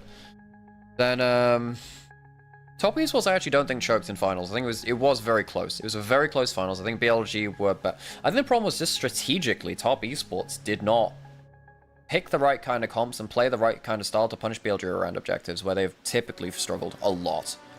Whereas I think GT, very credit to them, they prepped well for BLG, said, look, this team is not good around objectives, we'll pick a Nivea, poke Varus, you cannot approach this, not in the way that you wanted to. I think that even then, BLG should have won that game if they were better at skirmishing, but I think Shadow and Bin just had a horrible game. Had a horrible game. Yes, back to the question, would BLG be better with Shun? Yes, certainly they would be. I think that emotionally that team needs someone like Shun to be the happy guy in the team. Do we get the bracket after this match? Yes, draw show is after this match. So after this series is ended, we'll get the draw show. So fast, Flowers. It felt like the game was like kind of even, and then next thing you knew it was one team fight, two team fight, three team fights. The game is completely blowing open. And as you say, it was that combo between the Alistar and the Talia that worked so well. But even Trimby from the get-go in lane on the Alistar, putting the herd onto PSG Talon. It was Trimby's Alistar that got them first blood down there in the 2v2. And then it was Trimby's Alistar in that mid-game, early mid-game, I should say, River team fight that looked like it was going the way of PSG, who turned it around. Okay, into draft. Kali banned away from Miro again, no surprise. So the Scion Gambit is now off the table, which lowers the power of Trundle. When first game of Fearless with Scion Trundle both available is definitely a mind game. Does that mean you blind pick? I think you can blind pick jungle when Scion is off the table. I just don't think you can do it while Trundle Scion Gambit is up. So I'm curious if we end up seeing the ban. There it is. So what do we first pick here as PSG Talon? I think you can jungle blind pick if you want. I think you can top lane blind pick too if you really feel like it. There's a couple of picks in mid lane. You can Aurora maybe. I think Aurora's fine for a blind pick as well. Well, let's see what we get, because also two of the biggest junglers taken out in that previous game as well, right? Like Wukong and yeah, I think you can blind pick a couple of different champions in mid, like Aurora's the big one really. Technically it's a flex pick, but most likely going mid. VKS, so you see that now. I don't really want to see Mirio on Annie. You can't Akali, can't LeBlanc. Really does open up the game. You could Vi here for Tisamis, actually. You could Vi combo, although Talia's gone. Ari's not great into Aurora. I don't think you want to go Swain. Vi Swain's okay, but you don't want to do that there. You might have to Annie. I mean, Vi Annie is okay here. The Annie into Aurora is fine for now. You could actually just pick for jungle matchup later. Vi Annie is nasty, but I don't think you need to lock in that duo. In terms of blind pick bot laners, Lucian's up, Ezreal's up, with less tanks to deal with because the Scion's gone. Jungle you can Vi, we mentioned that already. Don't think you really want to Jarvan anymore. Whoa, that's different. Okay, Pantheon. Alright, okay, I was about to say, you don't go double AP here, surely. So yeah, Pantheon's going to start coming out more in Fearless, I think, especially once the jungle pool gets the top 2 off, because Pantheon's clear speed kind of got gutted, but he's still very good at fighting. Trundle into Pantheon's a really good matchup.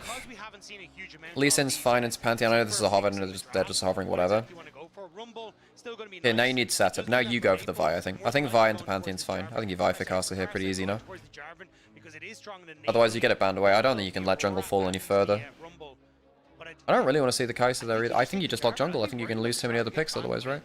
Because what do you have? You have Vi, J4.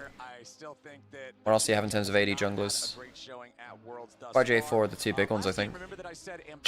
Varus, I mean, Varus Rumble is a good duo because the Varus ult gives you a lot of ranged ability to set up the equalizer. Because if Varus ult hits, you throw the Rumble ult and someone's stunned in it for, like, you know, bunch of time.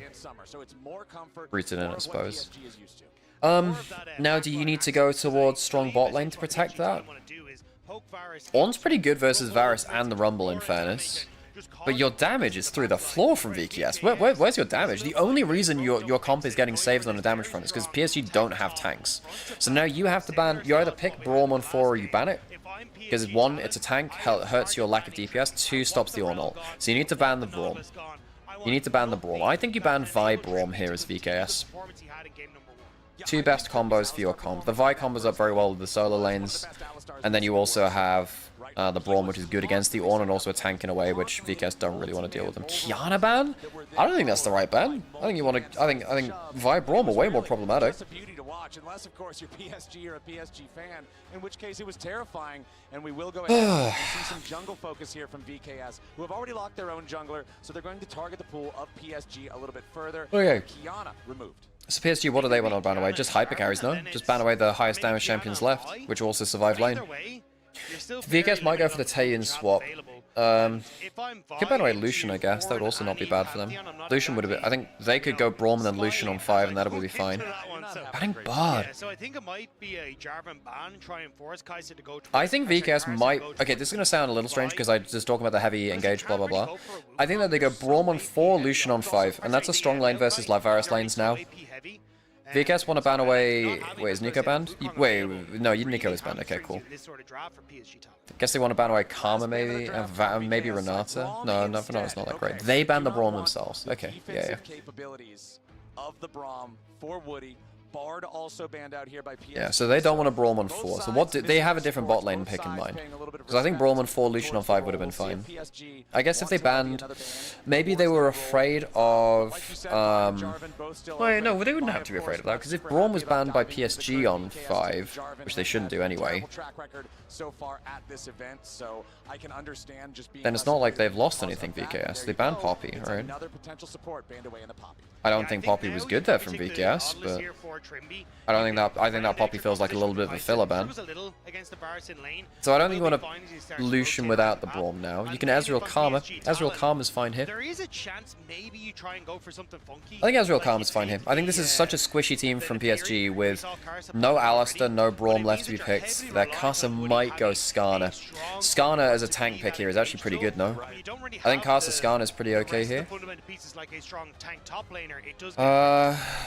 Ral, I mean, it's more engage, but you already have enough engage. You need raw damage or lane pressure. Rel doesn't really provide either of them. Not that support provides damage. You've got Tibbers from Annie, and then you've got Pantheon to jump in over the I think top. Leona Skarner is pretty good here from PSG. Yeah, you basically just point and say screw everyone and everything in this area in particular when this fight starts off. Which I think Leona Skarner. I think now is the time for a tank jungler. I think that there's not enough damage on VKS to... There's not enough damage on VKS. You lock in a tank right now. Leona's already good enough. Leona's a good tank support champion. Hard to kill. Don't go Jarvan. Please do not go Jarvan. Jarvan throws this draft. I know it's a good combo with the other stuff. Just go Skarner. Just go Skarner. Skarner is the winning pick here, folks. It's fine. I just don't think the Jarvan is just going to get exploded. He's just going to get exploded.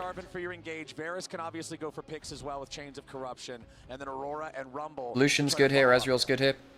You're not tanky enough. So if you'd locked in Skarner, I think the Ezreal feels really shit. Again, you kind of have the ability to keep yourself safe with the killer instinct. I think you also maybe could have gone Vi for PSG. That would have been fine too. We talked about the Vi before it. I think Jarvan is a good combo with the solo lane as it is. I just think that you're too squishy now, aren't you? Both the Aurora and that Jarvan. Exactly. Ezreal has always been known for over a decade. Sion's genuinely been immortal at Worlds, besides when it was picked into the Sion. The Sion was picked into it. It's very easy to get away from the circles of doom when Flash is on your E. So Morteus just trying to make sure that he stays safe. And when you have... Can we have Giant Slayer passive back? I don't think that would save it too much. I think that just like... tank champions have very good laning phases right now. They survive all sorts of early games thrown at them. They are very disruptive. And the percent pen items / anti-tanked items are just not that strong right now. I prefer what VKS are bringing to the table. And again, if VKS get on a roll, they are going to just absolutely steam through what the LCK. I think VKS have the better draft, folks. I think that they... I know there is technically a lot of damage on the side of PSG. Like, Rumble Aurora is a ton of damage with the Varus too. I'm just quite worried that Varus Rumble are very immobile. Ornalt's going to strafe them, and that's going to be it. I guess VKS have 0 damage. They do have low damage. It's not that they're against a tanky team, though. That's why I've added the caveat in. I think VKS have... I think they have a better draft on the whole. It was the Brazilian squad that was more active in the kills, and I want to see PSG have some of that same bloodthirst that we saw from them against the LCK squads. Game number 1, we had 1 kill on the board 10 minutes into the game. I'm expecting more action here in number 2. It's Poke Varus. I mean, Poke Varus, you need it to be... I don't think you can play DPS Varus that well in this game, though. I mean... I do wonder whether Poke Varus is not fantastic here. That's pretty damn impressive.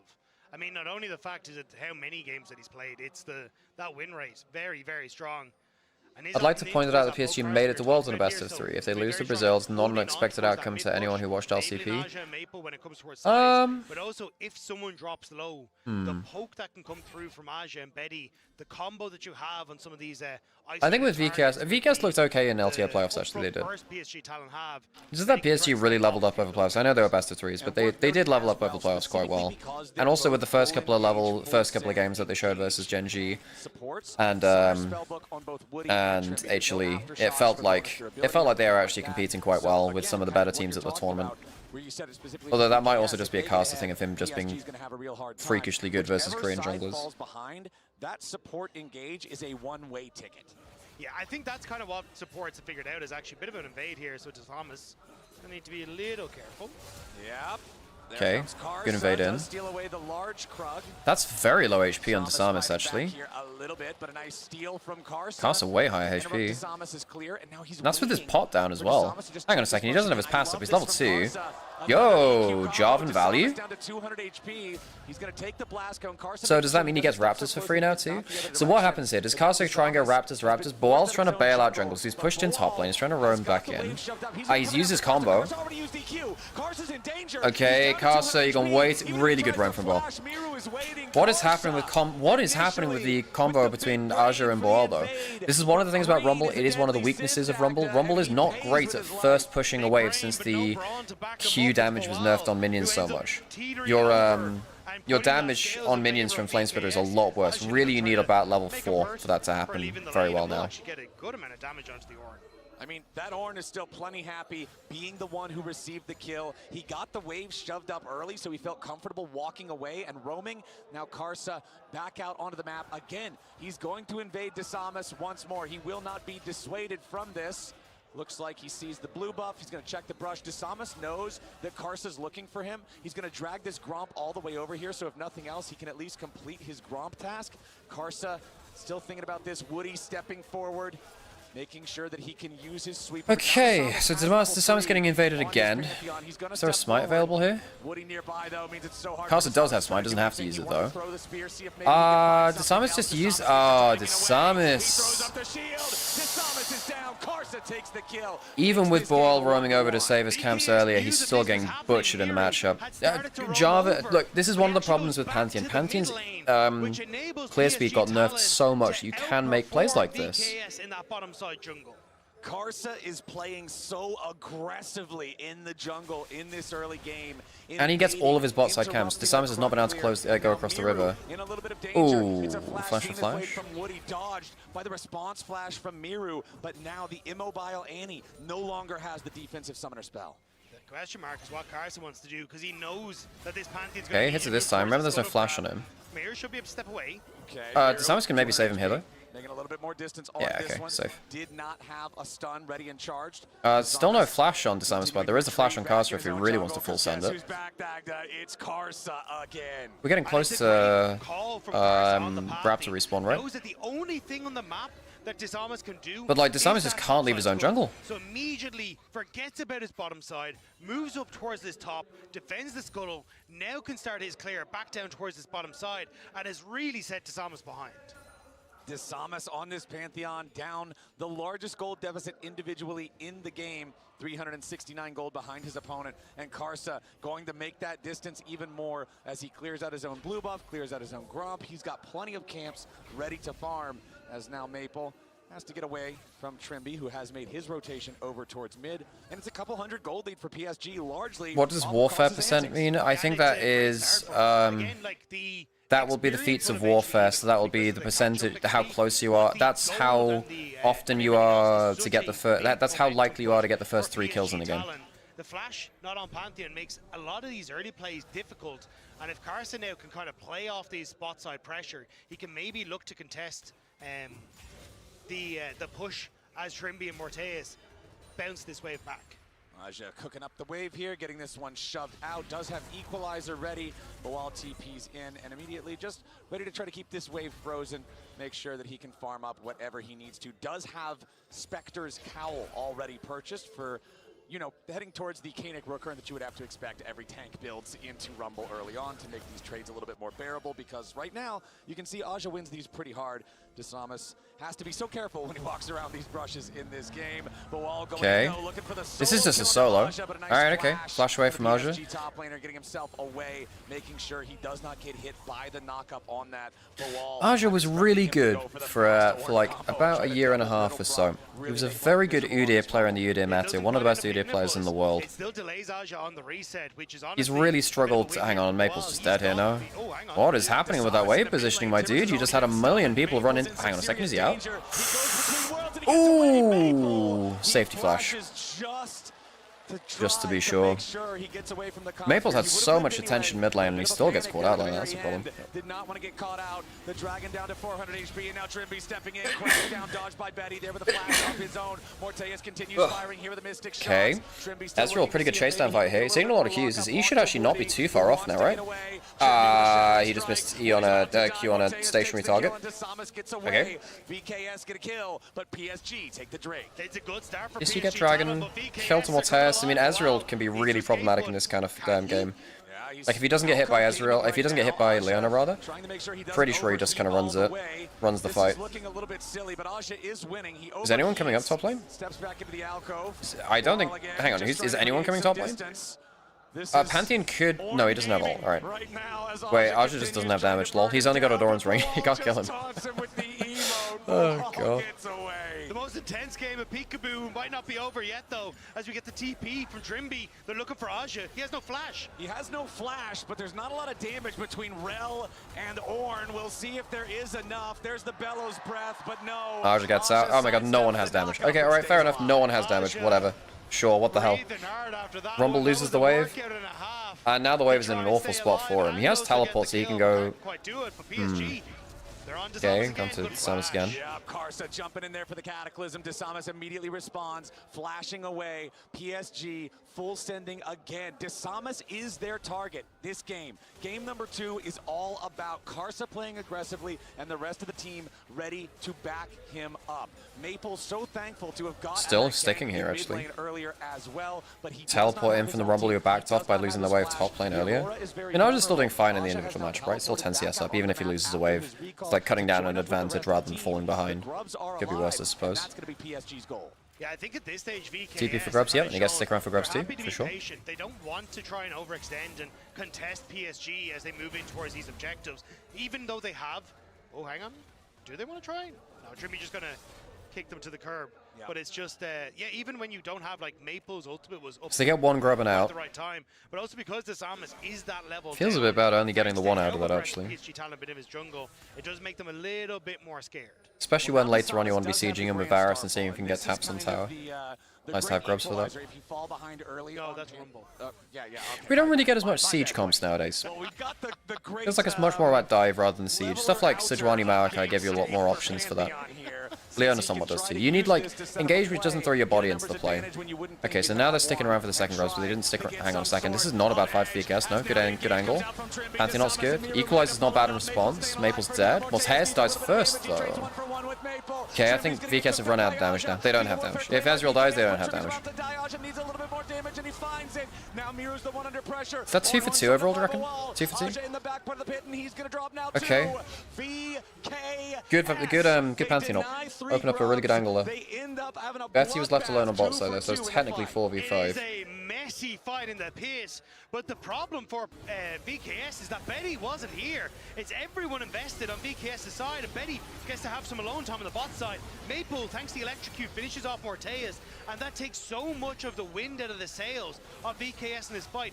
Miru cannot be a consistent DPS. Desamas has been set so far behind, and Aja is getting a ton of work done, doesn't quite finish off. It is, I mean, folks, this is still not a bad fight for VKS. It's a 2 for 2 given that the Ezreal died first when your damage is gone. That's not bad for VKS. You know, gold's completely even. PSG having to have a bit of an objective advantage. Desamas is really not happy. That's one thing, though. I mean, the Pantheon does not feel great. Towards the feet of Monster Slaying, excuse me. So that means that it's probably going to come down to the first turret. But it there you go, also, good to see look you at where again. that gold is positioned right now, because Mortaeus has a very nice advantage. Karsa and Woody literally spectating the entire fight. Aja having that advantage and Karsa is going to be a little bit more of a difficult situation to overcome, because they can try and find access to the backline. That dive and that excess damage can be so... I do worry. I think that VKS have very good tools to shut down Betty and Aja later. My worry is, if VKS full send it in a fight, what happens to Mortaeus? Does he just randomly die as well? But if Aja and Karsa get to have their way, you have 0 peel for your you don't have many defensive tools for Mortaeus. You have a Molten Shield in terms of healing and shielding from the rest of your team. You'll have a Redemption at some point too. So Karsa's in a great spot to be able to lead the charge. Betty's going to do 0 damage to anyone. I mean, he did get some alone time on the tower there at least. Okay, does he have Crash Down? Oh, he doesn't have it. He's got Mount up instead. Okay, so that takes an ult from Karsa and Woody. Flash away from Trimby. And it's a good pickup. I mean, if you can, before these early objective fights in particular, actually any objective fight, kill the engaged support if it's free. Even just getting a chunk on an engaged support is very important. Okay, Karsa uses Phase Rush, takes a bit of HP off Maple. It's not crazy though. Okay, Desamas is hanging around nearby, so is Mortaeus. Might be able to do the whole smite thing. Here comes Bawal, it's the Ornn Horn. Karsa's in a little bit of danger. Hang on a second, Maple's out of the fight. Pantheon gets it as well. Bawal's just full tanking. Mortaeus is low HP, that could be a problem. Over the wall. Okay, not bad from Miru actually. Oh, Mortez dead. Mortez dead. That's good from Aja. The damage is gone for BKS. Mortez ate a huge equalizer on the way into the fight. Aja just makes sure the Ezreal doesn't have any more damage. It's a good steal from BKS, but that's a lot of gold to give up. You've gone from even gold to 2k down. This is probably... Hang on a second. I was about to say this even now. Not sure about that one, my dude. Doesn't he burn? Close. Well. This has been a scrap again, but PSG are getting way better of the aggressive fights now. Oh damn!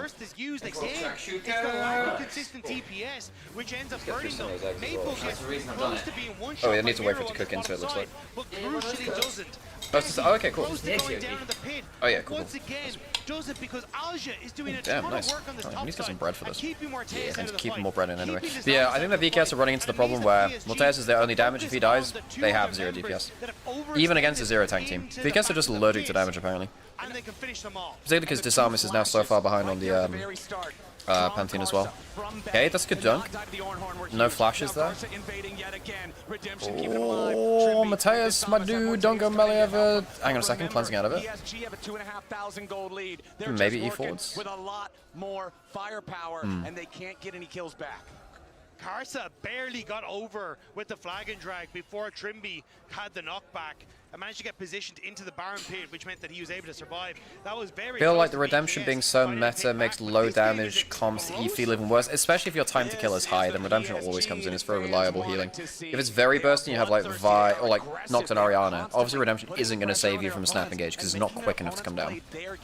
Karsa being in Disarmus's jungle from level 2 has seemed to very good, thanks, rattle VKS and cause them to Sam is a very good cook, chap. Instead of being proactive. And again, it's the fact that man knows his way around the kitchen. Mostly getting rid of what we have in the fridge, which is not bad news. This is better from BSG at least, isn't it? I like this draft a lot more from them too. Yep. This looks like another Jarvan win, guys. Although, BKS are just, they don't have damage. They have Ezreal to do damage and that's it. And it's easy. If there's only... Okay. Let me backtrack because I'm just thinking 3 different things at once then. It is you.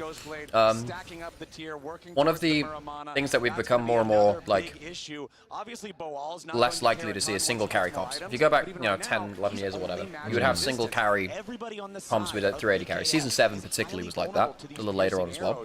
I think with the amount of crazy dive champions and follow-up damage that is available in the meta, so Vi, Jarvan, Nocturne, Pantheon, Ambessa, Rumble, Kai'Sa, stuff like that. I've named like 5-6 champions off the top of my head. There's always a way to get onto that carry, pretty much. And there's enough enchanters in meta to keep. There's enough enchanters to like make later game drafts powerful for the solo carries. But on the whole, playing a single damage carry comp, which is the case, because Annie is not high enough damage to count as a second one really. You are basically left with Ezreal as consistent DPS.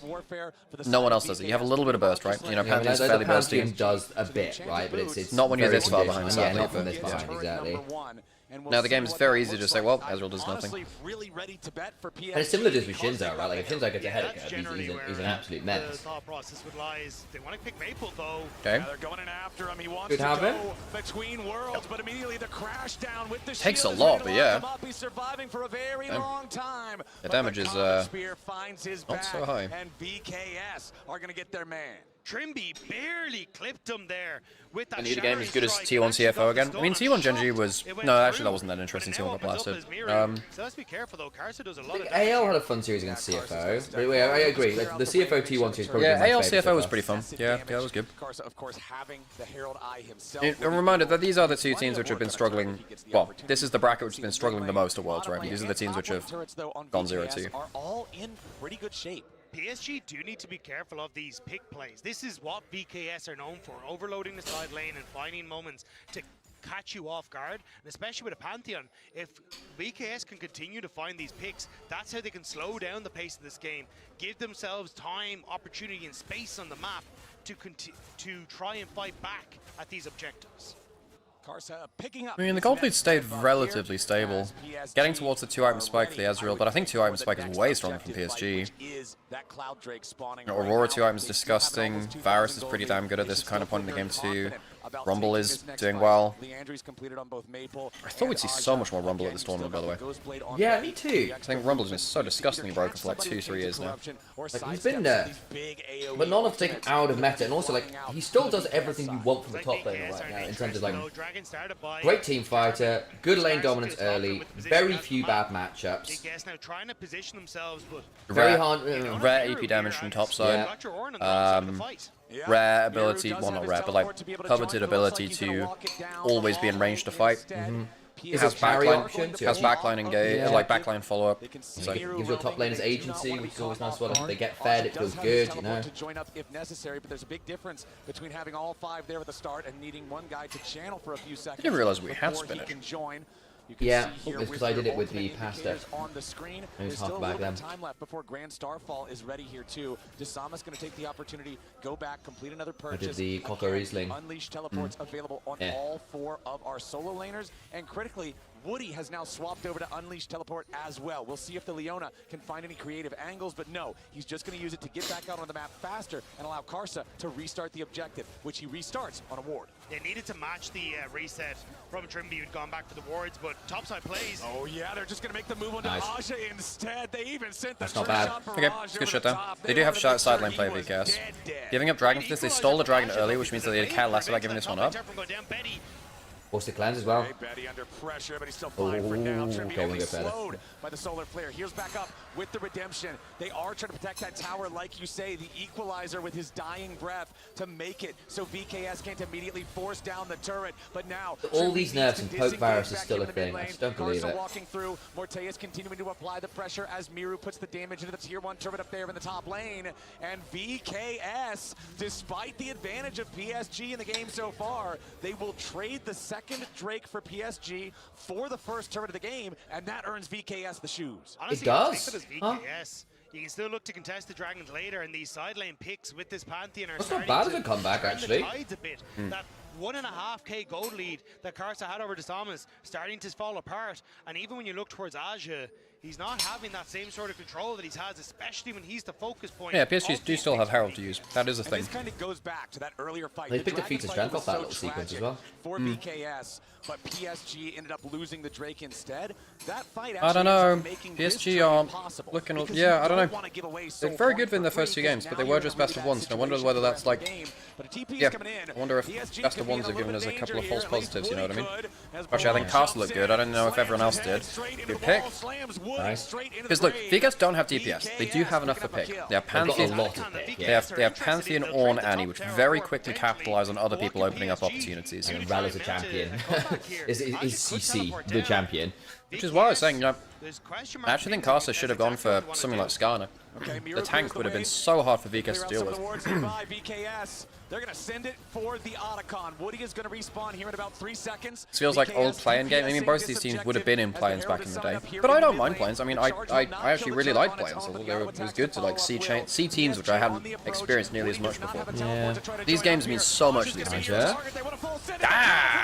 Ow. Maple gets the 3-man ult. Does he have the shotgun? Oh, Miru. Is there any follow-up? No. Okay. Bit hypey from Miru. This time, Otacon resetting. VKS backing away. You got the TP coming through from Aja, and Maple's ultimate didn't really hit the key targets that it would like to. Resets coming through now for the Annie.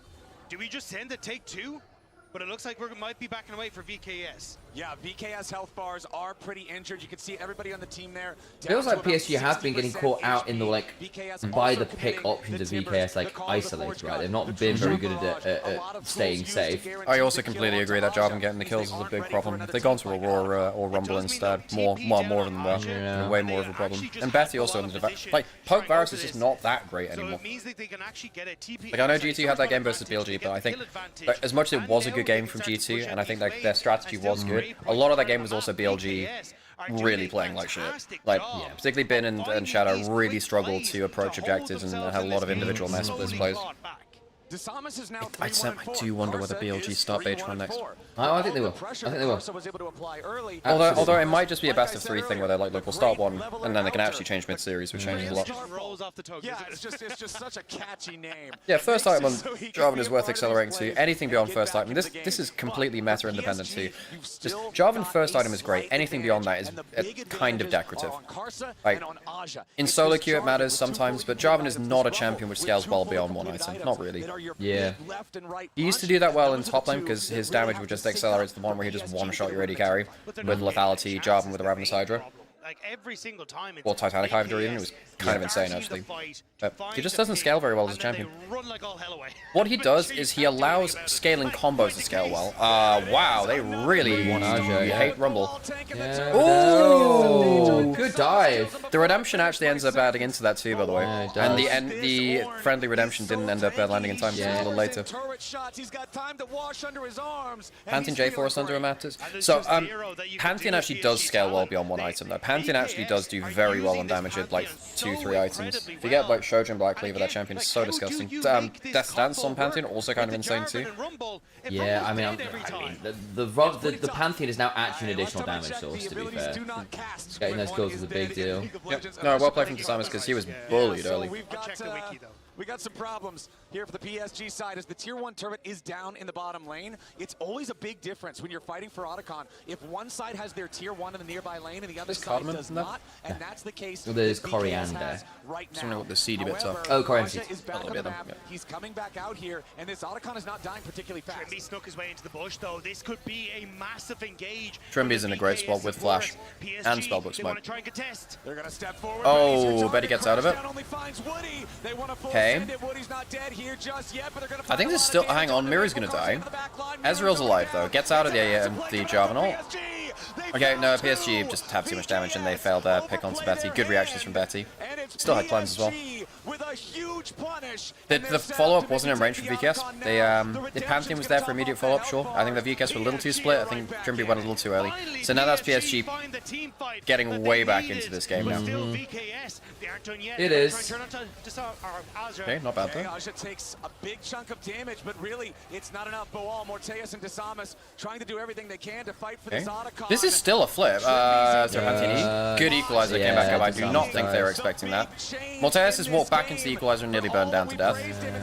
Okay, that's got a nice idea. He's just thrown in to die again. Oh, Trimby, that ain't it. He had smite, that's why. No, I know, but the objective was down and he chose to crash down into the team anyway, instead of crashing down away and living. PSG see their moment. They praise the Fed J4. I mean, that was pretty good damage from J4 in fairness. Karsa has, on the whole, been having a very good game. Yeah. Beyond hope that he might be able to get that steal alongside Boal dealing. We might be going to 3 here. To the Otacon, but it's PSG who once more take control of this game.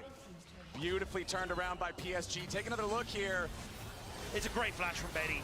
Immediately gets away from the problem, which was Trimby.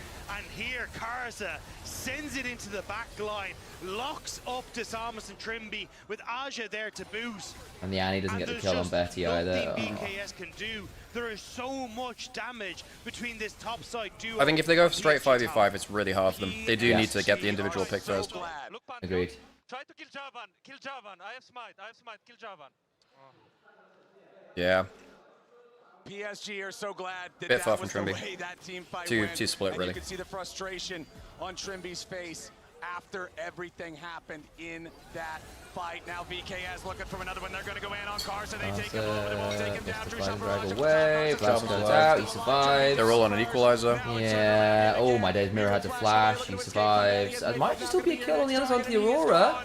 They're going to lose to Samus for it. Oh, just about they are. The longer the fight goes, the better it is for PSG. Oh, Morteus can jump over maybe? No, no equal. Chasing PSG. They come out on top. Plus he doesn't have Shojin. He has Shojin. A little bit careful here, actually. Yeah, okay, it's got a shield. It's fine. But PSG Talon once again is so close in these fights. But it's VKS who keep falling. It's a nice pick onto Karsa, but the ult from the Leona separates the damage out. And watch that as Maple jumps onto Miru. You've got Betty who comes onto Miru as well with the ultimate from the Varus and makes this fight impossible for them to play. Morteus has to be the sole DPS in this fight. But PSG are just rotating members in and out on blinking health bars and make it so difficult for them to follow through. Cast smiting blue for the Does smiting give you HP immediately? No, when you kill the camp. For PSG with a 4,000 gold lead. Woody. Used to. Honestly, not too afraid Just starting to watch Worlds this year. Is it double redemption rush every game? At the minute. There are some notable exceptions. Nico, if you see Nami goes Imperial Mandate, Nico goes Protobelt, Elise goes Protobelt. Occasionally you'll see Mikhails against teams with very, very strong first pick target CC, so against something like Ash Arrow or Alessandra ult, occasionally. Outside of that though, yeah, you're pretty much seeing Redemption first item. It's ridiculous. Very, very, very, very, very strong item. I'm surprised it wasn't nerfed coming into Worlds, but it's also like an item that allows you to do impact even if you're dead, which is quite powerful, and a global. Yep. So you can impact the whole map even when you're dead. That's just very strong. It does mean that supports, especially if they're going Spellbook, are often very squishy, because they aren't building up personal stats, and they don't have personal resists from like Keystone. But a lot of time it's worth the trade. Is enough time. I believe at least Boals is going to be up in time for that dragon, but we could have potential something here in the mid lane. Honestly, this Edge of Night doing a lot of work for Betty as well to make sure that he's not a primary target for the VKS squad. Yeah, all the VKS are trying to do is quickly play off of 2 lanes. You see them push 1 lane, and then either Miru or Boal, whoever cleared out that it was nerfed, wasn't it? I mean, it's not nerfed enough. Same with like Sion. Sion really should have been nerfed. That champion is, yeah. PSG trying to find that space and find that vision to spot VKS on these roams towards mid. Advantages in individual players for every role except support on the PSG side, the largest 2 of which are the 2 largest gold leads that have existed this entire game, which is Aja on the Rumble, which upgraded is Shojin for Desamis, which means he gets a bunch of extra HP from that now, actually, which is nice for him. Very important to notice as well, Seeker's Arm Guard, currently built, currently unbroken for Aja. This is a massive tool considering... I mean, I guess, yeah, I mean, there are raw items coming through. I just think their comp is just, you can't take extended fights. The later the game goes, the harder it is to find split picks, because it's easier to just insta-clear waves, go to objectives. Not bad from it, he's just, yeah, too far ahead. Yeah. Archer's had a good game on the Rumble. Like, I know that it's one of his quote-unquote 2 champions in Udyr Rumble, but this has been a good game from him, and it's good to see that. I will say some of the deaths on side lane are a bit frustrating, but I think that's more like team comms on where people You're against a Pantheon, it will happen like that sometimes. Nice. Yeah, nice pick attempt. And again, just PSG can just put 5 people on the same screen.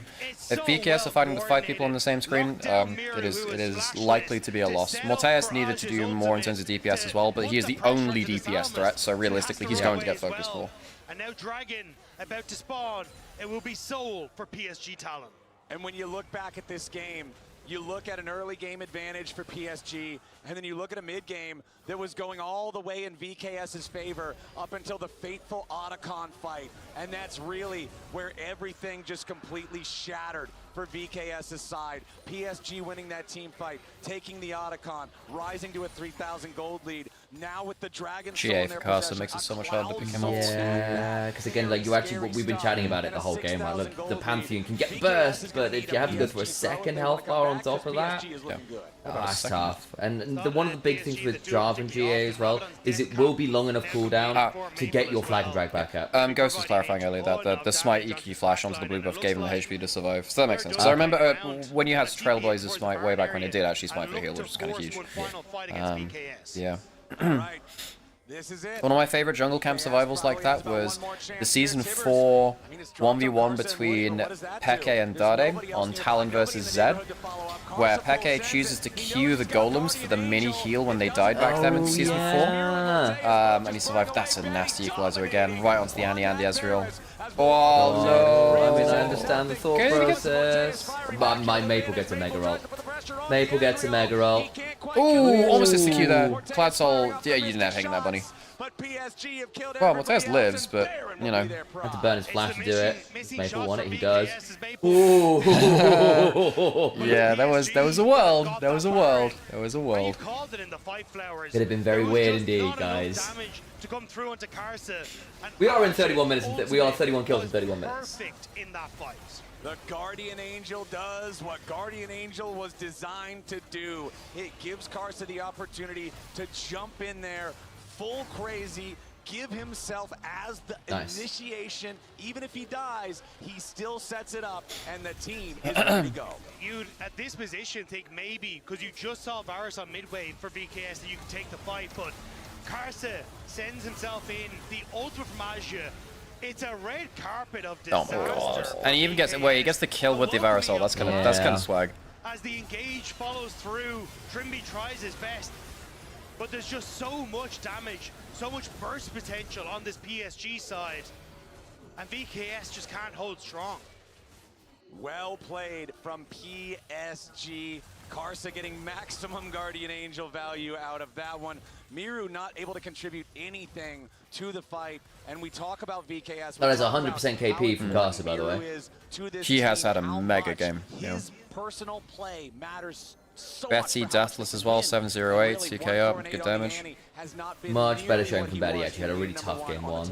And it's kind of the reason that we've seen Annie fall apart, where if you just don't get these leads, it's just not working out for you. And unfortunately, with the way things have gone, VKS did find some picks to get back into the game, but it just hasn't been enough. And PSG Talon, with this Baron, starting to siege on towards the inhibitor turrets. 10,000 gold lead, Dragon Soul, Baron. This should be just about everything Star they need. It's one angle. attempt coming out from VKS. Betty's low, but low's not good enough because the counterattack from PSG arrives. It's Maple grabbing the No damage, can't win the 5v5s at this point in the game, really. Miru's already down here too, as Morteus tries to escape, but Maple's just throwing out two-fold hexes. I think VKS, you can't draft two solo laners with no damage and an AD carry which can't solo carry. Like, Azrael can't really solo carry in this kind of comp, I don't think. It's just too easy to focus him down. Yep. You don't have peel for him. So you don't have peel for your one guy that's meant to be doing damage. Your all-star mid laner is on a sat-up champion that can't really carry the game after the nerfs, really. Did Ball just flash the Flash Wolves? Can see? Yeah, there's a couple of flash wolves. I think Betty did that. Yeah. Has Ezreal won a game yet? I don't remember. Yeah, I think one or two. One, maybe? We've not seen that much Ezreal, to be fair. Azure had some really good ults this game. Yeah, Azure is my MVP for yeah. Oh no, hang on, no, Karsa, no, Karsa's MVP. Sorry. I know Azure did have in the mid game was a bit rough. I mean, I know it wasn't entirely his fault, but that was a problem, right? So. That level 1 was a bit weird from him, but it's the invades. He doesn't stop, and experience speaks for itself. Here for Karsa. Karsa flash falls, and Boa flashed it back. Oh, cute. That's nice. Like this. He knows exactly why isn't Syndra played? Very immobile. Well, like, even struggle. Yeah, she's very immobile, can struggle in some side lane matchups. Much less consistent than someone like Orianna or Azir or Talia. Is less of a lane bully than she used to be as well, basically. Yeah. She's been moved more towards scaling to balance her from being level 6, you die. Yeah, and also like her best build with the Cosmic Drive second and stuff got quite heavily nerfed, actually. Yeah. And so she struggles to self-peel. I think that Syndra actually has a place, especially in Fearless. She's potentially game-winning with stuff like long-range picks into CC and whatever, but you can't really pick Syndra into Vi, Galio, Ambessa. Kai'Sa really loves playing into Syndra too. There's a bunch of champions, like all the dive champs in meta. It feels like Syndra does not deal very well with the dive threat. Because at that point you feel like you need to go Zhonya's second, and then why are you picking Syndra at that point, you know? I will get Hydra, and I will do boss check. I'm gonna go take a break real quick. He does it again, and he actually doesn't stop. Whereas Kindred requires very different solo lane setups. You need a lot more CC from solo lanes, and playing towards jungle carries requires a very different jungle setup and just lane setup in general, which teams are not like practicing it, and they're not drafting towards it. So I think people just like, look, let's just work around what we know. It's the same kind of thing with AP junglers. I think Zyra should be picked. I think Zyra should absolutely be picked right now, especially when you've got Sion and Trundle Lancers. You can pick the Zyra, and then the Trundle really struggles to have value. You know, when Top East was played against KT Rolster, I think the Zed was the wrong pick, and we could clearly see that the Zed really struggled to beat be Zed because of the comp. I mean, you get baited into thinking, oh, but Zed's good into Trundle. You realize actually Zed is not good in combos with the Trundle, where the pillar goes into an Alistair combo or into the Miasma, and you can never use your Shadow aggressively. Whereas when I look at like Zyra Lilia into Trundle, I'm like, okay, you can combo up all you want. Like, I just outrange you and I can safely play the game in the way that I want to. I was thinking double AP mid jungle is much easier with Bloodletters now. Much easier to do that now. I think that Zyra Lilia should be being played. MR items are... I don't know. Okay. I mean, there's one or two good, obviously, and if you're an unending despair builder, you're feeling very good. Which is a good item. 100% co-participation is not. Hollow Radiance, you mean? Sorry, that's the one. Unending Despair's the one that got nerfed to shit. Yeah, sorry, Hollow Radiance. Also, Unending Despair, isn't that an armor item? An armor HP? It's mixed. Oh, is it 2020 both? Yeah, it's an Aegis item. Yeah. Kindred Ornn Galio is playable. It is playable, but again, it requires a very different kind of team. Like, I would imagine in best of fives we'll see teams playing towards it with, you know, there are a couple of players who've played Kindred, right? Not a huge amount, but yeah. With this player and also this mix of player being reunited from the Ezreal is 2 and 4. Dogdam and Viper both won with him, right? Yeah. Green ADCs. They were able to reignite that synergy and still make it work. Okay, I'm gonna go. Hope Ezreal's pretty good. Don't even question them on their synergy. That's Go forth and not even a Toilette. question at that point. Betty as well, if they're involved in the plan, 1000%. It's a large part of why their team fights have been so good, especially this team fight around Dragon. That you're like, is it good for VKS? Is it good for PSG? At first it looks great. And then, like, PSG is able to turn it. Goes over the wall. That's like a resolve for lighting issues. You know, you actually see Woody Zenzablade over the wall to follow up, and then so much value because people just keep chasing over the wall. They get to turn it around, and it ends up backfiring here. I think VKS trying to chase down those low health members, really costing them. You can see how close this game was. Like, for a good amount of time, even with the slight advantage that you could see from PSG around 15 minutes into the game, like, it's not as if VKS is sleeping. They're still fighting back into this game. It's just a better game and team fight from PSG as a whole. Absolutely. And it came from Disarmness. Again, with the Pantheon, collapsing on side lanes, trying to make plays and keeping the pace in that game and trying to make things happen. It wasn't enough this time around, especially when you look at the experience that you have on the other side of the rift. We've talked about this old Flash Wolves reunion. It's 2025, but they're still clicking and working together. Yeah, I don't know why I doubted them, Dan. Oh, are you flip-flopping again? I don't have another flip-flop. You're flip-flopping again? Raz! I have a second one. VKS is from your region. Yeah, how many times? You know what? I feel like this is no loyalty from you. You've given up on them again. I haven't yet. I will give it to you one last time.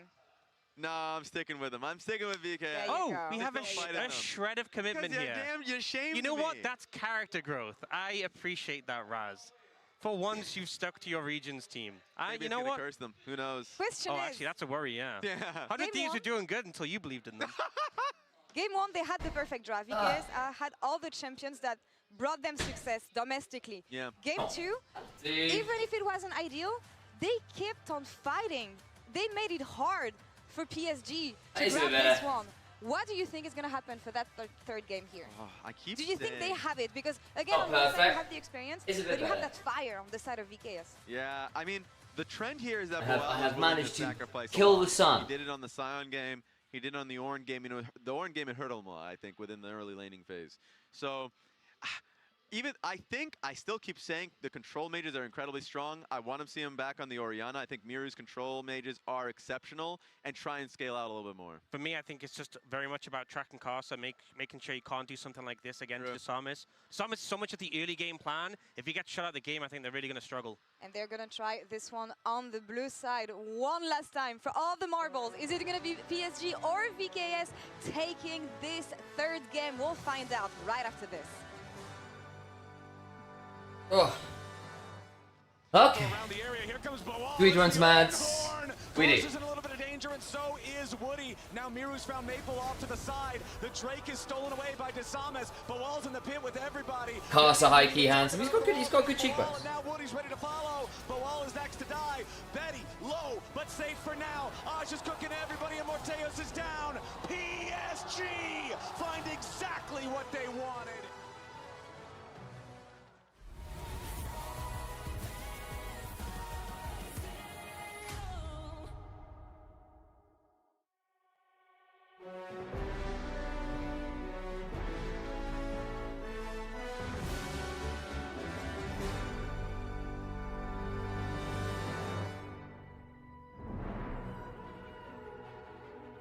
Alrighty then.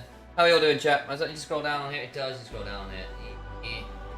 My homies all hate the sun. It does. I hate the sun when it messes with the camera. It's again doing. Ugh.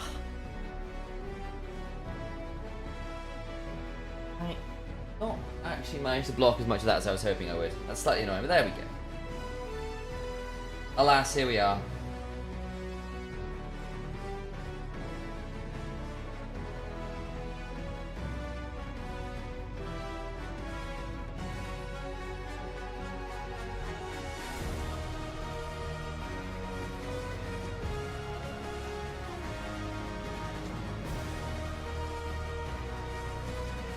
Boom, bum, bum, bum.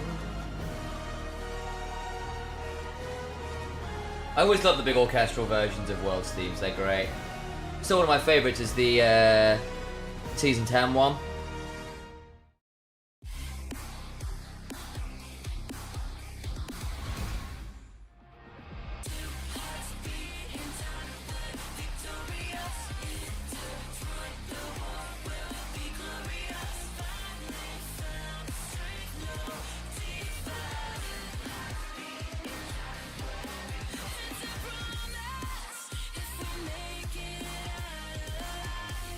I want to play a bit of 2xQ when I get the chance. I actually did get beta access, never got to do much with it, unfortunately.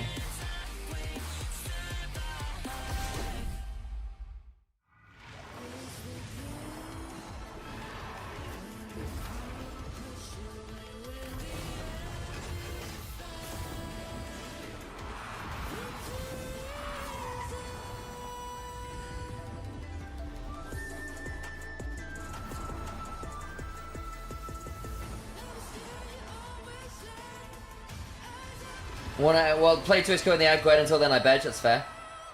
Night. Here's a good 2D fighter ahead. Supposed to be good fun. Well, we're getting 3 at least, which is good for both, I think.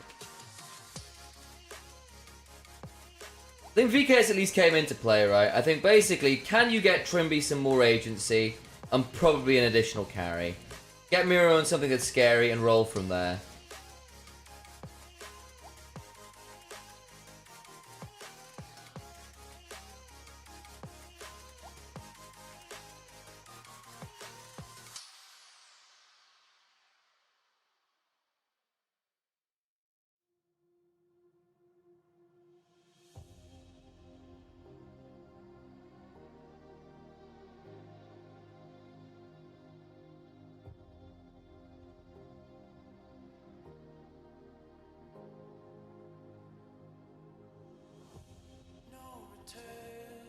We've got a draw shot for this as well, so we're going to have a fairly long day, all things said and done.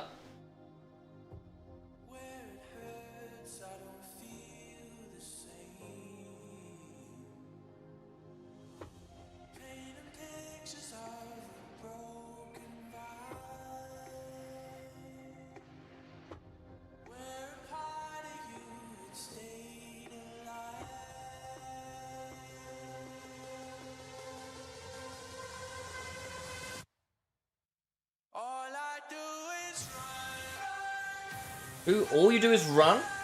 But I hope you're going to do more than that.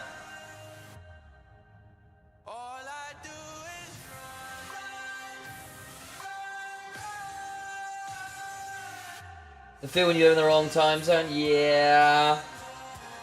Yeah.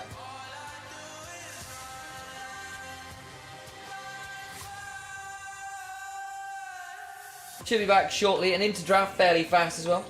Is that Forrest Gump singing? Or maybe it is. Forrest Gump is our League of Legends player. Just confirmed.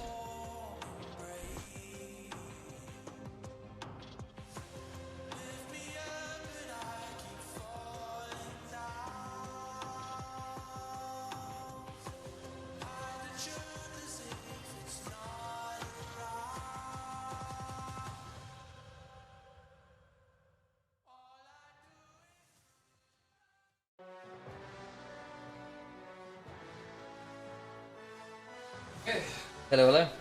Welcome back. I did. It's helped a bit.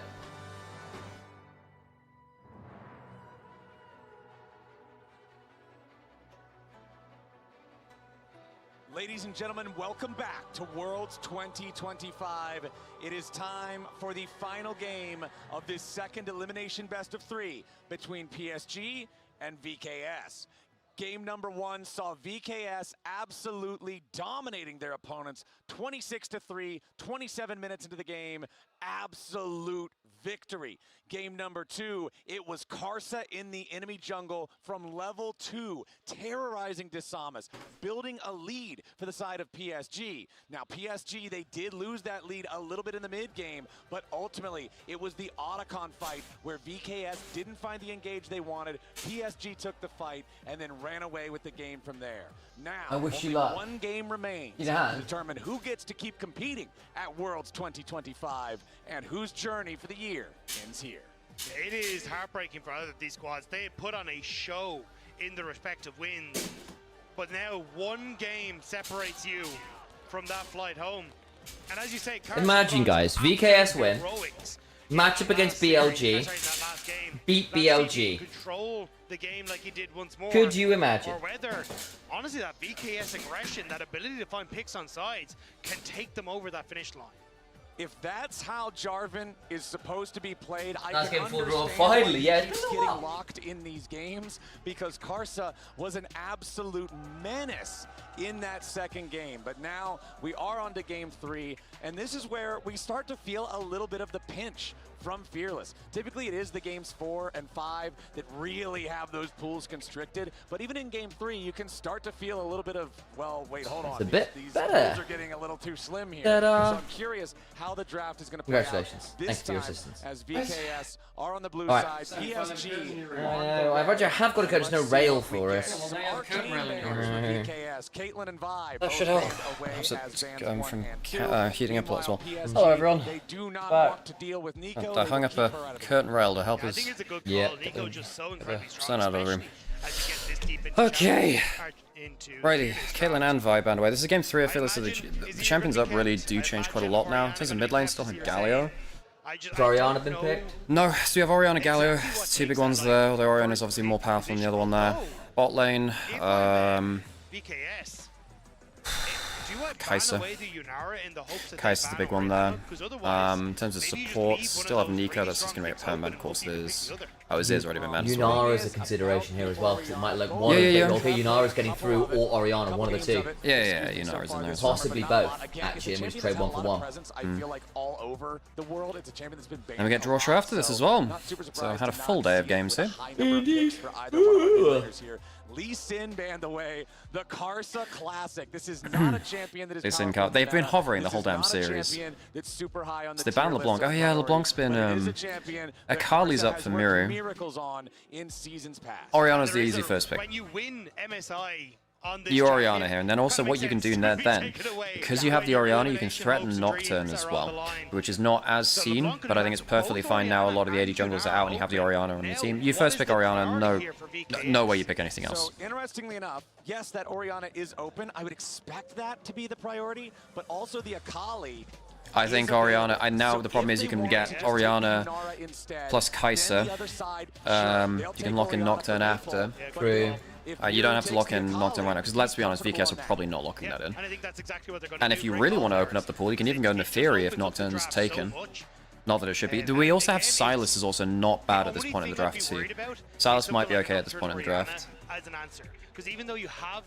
think Maple just goes Orianna easy, yeah. Then Mira maybe goes Silas, maybe. Silas Akali. Oh, maybe they think that Mira just goes Akali into Orianna. He's a good player of it, it's an okay lane matchup. Risky, but it's okay. Is going to be the answer for PSG. But I think you can go Nocturne at any point in this draft now for PSG, and that causes a lot of issues for Yunara. Yunara is not good at self-peeling. Not really. She's not that survivable. When you have like a crazy dive combo with a shockwave amping it up, that's nasty. It is one that he has had quite a few plays on so far this year, or this split at least, excuse me. Did they ban Caitlyn because they wanted to pick the Yunara? No, I just think Caitlyn's generically just very strong in lane right now. Yunara's actually okay in lane most of the... Might be the one lane which gives Yunara trouble though, maybe. That one was, but the selector is back on the VKS side. Okay, so we don't actually know what the champion is that they locked into PSG. So there's a UI bug on that, which changed a lot because I'd love to know whether they early locked in Nocturne, whether they've locked in Kai'Sa already. I guess they don't have to do that now, so it can't be the Nocturne because that's in the now. Now that can go Nocturne Akali, I think they should have locked the Nocturne on 2. You can go Neferi for Kai'Sa, but I don't think it's great into Akali. Well, maybe it is. I mean, oh, it was Neferi. It was Neferi. Okay, cool. So they locked in Neferi instead of the. So we did. So funnily enough, folks, we kind of called that already, but in the opposite way. We're thinking, well, maybe if they can go Neferi if the Nocturne is picked. They pick it early. But that's the bit which surprises me. I don't think you'd have to do that. Kai'Sa obviously played it versus is it H-Lee played it versus? Yeah, H-Lee, I think. K'Sante on 3 is completely fine here, actually. Arj is good at K'Sante on the whole. It's one of his more choice champions. And it can hold the door shut when Nocturne goes in.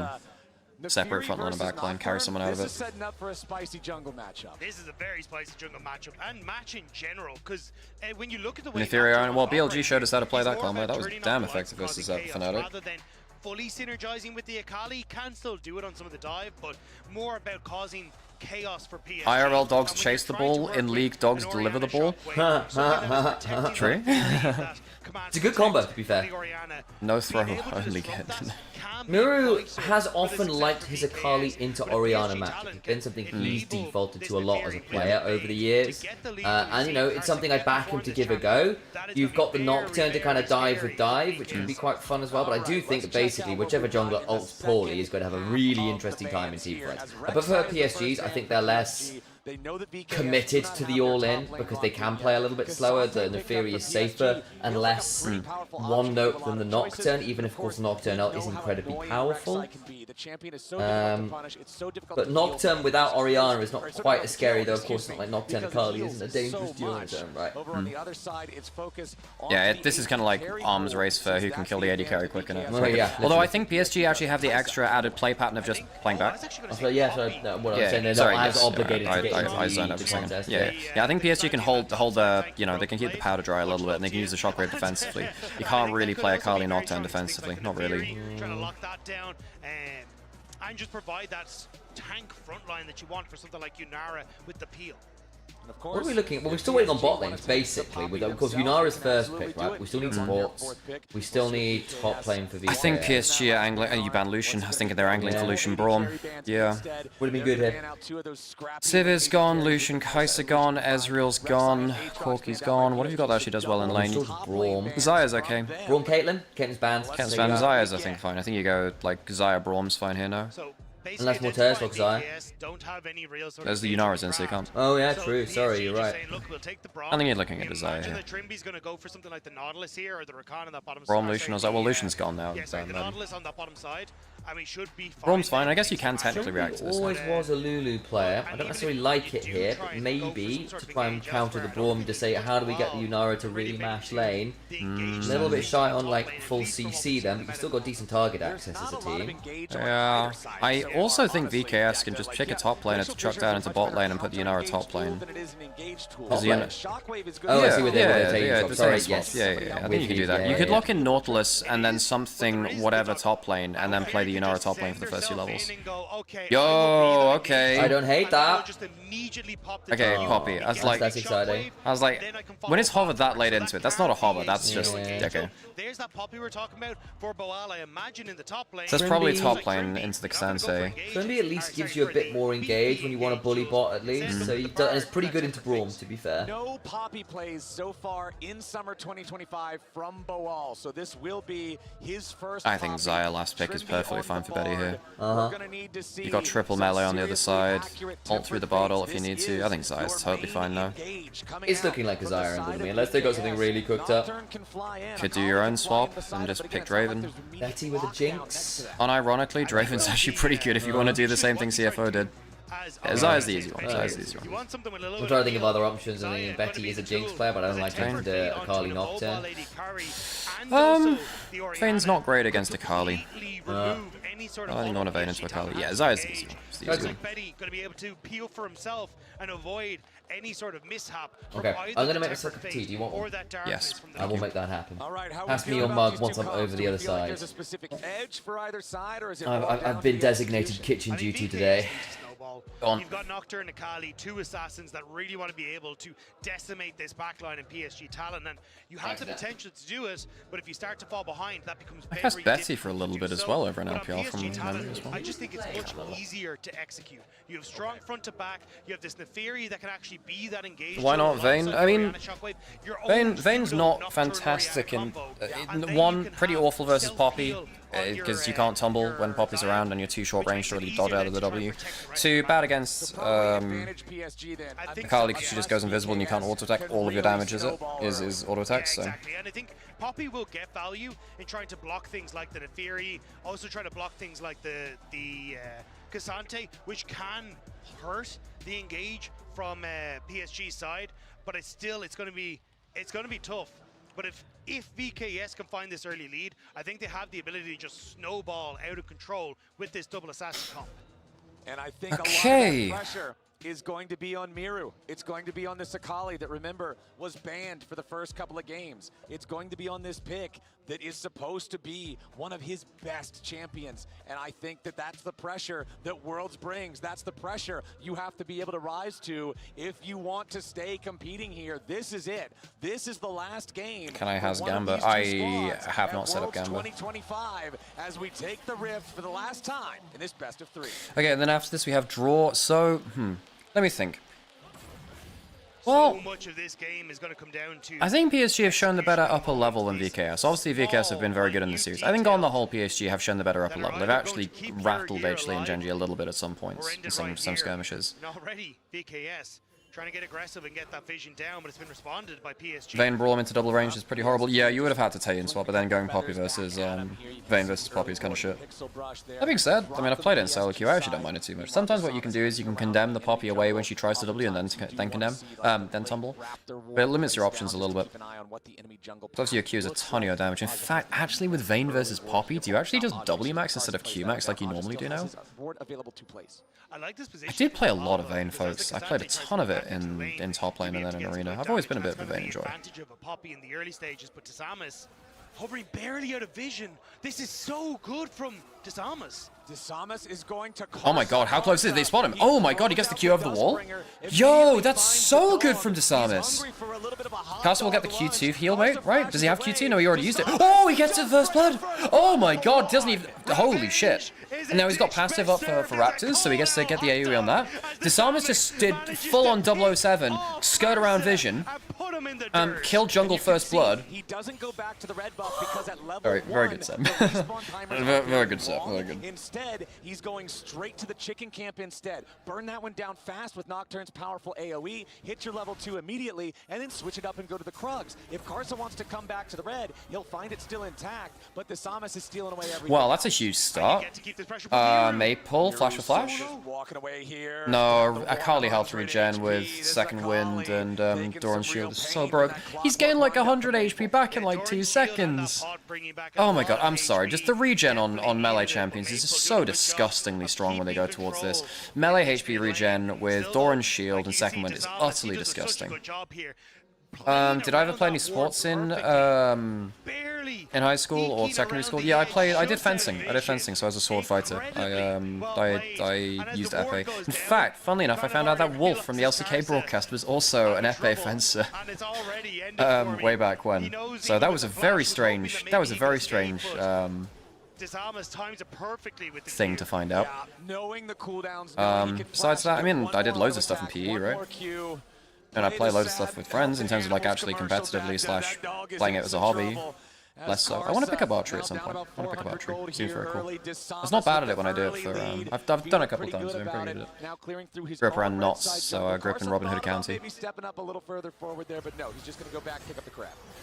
Ooh, Cortez taking a lot of damage though. Still out to back away. As you say, Karsa will get the crab. May also look towards me because this wave is not in a good position for Miru. Immediately exiting out. You made a video and then you got your pentakill on Gwen. Nice. Congratulations. As he finishes out his own. Karsa is going to see exactly what's going on, and he okay, well, Karsa now wants to do some revenge onto Disamus. I mean, Nocturne is really good at fighting early if he gets to stay melee range. Oh, Karsa, my dude, this is really bad for you. Brawn passive's in, that makes things interesting. Zai's in as well. Okay, so that means that the Nocturne's down. Do they get... Oh, the stun's really damn good!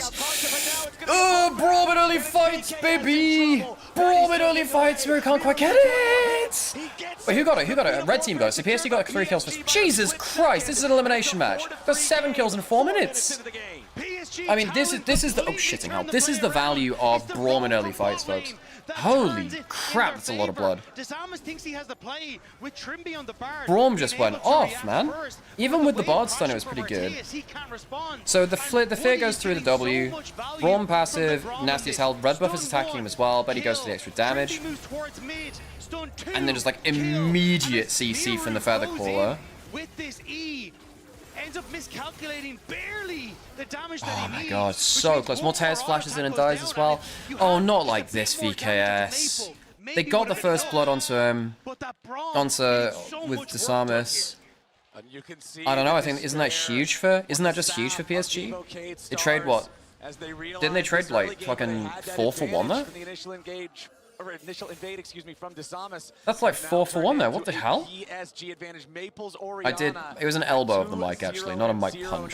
4 for 2. Sorry for 2. Yeah. Yes, because they got the. Sorry, my bad. Yeah, 4 for 2. Do not secure the win in this game. The last dance. Excuse me. Hey, look, we might have a last dance. We'll see, but for Maple, it's been a long time coming. This guy's been around for so long. Has been a veteran. But now suddenly Betty's walking out into lane with a pickaxe longsword. Mortez has a cull, which you tend to go on Nymaera because you're winning lane anyway. But this is kind of insane for bot lane to now be outvaluing the double-ranged lane bully Nymaera lane. They want to win this game. They want to make sure this isn't the last game that we see Maple in at Worlds. Maple's going to reach Kiss levels of Reunion Tools.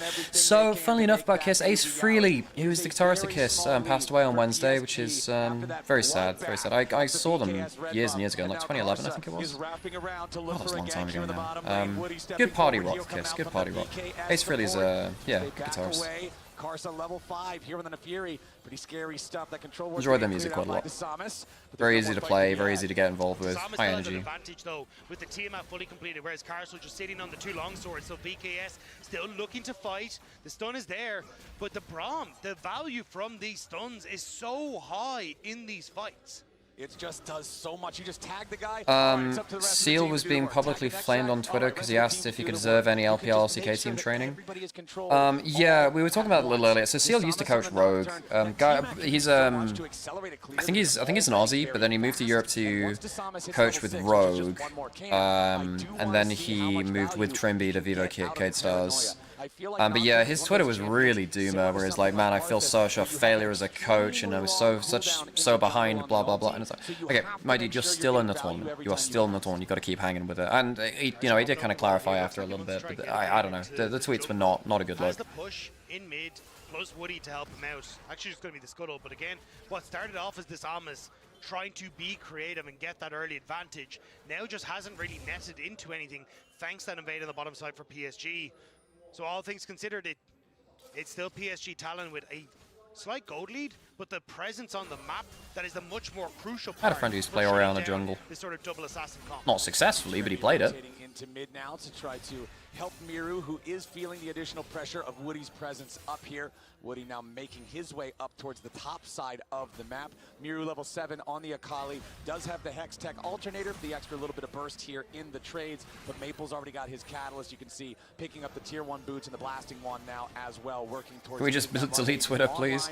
Well, it's a lot of where my business is, sadly. It's how you get a cultural impact. Build these stacking items like a Rod of Ages, like a Yuntal Wild Arrows, anything that just needs to stack to be full power. Getting a couple early kills is just that much stronger than even it would normally be. It really is, and it just sets you. Where would I be able to keep up with Don Jake shenanigans? I was actually messaging Don Jake about his recent, like, character limit tweet on SK Gaming. Don Jake puts in so much effort for, like, tweets which will get, like, 40 likes. You know?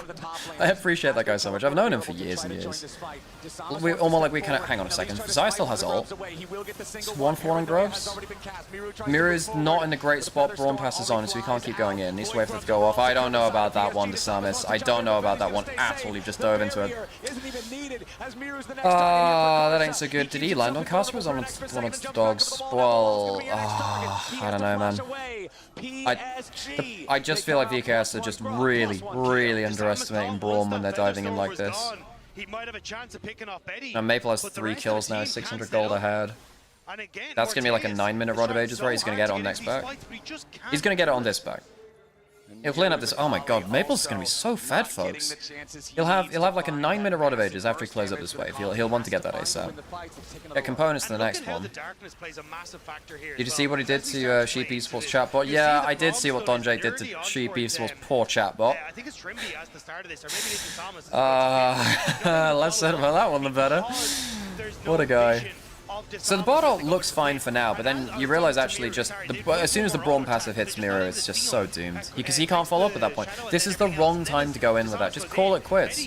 You're not winning that fight now. DeSamus just gives up his life for free. I think VKS, I think they're fumbling it now a little bit. He's essentially chasing after all these members of PSG as they're jumping in and out. Can't really be the very threat cool. you want him to be in that fight. Exactly. He gets to shoot Braum, which is exactly what PSG wants him doing because it means he can't be effective. Now PSG moving over to the first Drake. They'll have I the return Skull it, Crab chat. right next to it as a side dish, and it doesn't look like... I saw the exciting level 1 coolness from the Nocturne. Yeah, and then PSG invaded, got a 4 for 2 on that invade because boy. Braum early power. Bot lane rummed up in time. Now they're ahead. Pretty handily. And I just think PSG have a higher... Their floor to being a good team with this comp is a lot lower than VKS, which really need the Akali Nocturne to get massive value out of it. Especially since Miro is on such a comfort picket. But around the Grubs fight there, Sam is just like, the Paranoia is running out, it's like, well, I gotta go, and actually he just had to call it quits. Yeah. Braum passive was on Akali, so she had to back off, so it's not like he had a dive buddy. Yeah, I don't know. I think VKS might have fucked up with that one. Get that huge power spike at Otacon, which is where we see so many bloodbaths. There's a 10-minute Rod of Ages for Maple as well, because with the Shockwave gets Braum passive onto him, force out the Akali ultimate. But it's like, if you force out Akali ultimate part 1, it means that she's actually not doing damage to you, really. Ooh, he could have actually gotten a little earlier and maybe gotten the Braum passive down. Completely zoned off top towers. Bardol's not awful. Mateus here, anyone else running up? This might be too far from PSG, you know? This is too far for them, I think. Here we go. That's looking pretty good. Betty's flashed. Oh, the big ult hits him. And now Carl's can't do anything. That's massive. No, but Aja just got the 1 kill back, so that's actually 2 for 1. But the HP bars aren't great. No, it's fine. You're fine now. Nah, there's no way he follows up beyond that. No, that's what I mean, is like, but then PSG's health bars aren't great. Yeah, no, but there's no way that VKS can do anything more at that point. They'd used everything. The reason I was a bit worried was there was the Nymaera with flash over the wall looking. So she sat in the Baron pit waiting for a potential flash angle. She was still trying to close down. She didn't have... She had any mobility left now. She had flash, wasn't she? Don't think it was enough to close the distance there. No, she was in the Baron pit at the end as they were going over the Yes, I know, but like they were... Yeah, but still that's not enough gap close. No, I know. It would have been a bad idea, but that was what they were thinking. Yes, but because it's a bad idea, it's not going to happen. Oh, good part, good ball. That's a really good pop kill, actually. This was going to be a turnaround play for VKS. It's like right here, like he already used the E, had no flash. There's like nothing left. He had flash. I'm saying. No, sorry. Even with the flash, it wouldn't be enough. Okay. Gold State, Dagda, this game is looking like it's going to be another close one. We have about 2.5 minutes till both the Rift early row hurts the big dream value of getting more XP. Yeah, there were times when actually you'd get a row late, just get 15 to 16 rather than 13 to 14 or something. The exhaust from the summoner spell. It's still good to get the extra stats and the extra HP early, though, I think, on the whole. Oh, Neferi knock Shockwave. Yeah. Okay, this is good. Maybe get 2 back from this, you know. Oh, Karsa's trading his life. He doesn't want Miro to fly back into the team. Maybe get 2. So basically, accept. Look, I'm following the Akali. If they follow the E back into the team, there's a chance to kill Betty as well. I think. Yeah, Betty has just blown flash. Not ult, right? So that's not the worst call from Karsa. Actually, just calling it quits there. It is the Profane Hydra again on Karsa and propane related accessories. Let's see more and more of that. Well, it's only from Karsa. Did we see someone else do it as well? It was when Shadow played it. It was Shoujo first. It's only Karsa that's doing it. If he can knock out multiple players from PSG, turn a fight into a Betty's dead. 3v5, then you got some serious danger. Yes, he is. Just flies in like a ballistic missile to take out Betty, who still had half cooldown remaining on his Featherstorm. Temper Fate catch. Oh, hang on. They can go for a bit more, yeah. Blast guy. I don't know. Oh shit, Flash. Yeah, that's what what I say. I thought he had E back up. I think Flashy, not Flashy, but like Blast Gun, you think it's okay. Damn, VKS are actually managing to get these split fights again now. I think Archer's in danger now as well. He's trying to, Archer's definitely trying to keep the wave up from under the turret, but I think it's probably a dead Cassante. How aggressive do they want to play it? Okay, no. With Woody and Maple around, it's probably been a bit overforced. Okay, using the back. Okay. Maple gets to take over top lane DT, buys free reset for Archer. Dragon in under a minute. Maple doesn't have TP. VKS have a significant gold lead now. Like, Desamus has gotten a hell of a lot done, actually. In their favor, so Miro again collapses a wave. Again, PSG Talon lose out on the side lane, and now with Dragon in 30 seconds, we're seeing a ton of these items already completed, and I think about half more going to be finished off here for VKS right before that objective spawns. Stride Breaker done for Nocturne is absolutely massive. The active part of this item is so helpful for securing your Morteus, the Shockwave. Yeah, this is the problem with Nymaera into this kind of comp. Nymaera just cannot play into like Shockwave comps. Exactly what PSG Talon needed to do, because as VKS will come back onto the map, they will be terrifying. But Morteus not having flash, not having that ult dodge, makes it very difficult to escape this combo from the mid jungle of PSG Talon, and they use it perfectly. Keep it in here if you want. Going to secure their second Drake of the game here. Continue very Berlin. Those objectives. Just get another shotgun. However, that also means they're going to secure themselves the boots. They've already got 2 neutrals. That'll be their third. So it's feats of strength for the PSG side here in game number 3, as the Rift Herald is on the map, but it was the Dragon the priority for PSG. Morteus is about to cash in a cull. I didn't even realize he had. Oh yeah, he had that cull. Whoa, that cull has taken forever to cash in. I just realized it's, hang on, I just realized it's 16 minutes on his 120 farm. They're fighting so much, he's dropped so much farm actually. Everyone has. Look at the farm rates of everyone. They're all but he really has there. like, it's bad when the AD carry has like lowest farm of your lanes like that. That's true. You're down 20 CS, you're down 10 on your mid lane, down 30 on your top laner. Yeah, you know I need. Okay, I don't know if that's the right play. I think.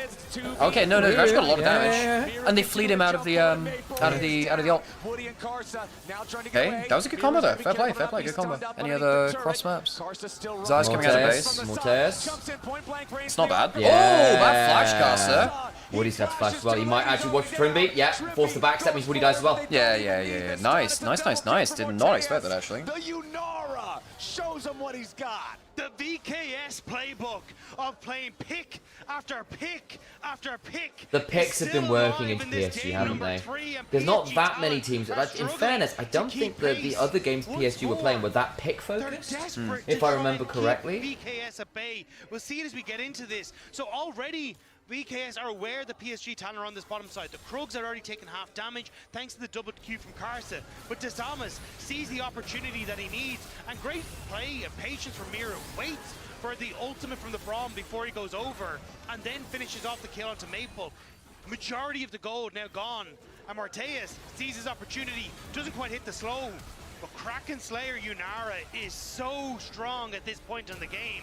And they rip through the jungle. Kraken Slayer plus Cultivation of Spirit just means you get to auto a lot for 5 seconds. Kraken proc flashing away when he thinks it would have took 2 more auto attacks to kill him, but the Kraken Slayer bears its fangs and takes him out. 0, 5, and 6 for Karsa on this Nefiri. I will say it's almost quite hard to track Yunara auto damage from Cultivation of Spirit and Kraken Slayer as well. It's like, how much damage am I about to take on this next auto? The answer is a lot. Yeah, if you mistime the procs, it's kind of nuts. And Shadow Flame is just about ready to slide across the cashier's till. This next purchase is going to make that Akali even stronger, and Desamas is starting up the Herald on his own. Yeah, the Rift Herald might be the credit card that he needs to buy that purchase, because if you can play that on a side lane and get him a little bit of extra gold, Miro can be so strong. But even taking this mid lane structure could be fantastic. Morteus taking the... Oh, hang on. Wow, yeah, Here's on the way. Actually, I think PSG have overforced this. Yeah, I think they have to. Die a horrible death. If you overforce into the Nocturne Akali. Betty's in so much danger as well. He's got a flash, he's got ult. No, he doesn't. Okay, doesn't matter. Still, that's the jungler dead. Atakan is not up for a bit, but Herald is, so you can definitely do Herald at least. Ice is looking pretty good for VKS, Al. 23 and 24. I mean, I mean, they're 4K up now. God damn, Vegas might just be able to be PSG, especially after that 4-2 in early jungle. Yeah, I know. Felt like it was completely done. Cars is 0-6 and 6. He's just not had fun on this Neferi, has he? And with 20 minutes just around the corner, the opportunity to keep the thing is, normally Neferi's quite good at escaping because of her W and her E, but it feels like Vegas has got such long-range follow-up with the speed up on the Yunara plus the from the Kamo step plus the Untouchable Shadow plus Bard Portal plus Nocturnal plus like Akali's whole kit. Like, Caster's just not actually going to get out safely from like any play at all. Every time Caster's tried to run, he has been caught, which is normally notoriously hard to do on Neferi. Want to see at Worlds. This is what they've been hoping for after the first 2 disappointing games that VKS showed on the stage so far. And honestly, Dagda, the VKS that I've been seeing here today, even in the game that they lost, are looking like a totally different team. It's the VKS that came second, the VKS that pushed LTA North all the way to the finals to try and take them down. And once more, they're opening up in this mid-wave. They have the Rift Tower, but they don't need to use it here. PSG talent are just spread thin. Yeah, even though the grubs did overall go to PSG, you've still got the one grub for that extra little bit of sizzle and spice on the turrets. Feels good for VKS to have that extra pushing power. Now Otacon is on the Rift. Okay. Remember game number 2. Obviously, that game was much closer at this point, right? Only like 1,000. Well, I mean, PSG do still have Braum Zaya. I mean, I actually don't think this is unwinnable for PSG. They just need to not waste all of their cooldowns and then have nothing left for Disarm's Mirror when they die. Yeah. They need to like use their disengage tools well. Agreed. And like, you do still have an Orianna and a Zaya. You can team fight well. If you can get to 2 items and play the soul point, you've got an angle. At least Ori and Zaya are at 2 items, and this is 3-3. So this is probably about as good a break point as it's going to get for a while if PSG are going to fight. Karsa combo still exists. Yeah, the only difference is in jungle. Not having Shojin on Neferi really hurts when you're trying to play defensive. Miru's finding a really flank angle. He's about to, Maple's about to face check the Akali.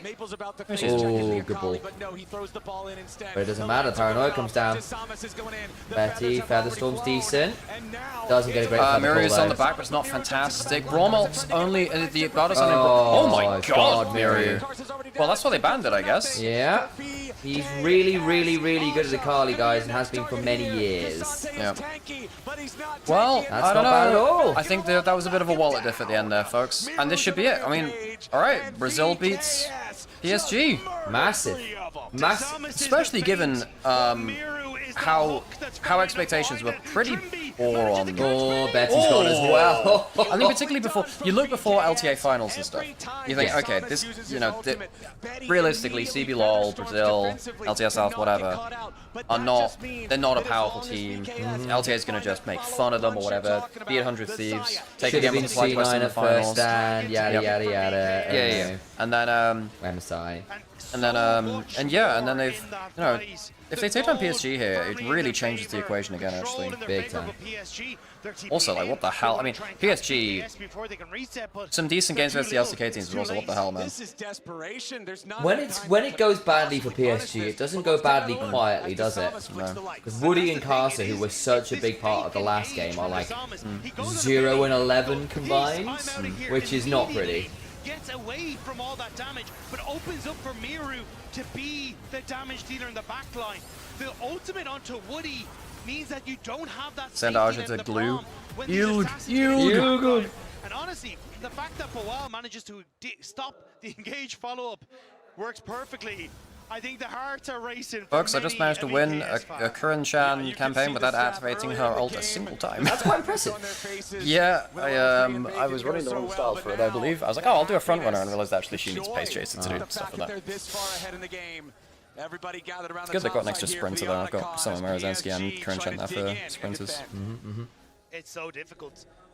VKS have so many ways to attack. They have so many ways to set it up, but PSG desperately want to try and find their moment, but I don't think Otacon is it. That's every hit she has in her own campaign. She stats herself too far to use her ult. That's actually a big problem with a lot of characters, where it's like, you actually need to be, so for instance, Medra Orion, her ult, you need to, I think, be in 7th place, or 4th to 7th place on the final corner. Arizona flag. And then you get the acceleration, so you need like specific. Oh, Zaya's alone. Zaya's alone. Didn't get the flash or the ult out of the poppy wall stun. What an incredible combo. Yeah. So what happened there? Keeper's Verdict knocked a lot of the front line away. Tempered Fate shut the turret off, separating the Orianna and the Zaya from the whole team. That is a ridiculous combo from VKS. You remove everyone in front of the double carries and turn off the turret to murder both of them. Like, you could not ask for a better combo. Really slick. And said, do you really think you're safe here? The golden key to take them down. The Otacon is theirs, the towers are falling, and it looks like VKS have found a way to take down PSG Talon against what so many Another great poppy up. Yeah, I think Boyle's had some really good poppy up. And in fairness, if you're happy enough as the poppy to lose gracefully early to the Cassandra and to provide a lot of value later by being poppy, then maybe we will start seeing some more poppy top. Because BB actually ended up playing a good mid-game on them. I think he ended up winning MVP for the series. For the BB, I mean, he got a perfect 10 out of 10 for the game versus BLG. It was only the one game for the series. But yeah, BB got like, I think he was player of the, yeah, China like literally Sahupu, but literally gave him a perfect score, which is very, very rare on that. I mean, he did have a very good poppy game, right? Yes, he still lost early on into the Cassandra, but you know, if the end result is still Poppy being an absolute menace later on, I can see that being problematic.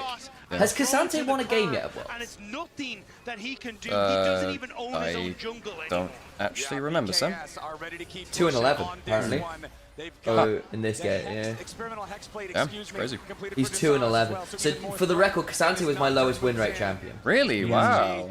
Oh, I was thinking that at least the big players of it would do well, but I guess not. The reason being is I actually saw some of the stats from Mimir Masters and from ASI, and that yes, they're not as good players, but the point is you'll still play against people at the same level of opposition as you, and Cassandra was like not great. Right. I think at the minute it's quite difficult to translate leads you get into big team fights with all the nerfs he's got. Keen actually lost on it, fair. Yeah, Keen lost on it versus NOS Legend. Yeah. So I was thinking, well, you know, Keen Santa, because it was the LCK casters that was like, well, I thought this draft looked bad, but then I saw Keen Santa and I was like, why did I even tweet? Yeah, we're just kind of funny on that. Yeah, so I did have Cassandra because I was looking at some of the numbers and I went, I think Cassandra is actually really struggling right now. I think the champion should be doing better than they are, and I think Infela still have the place. I just don't think they should ever be picked over the first string of tanks of like. Particularly Sion. I think there are points where you can pick Cassandra into Ornn. I think Ornn can actually struggle with Cassandra, but I think he's just become a bit of a mediocre blind pick for a lot of teams. They're kind of locking him in B3 or R3 and just or R4 just to try and get something in. But it feels like when you're doing that, you're kind of just like seeding a lane of pressure or a kind of part of the composition. It doesn't feel like you're looking Cassandra and going, oh god, right now. Where's Cho'Gath? Give Cho'Gath? I mean, I think Cho'Gath is better than people think right now. I mean, that might not be a bad answer into Sion, actually. I have seen a lot of Cho'Gath be successfully played into Sion recently. I mean, again, ERL level, but you know, often you do see ERL bleed through into Tier 1, even if it takes a week or two later. Yeah, I mean, it really depends. Sometimes they've completely got the meta read wrong. Well, PSG, have they got anything left in them? Okay, the Samus is dead. Yeah, and Aja bought time for 4 members, and Nymaera's lane. Aja's done really well there. Oh, VKS, I don't know, man. So jungler's down. Jungler's down. Can they rush? Can they rush Dragon? Do they go Dragon or Baron? If they get Baron, they get more gold out of it. Can they do Baron without dying? There's no. I mean, if they stop Mirror from backing, he can't fight, obviously. Trimby might have died. He's got Mortars here. Yeah. I don't know. I actually think PSG have gone too far now. Yeah, Mortars could kill them all. Where the hell's everyone gone? Wait. Maple's teleporting back in. Betty's dead. He's gone for the air. He's going to have to go down. Oh, Miru! And they chased way too far. Maple's teleporting back in, and he's not... yeah. Okay, it's not a bad kill. Mortars is dead. Aja can actually kill both now, actually. Maybe, yeah, he might Shield on that. I'm pretty sure. Wait, he doesn't have all out. He doesn't have all out. So I don't actually know whether he wins in the extended trade versus the Poppy, you know? Extended Poppy trades are kind of. Wait, what does this mean for Dragon? Maple, my dude, just recall. Maple, just recall. Someone needs to be around for Dragon and Baron. Because now the problem is the Nocturne is back up. So what happens? Nocturne's back up with the Smite, so PSG can't go take it themselves. I think PSG actually had a huge winning scenario there, and they flubbed it by overchasing here. I think Carson makes a huge mistake by going too far here. This is like, even right up until that flash Q from Woody, it's fine. The steps afterwards are bad. Went back to base, which was the go button for VKS. But watch as Maple comes in here. Everybody groups for the shockwave from Maple, which takes Morteus low, which shuts down the Miru on the Sakali. And then the Cassante has enough to finish them off. Ooh, some frustration on the VKS camp, but honestly, because that probably could have, I mean, it's a 9k lead. That actually could have given PSG enough room to reset and get Dragon for free. Yeah. And then what you can do is then you can... Hang on, Trimby just nabbed Baron. Oh, no, he didn't. Okay, I thought not nabbed Baron. Nat 3 nabbed blue buff for a second there. I don't think it would have mattered. But they had team blue buff or whatever it was on. I don't think it matters too much anyway. But, yeah, I think that PSG could have at least gotten Dragon out of that. God damn, Miru with 10 kills on the Akali. It's insane. He has been very, very, very good at this champion for a very long time, guys. These assassins much more durable as they jump into the backline. And I do want to point Raj is wearing a mask. He's probably sick too. There are a couple of players got ill. Apparently Hung is really ill. Hung's ill, yeah. Which, you know, in fairness, considering he wasn't looking particularly hot the other day. Pretty bad versus KT, yeah. You know, and it does make a difference. You know, you need to be sharp. They just forced ult out of Morteus though. I get why he did burn ult there. Because if Nefiri gets the channel on you, you die. At least at level 16, it's not that long a cooldown. You're already 25% done, right? And even in the top lane, Dead Man's Plate completed not yet. the Fimbulwinter in the Sunder Sky for Bawal. Now. This guy now has even more opportunities to find those angles for the wall stuns. I would have said it was actually more like 20% cooldown, 30% cooldown when you said it. What is this game? This is two very stressed teams on brink of elimination from the biggest tournament of their year. Trying to clutch out. Trying to clutch out. So while the gameplay is not always clean, it is very tense, and I find that very entertaining because, look, realistically, these teams, their whole year comes down to this. You do not want to be the team going out 0-3 like Fnatic, right? Goddamn, Fnatic went out 0-3, Sam. Pushing straight into the tier 3 turret as he will provide an extra area of threat. And you can see now recalls being channeled on the PSG side. Critically for PSG, nobody has Unleashed Teleport. So as long as Bilal drags somebody down here, he's got to teleport to join back up with the fight at the Baron, and that's going to give VKS, a okay. And even the damage that he has from the Sunder Sky, you can see the Poppy Shield and doing I can't believe that PSG gave them such a big gold lead. That being said, for a 9k gold lead, this game looks surprisingly open. I think the Casa being 0-8 is pretty disastrous for PSG, considering how well the early game went to bail them out of that level 1. I'm sorry, your team sucks, Tak. What can I say? Fnatic got blasted 0-3. Yeah. I'm so sorry. Like, Tak, you have chosen pain. You chose this path. Oh, they just blew Boromalt trying to catch out Trimby. It's a little late. Yunara's a fake carry. The thing about Yunara is that once you get to hyper late game, she just evaporates at the first sign of damage, which is not great for a late game carry. I chose 10 years ago. Yes, you did! When they were good? Well, they were good for a little bit then, yeah. And you had some good times. Now you just got to deal with the suffering. Half HP. Aja, I don't know if it's worth walking up there. Casa has W and E, you should be fine. Yes. I don't think VKS VKS, you don't have to flip this. They've just, so now they've just leashed Baron. I don't think PSG want this now. I think it regened a little too much. If it stayed low, that's fine. There's potential of a flash wall stun. Oh god, this is tense, folks. It's an 8,000 gold lead and they can't force a fight. This is such a... This is... What? Did he forward? He has W. Yeah, I know. And he's also, like, maxed out his E with CDR, so he's got upgraded CDR boots, and it's like on a 4 or 5 second cooldown. So if he goes E, W, E, it's up again. You know? So with Trimby there was a world where he gets queued off his own dog. Press W. He's used his W at that point, that's why. No, he hadn't. Not at the time when he'd forward. what it needs to carry No, this it's through. afterwards Trimby was in range. He basically E then W to run away. Okay, okay, flashing out. He's gonna get feared into the redemption. He's dead. Oh, Casa, my dude! Betty has to go to the sky. He's buried already. Miru gets the root down. It's not Gets awful, out. actually. That's a good Shockwave. shockwave! Did he kill? Did he kill? Did he kill? Where's the No, all they out? Where's the don't, all they don't out? get it. Poppy W goes mad there, by the way. Yunara's doing damage. Brawl Malt's actually pretty good at slowing them into it.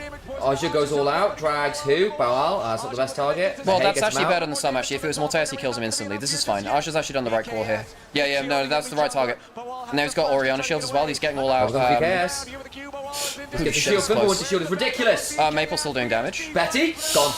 Okay, Betty's dead. Alright, right. This is 1 for 1. Not Poppy's anymore. dead. 2 for 1, 3 for 1. And the magical journey kills off Maple as well. GG, Vivo Kid.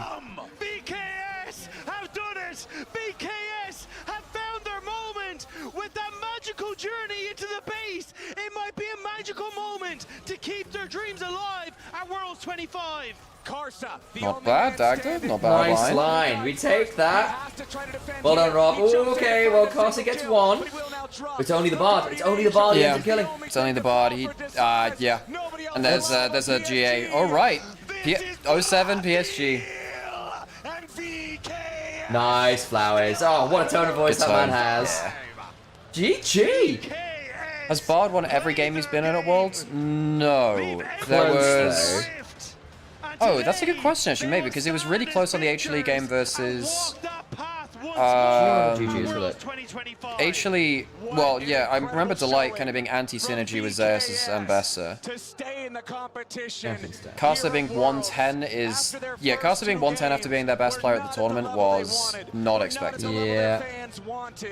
This series, this best of 3. Okay, we get the draw after this. They kept us waiting, obviously, but yeah. To be the favorites. Braum is 5 out of 6. Because it was PSG Talon who stepped up against Gen G. It was PSG Bard is 4 and 5. Rakan is 7 and 8. Sorry. Braum is 5 out of 6, so he's 5 and 1. So that's a better way of phrasing it. Sorry, guys. Braum is 5 and 1. Poppy is undefeated as a sport. Support? Did they lose one game as top laner or jungle? Yeah, I think they lost one as top or something. Bard is 3 and 2. Rakan is... Rakan is 2 and 6, which I hadn't expected. Wait, Garx? Someone's quoted Garx earlier from a tweet earlier, Bruxelles, who's someone who's quite a lot in the French scene. They speak, yeah. Garx, Fnatic coach Garx, said, "We played a terrible tournament. We don't have the fundamentals to play even a half-decent game.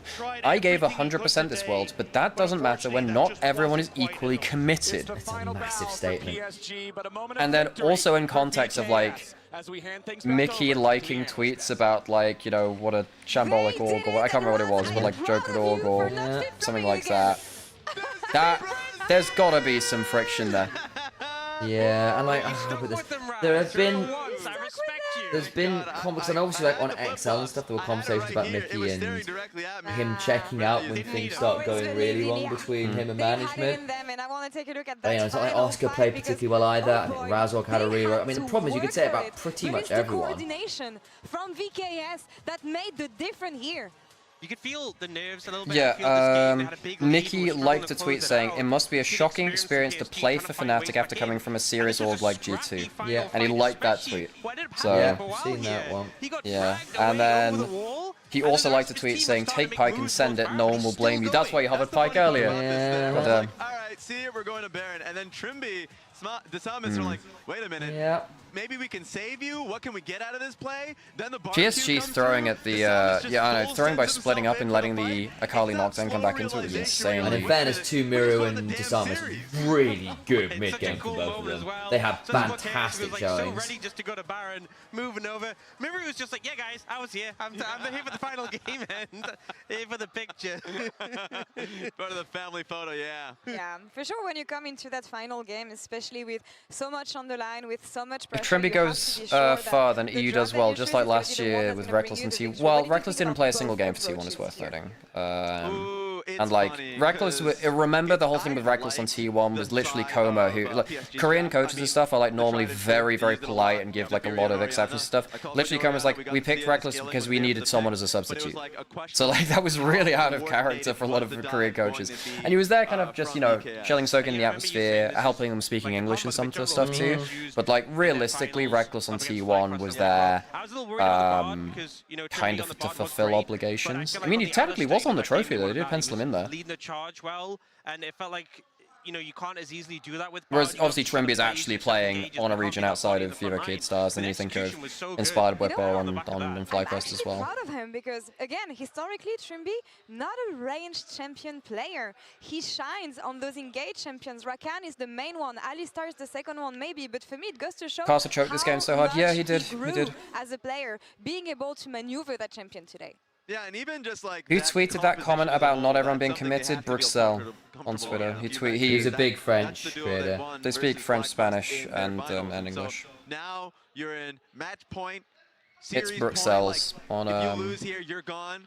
For them to pull something out like this, I felt the Samus and Miru did a great job of being able to come through, but also Mortez really turned up. Well, I think Fnatic's going to implode then, folks. He ran them I agree. in multiple of those team I fights. agree. Every single fight, I think there were so many moments. I mean, it was pretty like them and BLG are the two teams I had highest list to see. Fly in, slam a haymaker, just clean them all up. Yeah, every single time. Blow up. That's a big damage number from Nymaera as well, actually. God damn. Mortez picked his moments really well this game as well. Credit to him. He's a bit feast or famine as an AD carry, but when he does get rolling, he's pretty good fun, isn't he? Yeah.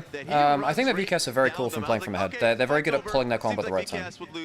And credit to them if they get to play this kind of pick skirmishy style play. Yeah, I was about to say, I know that like Desk are talking about Trimby's engaged supports. Realistically, Trimby was like the Lulu guy. Lulu Renato was a very good Enchanter guy. In fact, it was partly because a lot of Europe was not. He was good. He was a very good Nami player too. Like his Nami, Lulu, Renato were all very good.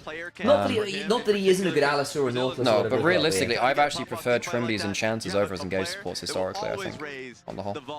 Obviously, his Alistar was insane here, but yeah. Exactly, and you know, give him credit where it's due. The Alistar did his work. 36% of the damage, 36.8. A lot of trust in him as a player for good reason. And it's so impressive to see them come. But I think this split really, Trimby just went man mode on a load of engaged supports and. Well, I think obviously was it him and Think Card and him and Seal? Well, who's Think Card with? He was with Estral, I think. Yeah, but like basically we had. Oh no, yeah, he was one of the other LTA teams, I'm pretty sure. Yeah, but yeah, obviously Seal and Trimby, I think actually did come in and do quite a lot of work in terms of saying, okay, guys, we need to up our macro and actual, you know, like our decision making about when we make plays. And Trimby's always been good at that, right? He's definitely Trimby's issue, from what I understood, is when he first started doing shot calling, he talked too much, and he would give too much information, talk too much, and actually ended up being comms being less clear because it wasn't efficient. And there is something about efficiency in comms that matters. And then Trimby ended up not talking enough, and then not getting a lot of value, and he's kind of had to go back and learn exactly what the balance is, because Trimby is a yapper. He's a great yapper, but the issue there is a real art as a shot caller, especially as a primary one, about thank you for saying the things you need to say in as little time as possible. Good to see Trimby on this. There we go. Last time he's a lovely guy as well. Love him. Completely different story. Yeah. It has been one hell of a journey for you. It's been. I vividly remember today's games, LEC after part. I do think we should have won where there was a cool DJ playing, a friend of mine, Alex. And the whole dance floor, no one was on it because none of the players were wanting to go out and dance because it was for what? And Trimby just went, you know what, I'm gonna have some fun, and he pulled up some sick moves for guys. No, Trimby goes like that. He went to dance classes while he's in. Yeah, but it was one of my most endearing memories of Trimby just busting a move, yeah, getting everyone else to come join him. It was great. We draw in they show now. Yeah, we are. We draw in they show. You guys played at home. Yeah. What was the difference? It's been great to catch you guys. Live stream been rough, given the schedule for me today. Well, thanks for stopping by. You know, it's not too dissimilar to LPL times, I suppose. And actually, for people who are watching on the various channels, please do make sure you follow, like, and if you are on Twitch in particular, please do consider subscribing. You get some cool benefits because we're a world coach and you get cool things for doing that, so please do. But on top of that, it makes a huge difference for myself and Alex and our ability to keep doing what we're doing here. So for those of you who have tuned it and have enjoyed it and have got that extra coffee money that you've not spent today, consider dropping here. It goes a huge way to making sure myself and Alex are fed and watered as professionals. I don't know, just clicked, you know, like we got some nice scrims. Yeah. I think we realized we actually can win games, but of course, coming from the 0-2, the way we lost, right? Like the confidence is just really low, you know, so this win definitely helps a lot. So game 2 we saw Casa, you know, challenging a lot, invading, and then game 3 Desamas comes in, level 1, goes crazy like that. That's how we invade, That's was that the game plan? Was that all discussed? Did he just decide to go for it, or how did that play out? How was that Did he planned? actually flash over the wall? He just walked. I don't remember. Do you remember? Okay. We're gonna bring that right now. Actually, we're gonna have that invade. He played so well around vision. Tricks, Oh, he knew the ward, Yeah, he didn't flash. He just like no, he knew the ward. The ward. Yeah, the Zombies is really, he's called to be like the Brazilian Canyon. I generally Brazilian Canyon. With the vision for sure. I think he's like, he plays really well because Canyon, I would always say was like the best jungler I've ever seen playing around vision. But I do think he plays. And now more we like see if we get anyway. T1 BLG. More like a, you know, but I think. Okay, so can any of these teams play each other again? That's what I would say, but Viva Stars played FlyQuest at 1-0-1. Who did they play first round? They played Team Secret Wales first round. Yeah. So they can't play Team Secret Wales, which means that that's one of the easiest people in the pool that they can't play again, probably. And the problem is, look who else is in that pool who they could play against. T1 is there. BLG's a weird one, but theoretically, you know, in a best of 3 in particular, they could very well turn it on. And they would not be. That would not be a team I would be particularly happy playing, regardless. Particularly T1. I mean, obviously T1. 100 T are there as well. They're kind of probably middle of the pack on that. Well, they beat 100 Thieves, right? Yeah, they beat them in regionally, right? Remember? They did. So they might be willing to take that match again. It's best of 3. They beat them in the best of 5, right? So they showed they could actually do it well on the day. Dude, if we get VKS 100 Thieves again, that one actually I would want to see again. Even though it's a regional matchup, that one actually has some spice to it. So that one I actually would want to see. Although that being said, then that means that potential of like T1 BLG facing each other is kind of higher. So I mean, I feel the team I feel really bad for now is bloody Secret Wales. We're looking at this pool and going, oh fuck me. Well, they also can't play Viva Stars. Yeah. I mean, I wouldn't put it past them beating 100 Thieves as well, though. Yeah, I think they could do that. The 100 Thieves, I think. Yeah, I think they had a good draft versus BLG and punished them around objectives and team fights. If you just pick a comp with groups up well versus BLG, they tend to really struggle, as long as you survive lane. And BLG obviously entered lane versus 100 Thieves. If you are a comp that gets to hold an objective first and does lock down an area, BLG aren't good at breaking into it, because they will just run. The way BLG break into an objective is with their faces. Like they just go, screw it, we'll outhands it. And that's all well and good when they do the outhandsing thing, but as we've seen, players like Bin, players like Knight even, unfortunately for my money, the junglers have really struggled to actually take and win the flips that they are taking. If you're going to throw down a mechanical challenge, then you actually have to go back it up, and when you're doing dumb shit like dying under turret with no real aggro or pressure as a Rek'Sai, because you're just not timing turret shots or waves, that's not outplay, that's not you losing off a close call, that's just bad. In France against G2 3-0, I'm like, we gave it to you in 2019 in Europe, please give it to us this time. Okay, so it's Crisp drawing this, by the way. So, World's 2019 champion for support. Was playing for Top Esports earlier this year. Need that at least. That's the only ask I have, Yuri. Please, Chris. I mean, I would like to play. Okay, so we're drawing 2-1 and 1-2. 2-1. I mean, I don't know. I don't actually have like a dream draw for 2-1 or 1-2 thinking about it. I mean, 2-1. What's the most drama-filled G2 FlyQuest, so FlyQuest go through another run where they don't beat an Asian team. That would be crazy. That'd be kind of funny. I mean, I think G2 wouldn't be complaining about an opportunity to face up against FlyQuest.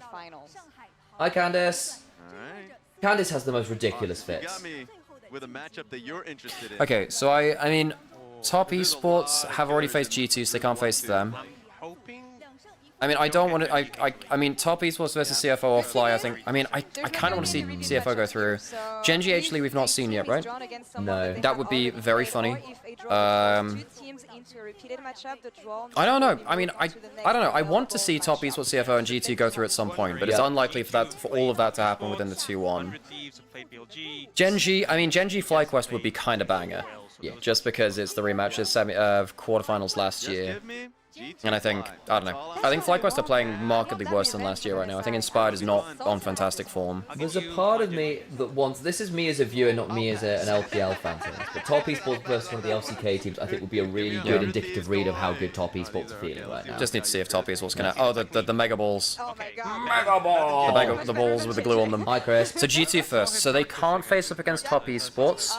They can face up against either of the other teams, right? Yeah. Because they played against MKOI and they played against BLG and they're not in this pool. So they can't play against... They can't play against Top Esports, they're the only one that they can't play against. So anyone else... Okay, so who's G2 getting? Watch it be Gen G. Please don't be a hell draw for G2 again. Please don't be a hell draw for them again. Watch it be Gen G. FlyQuest! We've summoned it! We've summoned it! Okay, so we have G2, we have EUNA for a spot in quarterfinals. But then also, this is also FlyQuest potentially going through beating zero Asian teams to get through into crazy well. though. Whereas at least G2 beat BLG. I guess that's a bit fraudulent, but whatever. But you take what's in front of you, right? I mean, that's one of the better draws for G2. Yeah, I mean, given the hell teams that are in this group, like Gen G. Okay, so Gen G, who gets death? Who's on death? I don't want it to be Top Esports. It's going to be Top Esports. I know how this works. I don't want it. I mean, that being said, if Top Esports actually turn up and beat them, that would be pretty fucking baller. Wild, by the way. I don't know if you can hear that. Okay. I don't want it to be CFO. I don't want CFO to get them though. Yeah, that would be tough. CFO would be so sad. Oh, baby. CFO would be so sad if they get them. It is! I knew it! Oh, clip it! Clip it! Oh. I knew it! Oh, Jesus Christ. Oh. Well, Top Esports get a chance to... I think they might just explode now. So that means we get CFO versus HLE, which I think is winnable for CFO. If Gen G lose, you can end up with T1 and Gen G in pool 2 cannot be able to play HLE. I think that CFO can beat HLE. I think so too. I think CFO can beat HLE. I think HLE are very simplistic. I think that HLE are not that coordinated in team fights. There's a lot of anti-synergy between like Delight and Zeus and whatever. I think CFO can win this. They're very reliant on Peanut and Delight making good plays, and if they don't, it goes wrong. They're not very CFO. I think that's winnable. I think that's winnable.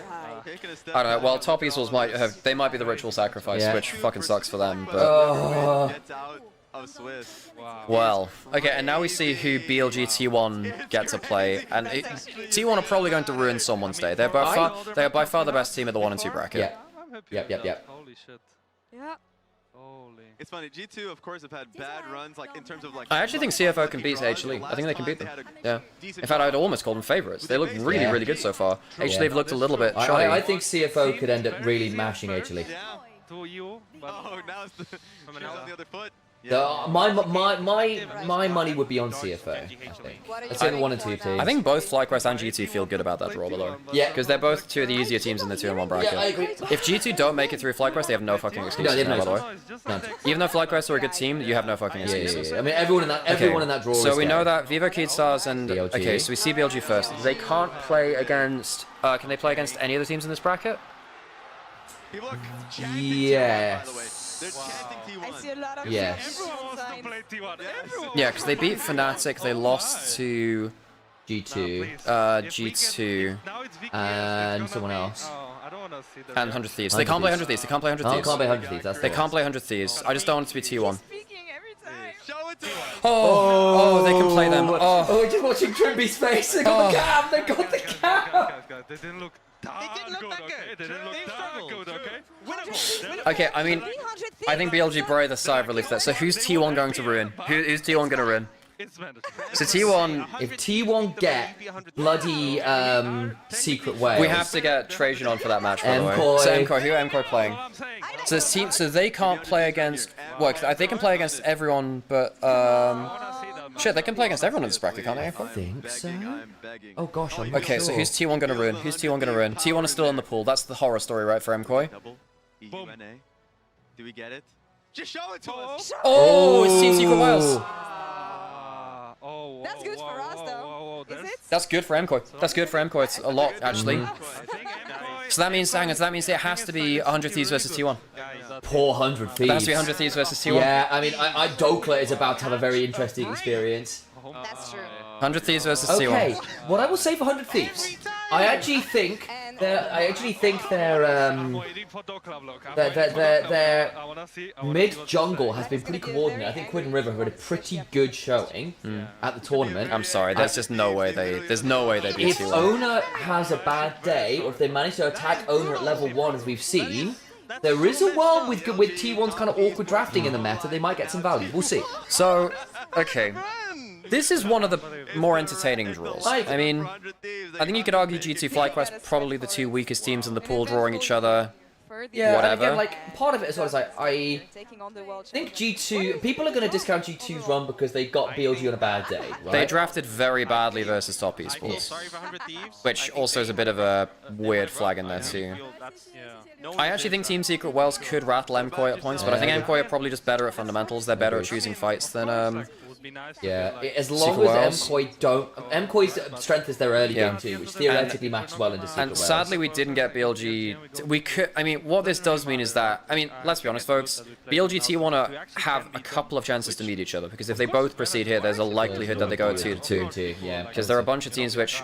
There are a lot of rematches which we can't see at 2-2, right? Because it's the end of the bracket. Imagine if top esports beat Gen G, and then you end up with Gen G and T1 in that bracket who can't play each other. Yeah, so BLG has to play Gen G or T1. T1, which would be brutal. It would also be death. It would probably be death. So who else could drop down from 2 and 1? I mean, top esports, G2 or FlyQuest. Yeah, because G2 can't play against BLG. G2 T1 for 2-2 would be kind of hilarious too. Yeah. Who else did G2 beat? G2... Fly G2 is actually pretty good for G2. In terms of, that's good for NA-EU. I think it gives a lot of... You can't like shake off a loss like that now. Also, folks, we might try and see if we... Did you get a message back about the GT co stream thing, by the way? I have. The basis thing, because they got Kesha as a streamer already. They don't want to be. Well, they were saying like just the setting expectations possible, but because we've got our own co stream, we might have to do things there first. So we'll see. Sure. So, and they're not doing anything for Swiss, but they are potentially for quarters. They're not doing anything for... Wait, surely they've got to for our qualification matches, right? They're waiting to quarters apparently. Okay, right. I mean, GT FlyQuest is a hell of a series, though. They got to put on something for that. G2 can't MKOI as well, because that was the finals. They've got MKOI go forward. So if you with MKOI and BLG, they can't play those again. Oh, so that means G2... it's basic. Oh, hang on, that does kind of mean it's like T1 MKOI. Sorry, T1 G2 if it goes to T2 is pretty likely. Yeah, that would be a fun qualification series. FlyQuest, who did they beat? Oh, who have they even faced? They faced T1 who smashed them. So FlyQuest can't face T1 again. Yeah. But they can face everyone else who's left in the bracket, pretty sure. Yeah. Because they lost to... so they beat... Oh no, they could face Viva Kid Stars if they proceed as well, but less likely. 2-2 is going to have a lot of minefield matches where you can't... This is one of the better draws, actually. Fly can't play Wales is the other thing. Thanks, man. Yeah, true. Yes. Mocking me for the fact that you guys are not taking them, right? Because they're a little bit scared of their English, but their English is fantastic. Don't worry, like, go for it. Okay, that sounds great to me. I think it's important. I mean, they will like stress a little bit. Taking notes. Even Miru, like I remember him from the LFL. He was fine. I think he likes is just right. I mean, You're trying to get other players on. Maybe more shy. Yeah, but okay, you can take our coach. Maybe they can do some translation. Chris. Yeah. All right. He's really fluent in Korean and English, so he could help with that. Yeah, for sure. Trimby, is there anything you want to add to the Western audience before we Stare that camera down. Tell them what they want to hear. This is your time. FlyQuest versus G2. You have to be there. I don't know what time, I don't know what date. Please just write it up whenever you know. I'm not sure if you're checking on 100 Thieves draws as well. But please be there. It's a... I don't even know what to say. But what about you? What about you? Okay, and about me, we'll try our best because we play against the first seed of LPL. But you got this. We got this, okay? We're gonna train. Go. We're gonna train like there's no tomorrow. I think, yeah, tomorrow. You better go for a trade and fuck it up. I'm gonna be 1 year with more experience coming into that game, and I hope I can make it work. Yeah, sorry, I know you were going to talk about this, but I want to listen to that. No. Oh my God. Happy birthday to you. Thank you. Happy birthday to you. Happy birthday, dear Trimby. Happy birthday to you. Wait, Dokla tweeted it's time for the draw, we want T1. Well, he fucking got it, didn't he? So, 100 Thieves opponents this tournament, by the way. Yeah. BLG. Top Esports. HLE. T1. Oh, all Asian teams. Yeah, basically they got LPL 1, LPL 2, LCK 2, and reigning world champs. Which are LCK 3. Yeah, LCK 4. Yeah. But that's still foul. With BKS advancing, it also means that we had earlier today another team.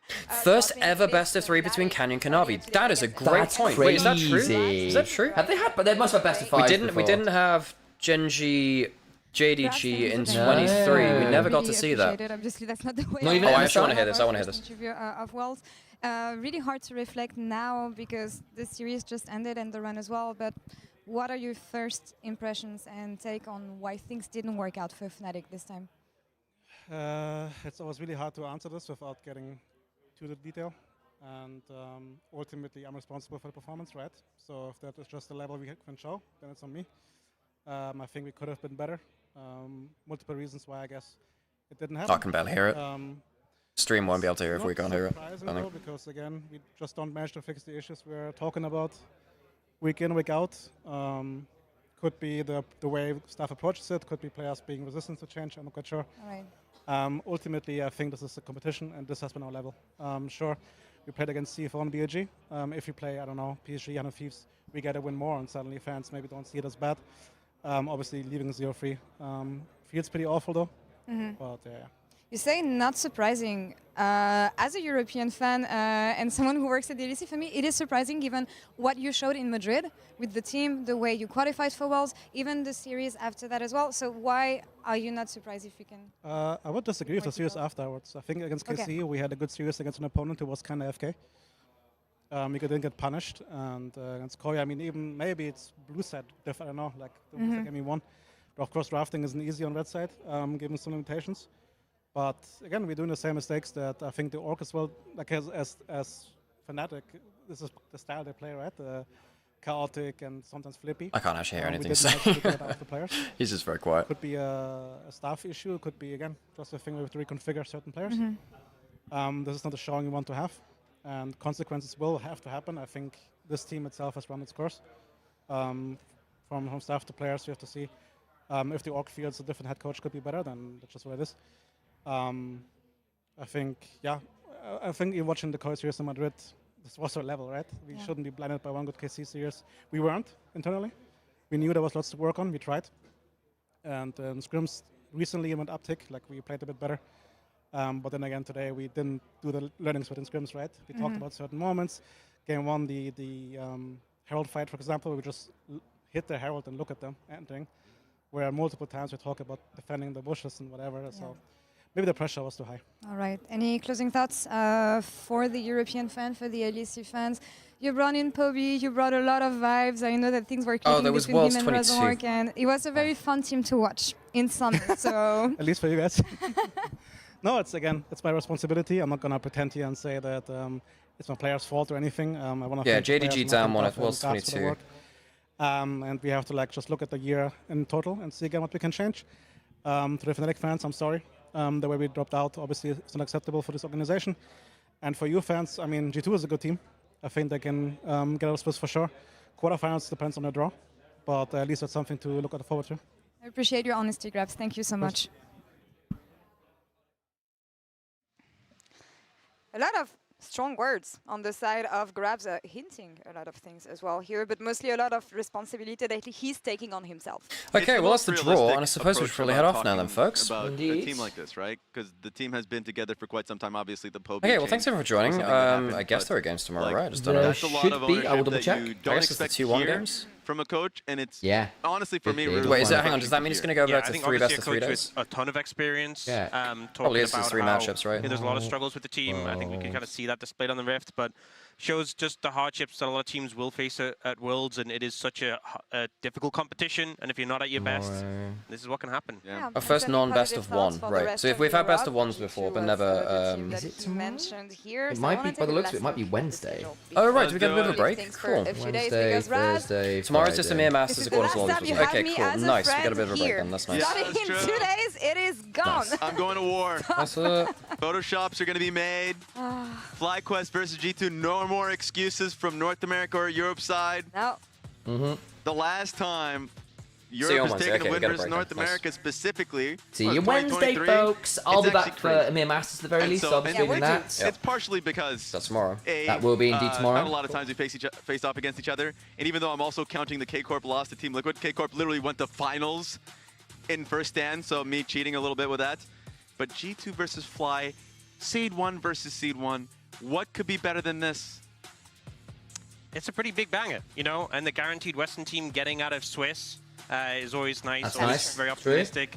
And the other two matches, pretty heated. I think, obviously, to me, Genji pretty favored over Top Esports. My hopes are, as a Top Esports fan, are pretty subdued. HLE against CFO, though, I think CFO definitely can challenge there. If they come in swinging, on Thursday, it's HLE CFO and BOG VKS. And we get MKOI Team Secret Wales and 100 Thieves T1 will be our final series. And there was a tweet about, I want to say, 2 minutes ago from Quid, and he quoted the Pioshik one, where he was like, God has abandoned us, but we will enjoy it. Yeah, which is just the best quote the ever. Pioshik quote from when he was on Team Liquid. That is the most insane run for 100 Thieves. It's their last run as an organization in North America in League of Legends, and for their Worlds run to be HLE, T1, and then, of course, Top Esports. I don't think it's unrealistic to have G2 or FlyQuest over BLG in the top 8, you know. Yeah, if it comes to it, BLG have not deserved the top 8 with the way they've played. They haven't deserved it. Now, the problem is they get a best of 3 to settle themselves versus VKS. You're realistically not going to be able to... And then we'll say that, look, we'll probably get Trajan on if we can, or someone else to... Let's say HLE get knocked out. Well, they can't to chat about that. That'd be a cool thing to do. Or random minicast, we'll see. That could be crazier. That'd be like the weirdest run of all time in Swiss. If somehow 100 Thieves take out He was doing some supervised stuff and he does some they've evolved as a team, you might as well take the one out of it. Be 100 T1. Sorry, he was doing some, I missed the words. They were yes, I don't know what to say. You know what? Cool. If 100 Thieves beat T1 and then winning the 2-2, very cool. Straight to the trophy after that. He also does LGS. You get through this Swiss stage, right? Yeah, I did know that. You've earned it. You've talked about the last heist. The last heist is literally the Summoner's Cup. Yeah, no, I mean, this is why we love Chris. G2 actually a decent chance to make it into top 8 now. I have to say, on recent form, I'd actually take Inspired. He drew Genji I'd take Skimod over Inspired at this tournament so far. Yeah, I think Inspired's actually been fairly flat. Unremarkable. I know a lot of there's been a lot of anti-Skimod stuff around the tournament. I don't think Skimod's been that problematic this tournament. I really don't. Quarterfinals. Hey, I think that makes it even. And you know what? That's the beauty of Worlds. True. Surprises. True. Upsets. The unexpected. Guys, thank you so much. It's been an honor being with you on the desk for these past few days. And you guys at home as well. Alrighty, We'll be back in 2 days. Okay, let's get off. 20 seconds with more elimination matches. So keep an eye out on lolesports.com for the match order to be published. We'll be live at the same time, 10 a.m. CST, 1 a.m. Pacific for more Worlds 2025. Take care, be nice to each other, and see you next time.